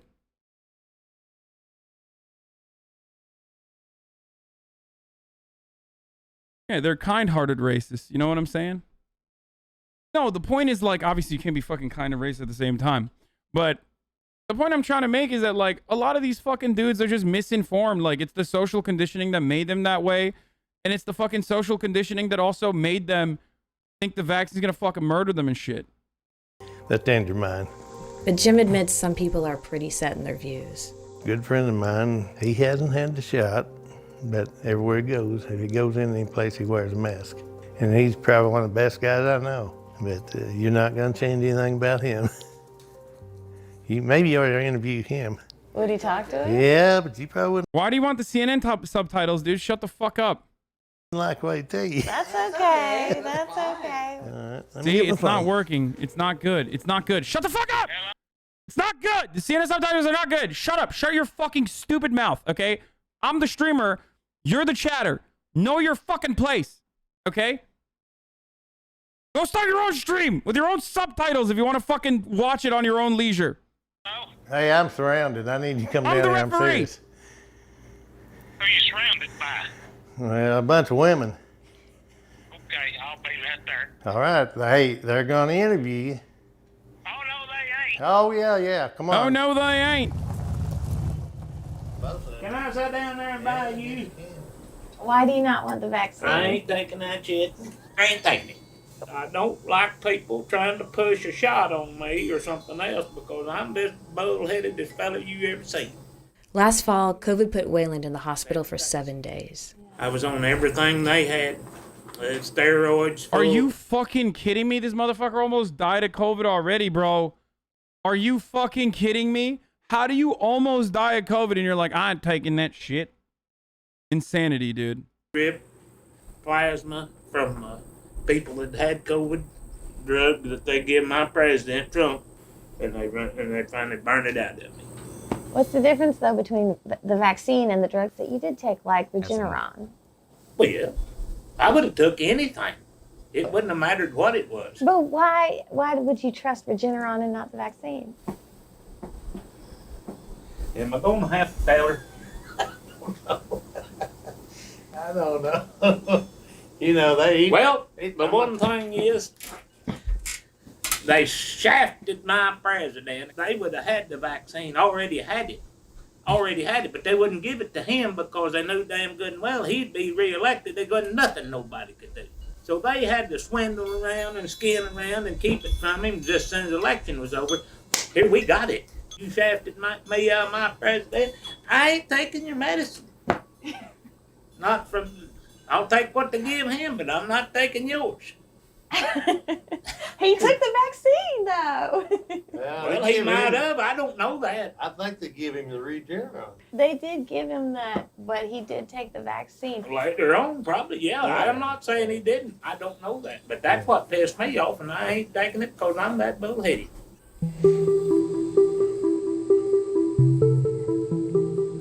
There's no evidence for Wayland's theory, but he wasn't alone in his skepticism. Have you thought about getting the vaccine? No way. Oh, really? How come? Because I don't want to get sick. And you think the vaccine would make you more sick? Probably. It made my mom sick. Okay. You mean when she got the... Well, she got the vaccine in February. And she got sick on Monday with COVID? Yep. Maybe COVID. Is she going to get tested? Probably not. She's just staying home. Oh, okay. How come? And I'm bringing her groceries and doing whatever I can away from her. Yeah. One of her friends tested positive, and she had been with him, so more than likely.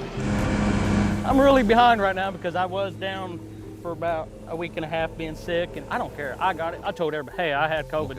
Hey, if you don't want to get around me, don't get around me. I do have it. So did you have the vaccine? No. Wait. What? Okay, brother, that's perhaps that's too much freedom. Has anyone ever considered, like, you can't do that? You're literally a fucking bioweapon? Brother, hey, don't be around me if you don't want to fucking die. I got COVID. I'm still alive. Why not? You might not be. There's not enough research on it. I'm not totally against the shot. I mean, if I have to take it and it's gonna... Dude, what do you mean there's not enough research on it, dude? What do you mean?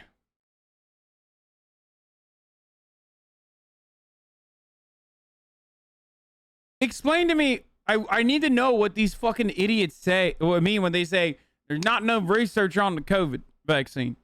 Like, what are you talking about? What do you think? They just like fucking made it in a bathtub, dude? Like, what do you mean there is not enough research, dude? What he actually means is there's not enough Facebook articles that I've read about it that actually say it's good. That's all he's saying, for the record. Help me in the future and not hurt me? Republican research. Yeah, I might take it. Kind of Are you vaccinated? I am not. And why not? I just I haven't got vaccinated. Okay. Had a lot of people around me's had it. I just never got vaccinated. Around here, we're pretty country folk, and it's kind of hard to get people to do something they don't understand completely, or they don't feel the need to. But are you in that category? Well, I guess. Now I'll really get deep with you. I believe if the good Lord wants me right now, it doesn't matter if I take a vaccine or I don't. Okay, I mean, this is suicidal. Like, I mean, that's just suicidal. Like, you can't argue with that guy. He's literally just saying, like, you know, I let Jesus take the wheel. Like, the problem is a lot of people have this fucking suicide pact going with the Republican Party. But the issue is they're not just dying alone. Like, they're not. I mean, they are literally alone when they're in that fucking room. Right? With like one fucking ICU nurse to like 8 people. But they're also taking up ICU beds and other medical professionals that could be working on other people at that time. L.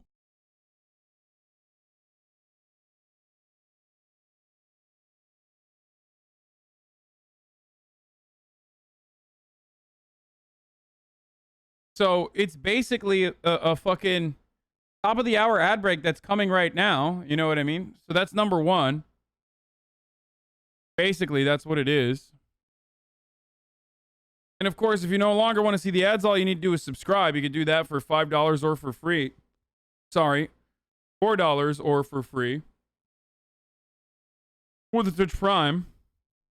Dude, my fucking hair now goes behind my ear. Like, it's crazy in the front.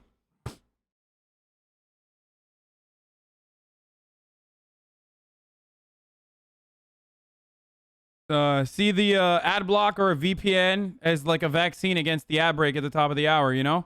No, if you want an ad, the LA City Council thing is that it's not LA City Council. Hassle. He's going to be on at 3:30. Okay? 3:30.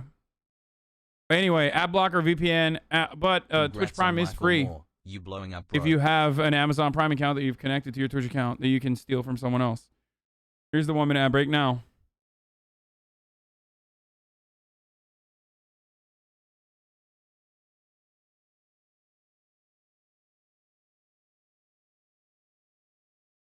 And I know a lot of people would say, well, he also gave you common sense and you ought to go get the shot. But yeah, that's just, you know, that's just the way I look at things.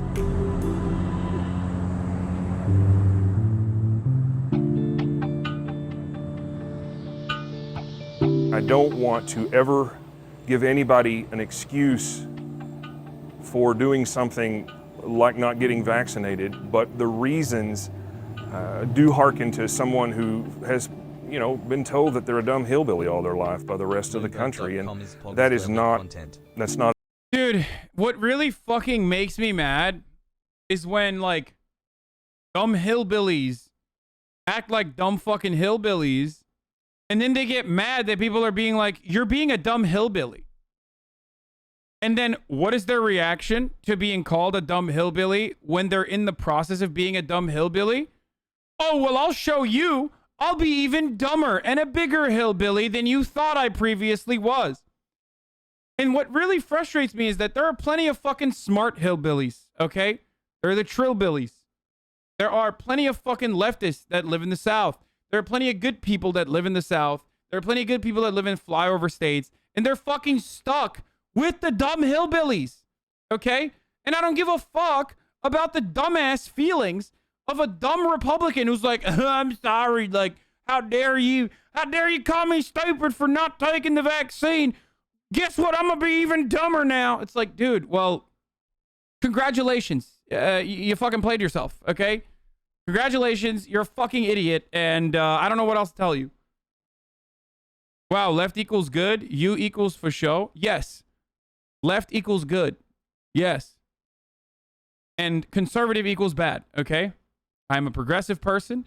I believe progress is important. I believe that it's rooted within empathy. And I believe that conservatism is not good and bad and not rooted in empathy. That's it. I believe these very simple things. Okay.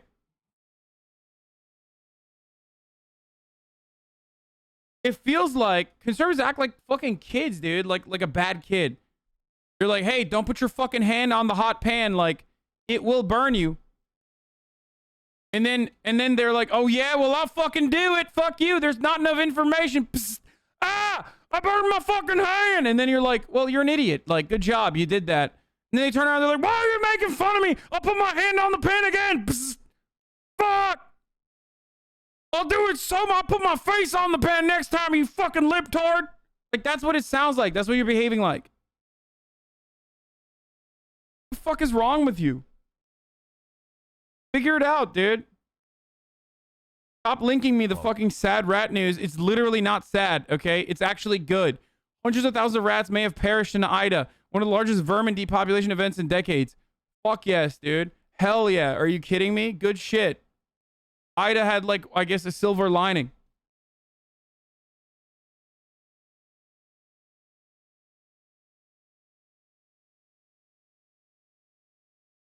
Not an excuse, but it's part of the reason. I don't know that we're, been told that they're a dumb hillbilly all their life by the rest of the country, and that's not an excuse, but it's part of the reason. I don't know that we're oppressed or disenfranchised, and I don't know if we deserve to even feel that way here, but we are a flyover state. In a social situation where peer pressure is so hard, we've had a lot of trouble to try to get people vaccinated. To break out of that peer group is very hard for people. Has anyone wanted to get vaccinated in secret? Well, yeah, absolutely. Like, tell me what they say. When they're in my office and they say, I don't want to get vaccinated and this is why, and it's usually, at the very best, a specious reason or a fallacious reason, we have set up things where we can sneak one in your arm wherever you need to do it, because that's our goal. It's hard, but it's not impossible. The health center said more people in Van Buren got the vaccine after 2 local kids in their 20s were hospitalized with COVID earlier this summer. Last year, we talked to Brian, who was pretty cavalier about COVID. I guess if I get it and it kills me, then it's slow walking and sad singing for the family. What would you put this year? He's dead on your tombstone? Didn't wear a mask. It took some convincing, but he agreed to talk to us again and tell us what's happened since. Never mind, he's not dead. No one feels like they can trust our government. It's not my fault no one's wearing their mask, and it's not my fault no one's taking the vaccine. I mean, this dude's a kid. Like, he's a child. He's literally a fucking child. It's the government's fault. Did you get the vaccine? Please, Brian. Did you get the vaccine? It doesn't matter whether I got the vaccine or not, whether I did or didn't. Oh my God, he did. Oh my God, he did.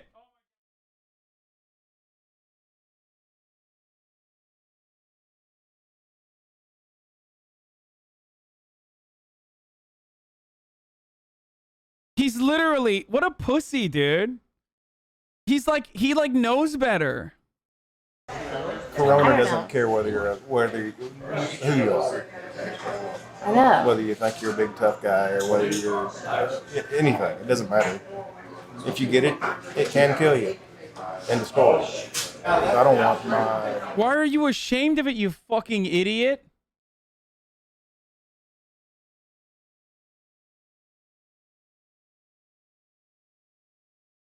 Five months hassle, let's go poglol.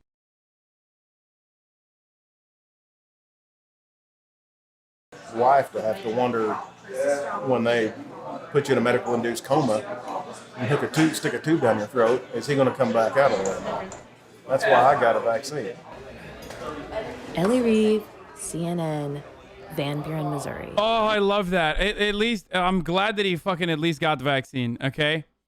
So, Glenn Greenwald popping off with yet another fucking incredible hot take, dude. This guy, I mean, holy fuck.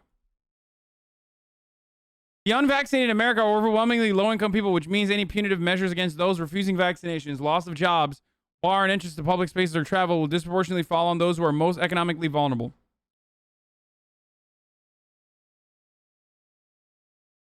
How much does the vaccine cost, Glenn? How much does the vaccine cost, Glenn?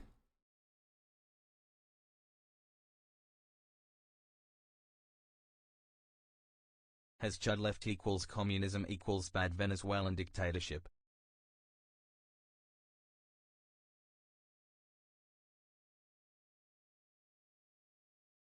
What a fucking idiotic argument, dude. What an idiotic argument, dude.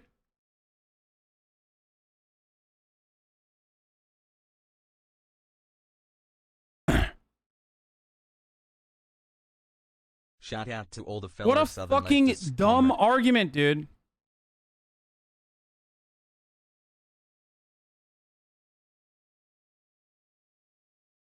Also, what I find rather funny about this percentage that Glenn is showing.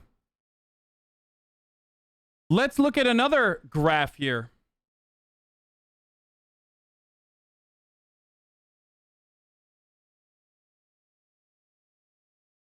Okay. Let's look at another fucking graph. I want to look at another graph that features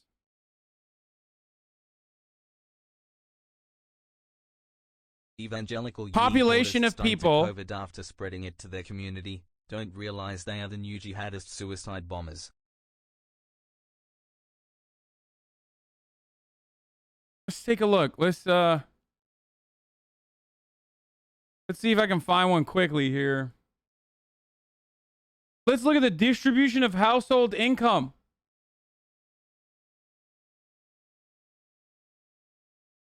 Oh, wow. What? Wait a minute, dude. Wait a minute. Kind of feels like this is just literally the same thing.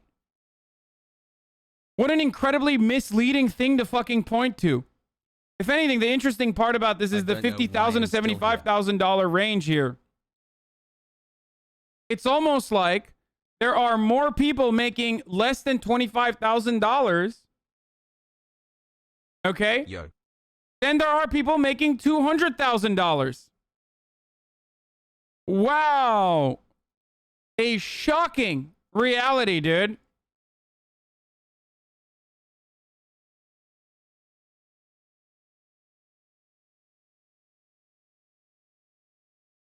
Interesting.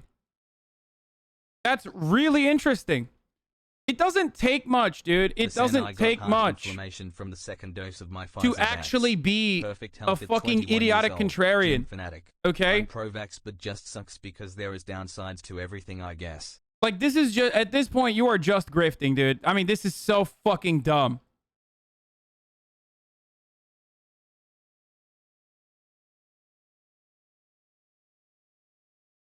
Hold on, I'm gonna write underneath it as well.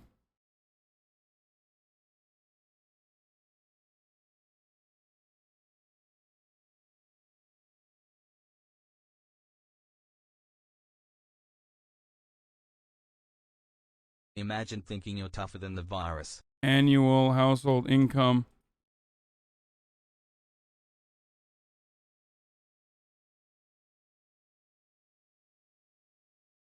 Why is he like this? Like, I don't understand. Why is he like this? Why is he so fucking stupid?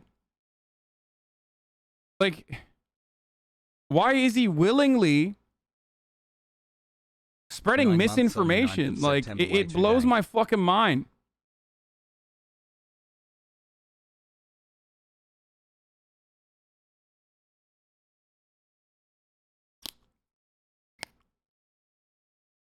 People keep saying Peter Thiel. Like, did he actually get money from Peter Thiel? Like, where is that coming from? You like that?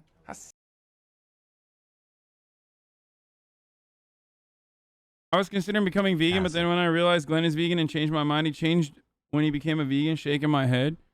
Is he not eating enough meat? Like, what the fuck's going on?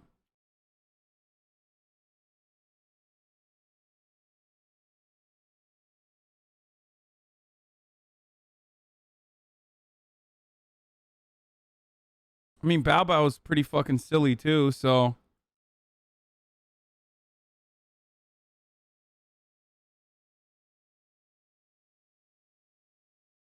And the new OSHA plan includes paid time off. Like, dumbass fucking hogs are so dumb. Shocking indeed, Pepela. Dumbass hogs are so fucking dumb that they would rather not get paid fucking time off to get this goddamn vaccine that's free. There's problems with truth to it. People who live in poor areas get poor public education, so they're less knowledgeable. Yeah, I know. But it doesn't matter because the vaccine is free, dude. There is no response to this. He subtweeted you on his tweet. Fog. What did he say? The number of ignorant liberals responding to the above data about pointing out that the vaccine is free and believing they're making a clever point will shock you if you look. They still, after all these months, don't understand why so many people are vaccine hesitant. Love you, chat hassle. They're vaccine hesitant because of contrarian awesome 2 months grifters like you constantly spreading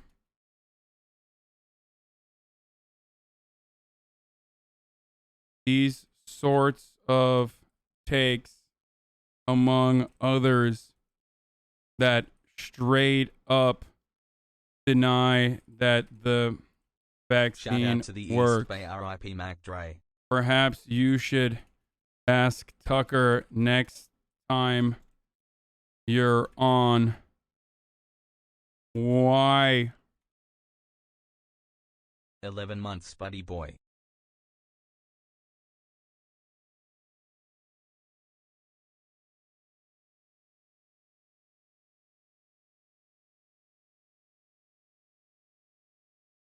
too wordy. It doesn't matter.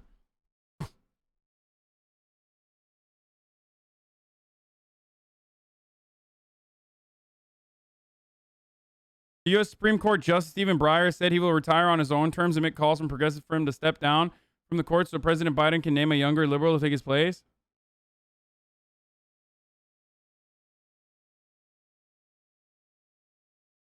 No, I don't think he'll block me.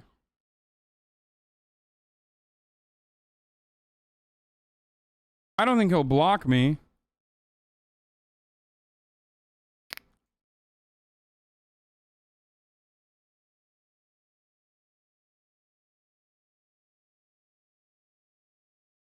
All he'll do is turn around and be like, you have a fucking house or some shit.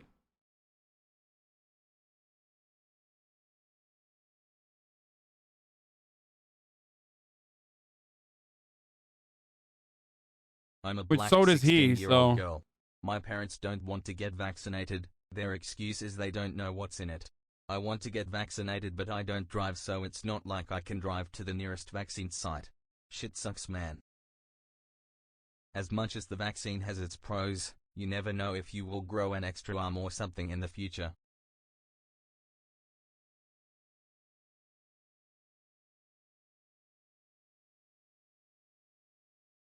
Black Americans have literally been ghosted by the medical system. Are they victims of misinfo too? I mean, of course they're fucking victims of misinformation. It doesn't matter what your background is. If you're hesitant to take the vaccine, you have become a victim of misinformation. Yes, for Black Americans, because of medical racism, there is more legitimacy to be fearful, but ultimately, they're still victims of misinformation when they're refusing to get. Fun of hogs. When they're refusing to fucking get the vaccine, dude.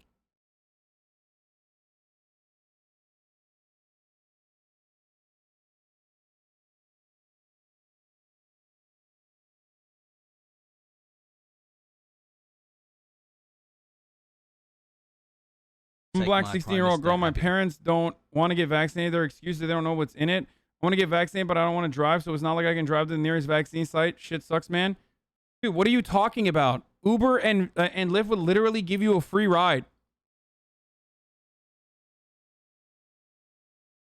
Also, you can get your parents to be vaccinated too. They don't know 90% of the things. Please stop taking the Black American talking seriously. Black Americans are getting vaccinated. White hogs aren't. Don't let white hogs shield their idiocy under Black Americans.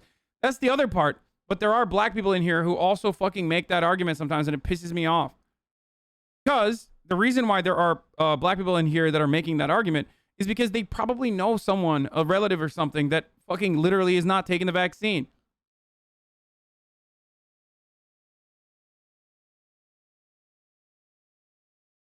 And I've told you guys before. I've told you guys this before. Like, if you have black relatives or black loved ones that are scared of taking the vaccine because of medical racism and all of that stuff, there are very easy counters to that. Tell them that rich white people cut the line to get the vaccine first. Tell them that they're literally giving ivermectin instead of the fucking vaccine to prisoners in Arkansas, black prisoners in Arkansas. Help them recognize that, like, no, this is something that, like, rich white people specifically were trying to get before anyone else. One medical literally got caught by the U.S. government for cutting the line and giving fucking rich people that were not eligible to get the vaccine. Or was it? He deleted the tweet? No, he did not. Because they don't trust the government, the corporate media, or public health authorities, because they believe that they've been lied to by so many times by those institutions of authority they don't merit trust. Dude, for the record, by the way, I think what Glenn is doing here, I mean, his analysis is correct. Part of the reason why people don't believe this shit is because they don't trust the government, not corporate media. They trust Fox News. But they don't trust the government when it's the Joe Biden government. They trust the government when it's fucking Donald Trump. They trust the public health authorities to a certain degree. But what you are supposed to do as an intellectual, as a public thinker, as someone who is in a situation as someone who is like in a public position of prominence, you're supposed to do the right thing, which is go against the misinformation, not ride the wave of misinformation so you can fucking make Substack dollars, dude.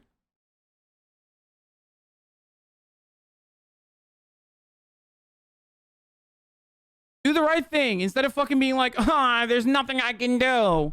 They don't trust the government. Yeah. So what?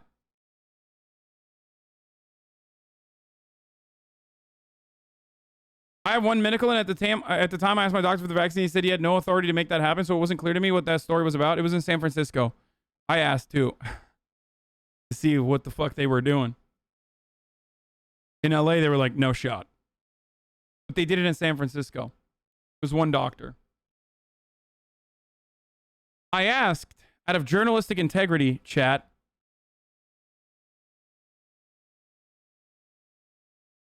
I was in Oakland, lol. Guess that clears it up. Yep.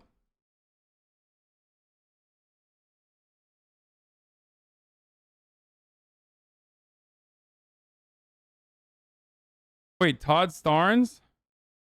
Biden says even Fox News is a mandatory vaccine policy. Is that true? That can't be true. Have Hannity and Tucker and others gotten the vaccine? That just can't be true. Are you serious? Love you, Hasan less than 3.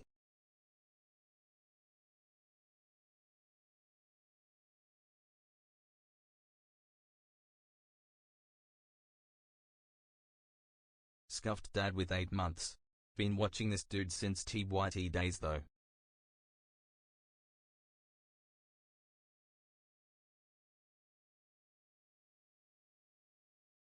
But I've already tried to debate my parents, but especially my mom is scared since she had a rare cancer and treatment weakened her system. And my parents won't let me get in the back of someone's car. I've already tried to ask to ride in Ubers before.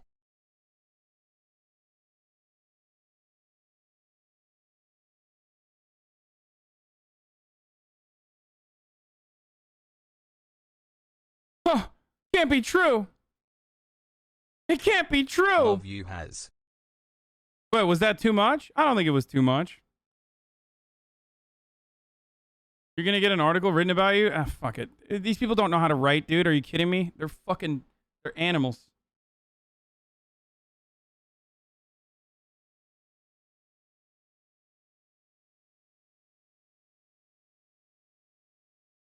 Hey, bro. Wow, you're a real piece of shit. Your mom seems to like it, though. Fucking got him, dude. Lol. How can their brains not process this point? Me, the vast majority of unvaccinated people are low income, so punitive measures will fall mostly on them. Dude, the vaccine is free.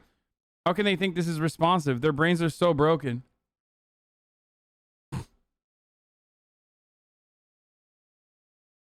Oh, these fucking guys. The replies underneath are unbelievable, lol. No one said low-income people can't afford the vaccine. We know it's free in the U.S. The point is that if low-income people don't want it for whatever reason, they will be impacted by the most job loss and other punitive measures. Then get the vaccine. That's what it's supposed to do. That's why there is such a mandate. That's how mandates are supposed to work. Can you imagine putting this out, putting this graph and being like, the overwhelming majority of people that are going to be impacted by murder laws are people that want to do murder that happen to be in this category. And it's like, dude, are you fucking dumb? Like, yeah, that's why there are laws, okay? That's why there are these laws. We make mandates for this specific reason. Are you vaccinated? Fuck yeah, I'm vaccinated.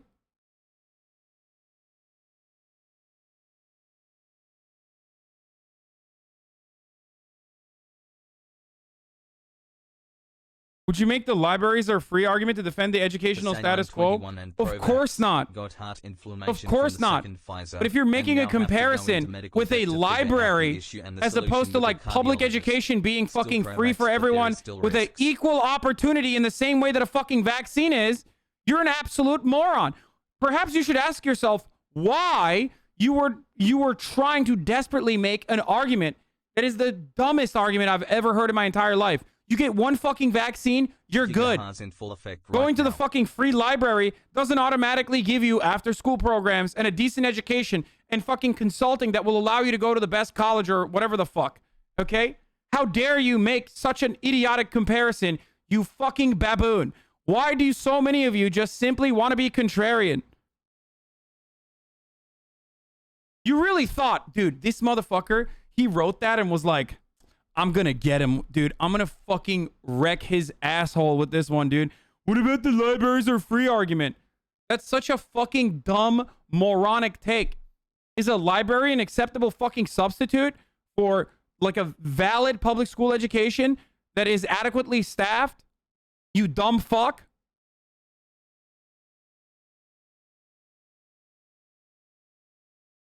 Go ahead. I want to hear this fucking idiot's argument. In the same position if Trump were president?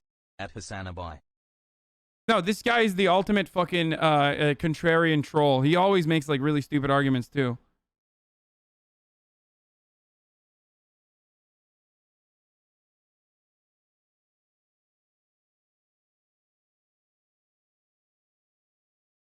I will get the jab if Jake Paul says it is a good idea. There are cons as well as pros with it. It hurts and you have to go twice to get it and feel bad for 2 days. Only reason I will get it is because I missed out on the lad's holiday this year cause of it. You're right, but you're making a slippery slope argument, or so is a chatter. No, I'm not.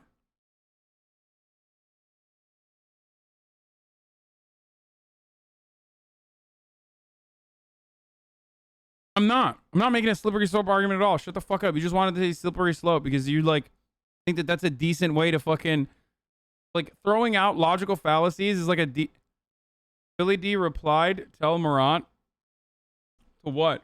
Hassle.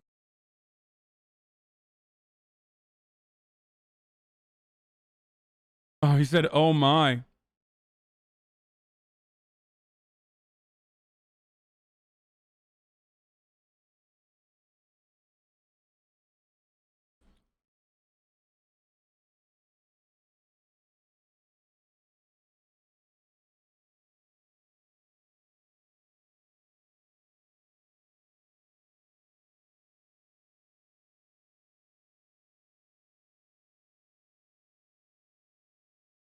This is a dumbass fucking graph.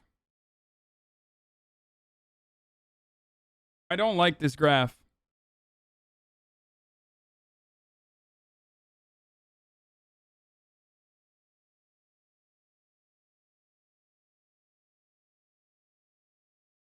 What the fuck is Austinox saying? He's probably a reminder to people who eat a plant-based diet but continually advocate for the death of thousands daily by spreading vaccine hesitancy aren't vegan.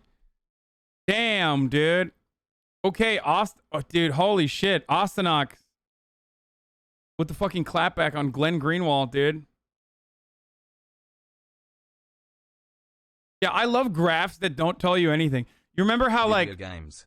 You remember the heat maps that we would see all the time in the beginning of fucking COVID? Where, like, they would be like, look at all the areas where, you know, people are getting COVID. And it was literally the same population heat map, basically, stamped over. Would get the vaccine if you didn't. It's like, have no to go shit, twice to dude. get Yeah, it. population You need more density celebrities factors to into endorse it, or the the youth likelihood won't that get you're the going to get vaccine. fucking COVID. If Like, Jake Paul this made one graph tweet doesn't tell about you it, I'm anything. sure more people would be vaccinated. By the way, does that chatter know public schooling is literally mandatory? No, because he was clearly fucking homeschooled, okay? The arguments that he makes are unironically like, I was homeschooled 1 year question by my mark fucking slash. mom, who happens to also be my cousin.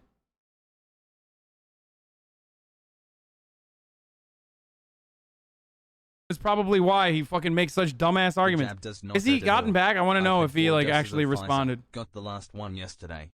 My arm's a little sore. The worst side effect I had was a very mild headache after the third shot.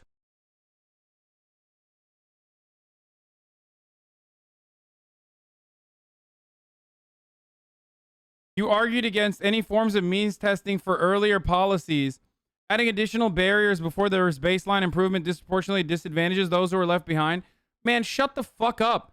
The entire purpose of a fucking regulation such as this is to force people to get the vaccine. The end all be all is that you're saying people should be dumb enough not to get the vaccine. Shut the fuck up. Okay? You already got fucking your ass cheeks clapped by this, and now you're turning around and trying to fucking move the goalpost to a more appropriate argument. And even then, it doesn't matter. You argued against any form of means testing for earlier policies, adding additional barriers before there's baseline improvement disproportionately disadvantages them. It's such a fucking idiotic take, because you want to know where there's no means testing? The vaccine! It's free for all. There's no means testing on the mandatory vaccine. Shut the fuck up. They tried the carrot. Now it's time for the fucking stick. For the homeschooled, inbred motherfuckers like you. He loses his job. Okay? Time for the stick. Sorry, you're too much of a fucking hog to go get motivated by the carrot. Vote no on That's the how it recall works. California Larry And that's what a Goldberg responsible cringe. government is supposed to fucking do. This is the tweet you made fun of? Yeah, map of the mask wearing in the US versus map of total count. Yeah, I... See if you can spot a pattern. Yeah, the pattern is it's a fucking heat map. Idiot. That's what an authoritarian government's supposed to do? No, dude. All manner of governance is authoritarian. It's about who you are excluding, okay? Unless you're some fucking weirdo who believes that, like, there should be no fucking government whatsoever, okay? In which case, you know, go to the fucking loony bin, all right? Because you're not a serious fucking person. But all matter of laws technically exclude people. If you are the type of person that wants to do murders, for example, you're like, oh man, I really want to do a murder. The government is technically excluding you from doing a murder. What do? Well, that's an authoritarian action that they're taking. They're telling you, if you do a murder, we will rob you of your freedom. We will rob you even of your humanity. Okay? That's what a government does. That's what a responsible government does. Okay? They set rules and regulations to make sure that there is some kind of social back and forth amongst the population that have conflicting values, opinions, and ideas. Okay? So this is a public health measure. And that's precisely what's happening in this public health measure. Okay? So yes, it is authoritarian. But not all matter of authoritarianism is bad. Okay? We are excluding people, or we are saying we will punish you if you don't get the vaccine. To me, that is what a responsible government is supposed to do. It is no different than saying we will punish you if you murder someone. Okay?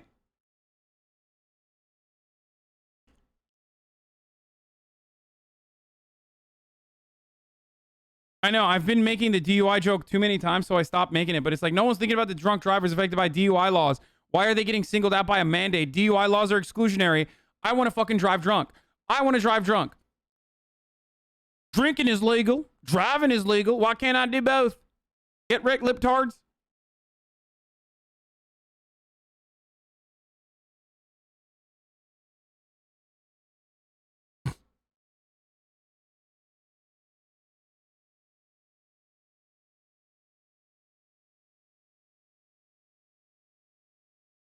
I want to be able to smoke indoors, brother. I want to be able to smoke indoors. Okay. Oh, here it is.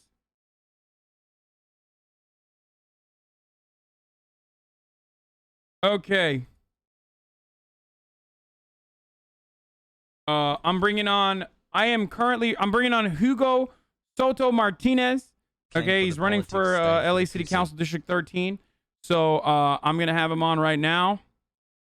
We're going to talk about the CA recall. Okay, we're going to talk about city council, his district, running for city council, why it's important, all that sort of stuff.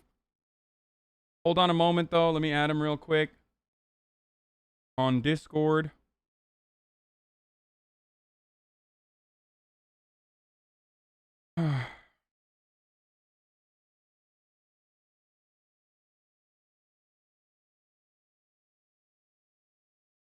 Four-month pog. Afterwards, we are finally going to do... Afterwards, we will get to the Joe Rogan Imagine thing. being a doctor working the first 6 months of COVID without a vaccine, putting your life at risk. We'll get to Joe Rogan spreading more vaccine misinformation. I have not watched the trailer yet for Matrix 4. I haven't had time because we've had a fucking fat ass day today. So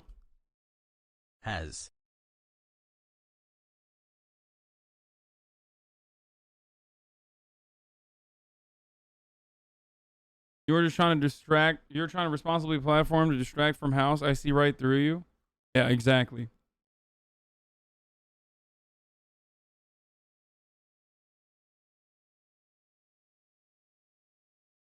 Punitive measures will disproportionately affect lower income earners that are stubborn. Key point being stubborn. That cannot be disputed. Wouldn't these measures take them more untrusting long term, though? I understand the importance of the immediate short term problem we're tackling. Not trying to be contrarian here.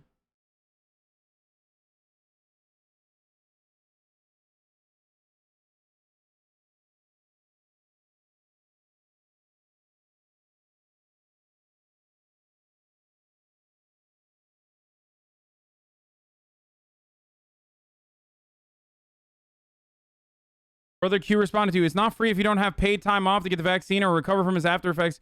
Guess which income category in that chart has the highest number of people who can't afford to miss one, much less multiple days of work? Okay. The only reasonable argument here is for gig workers, okay? Gig workers also deserve time off.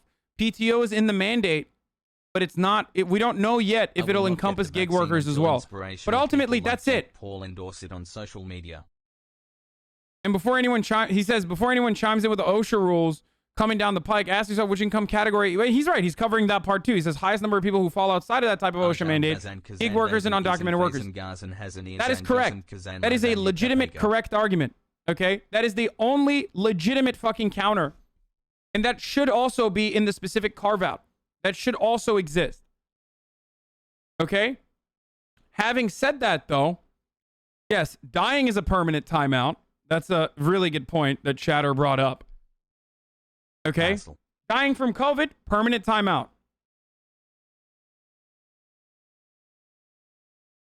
And not only that, but also this notion that like these people just literally cannot get the vaccine is a silly one. I don't know why we're doing this. Like it's ridiculous. When it's not a fucking certainty that it's exclusively people that are like, when we ask these people, why haven't you gotten the vaccine yet? Very few of them say, I don't have time to do so. almost all of them say, I don't want to take it because it's fake. So why are we arguing from a position as though there's like a massive amount, like millions of people that are like, oh, fuck, man. I just like, I want to get it, but I can't. Like, why are you hyper focusing on like literally this tiniest fucking margin of people that do have a legitimate reason for why they can't get the vaccine? Instead of trying to solve that, we're using those people as an argument. I don't understand it.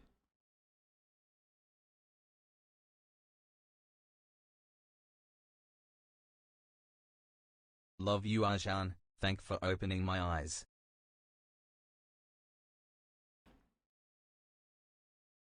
Oh, anyway. The youth won't get the vaccine if inspirational people like Jake Paul are not endorsing it. Plus you have to travel twice to get it. Not once but twice. Okay. Here you go, folks. First, I'm going to show... Oh, shit. 2 year, I guess. This is what...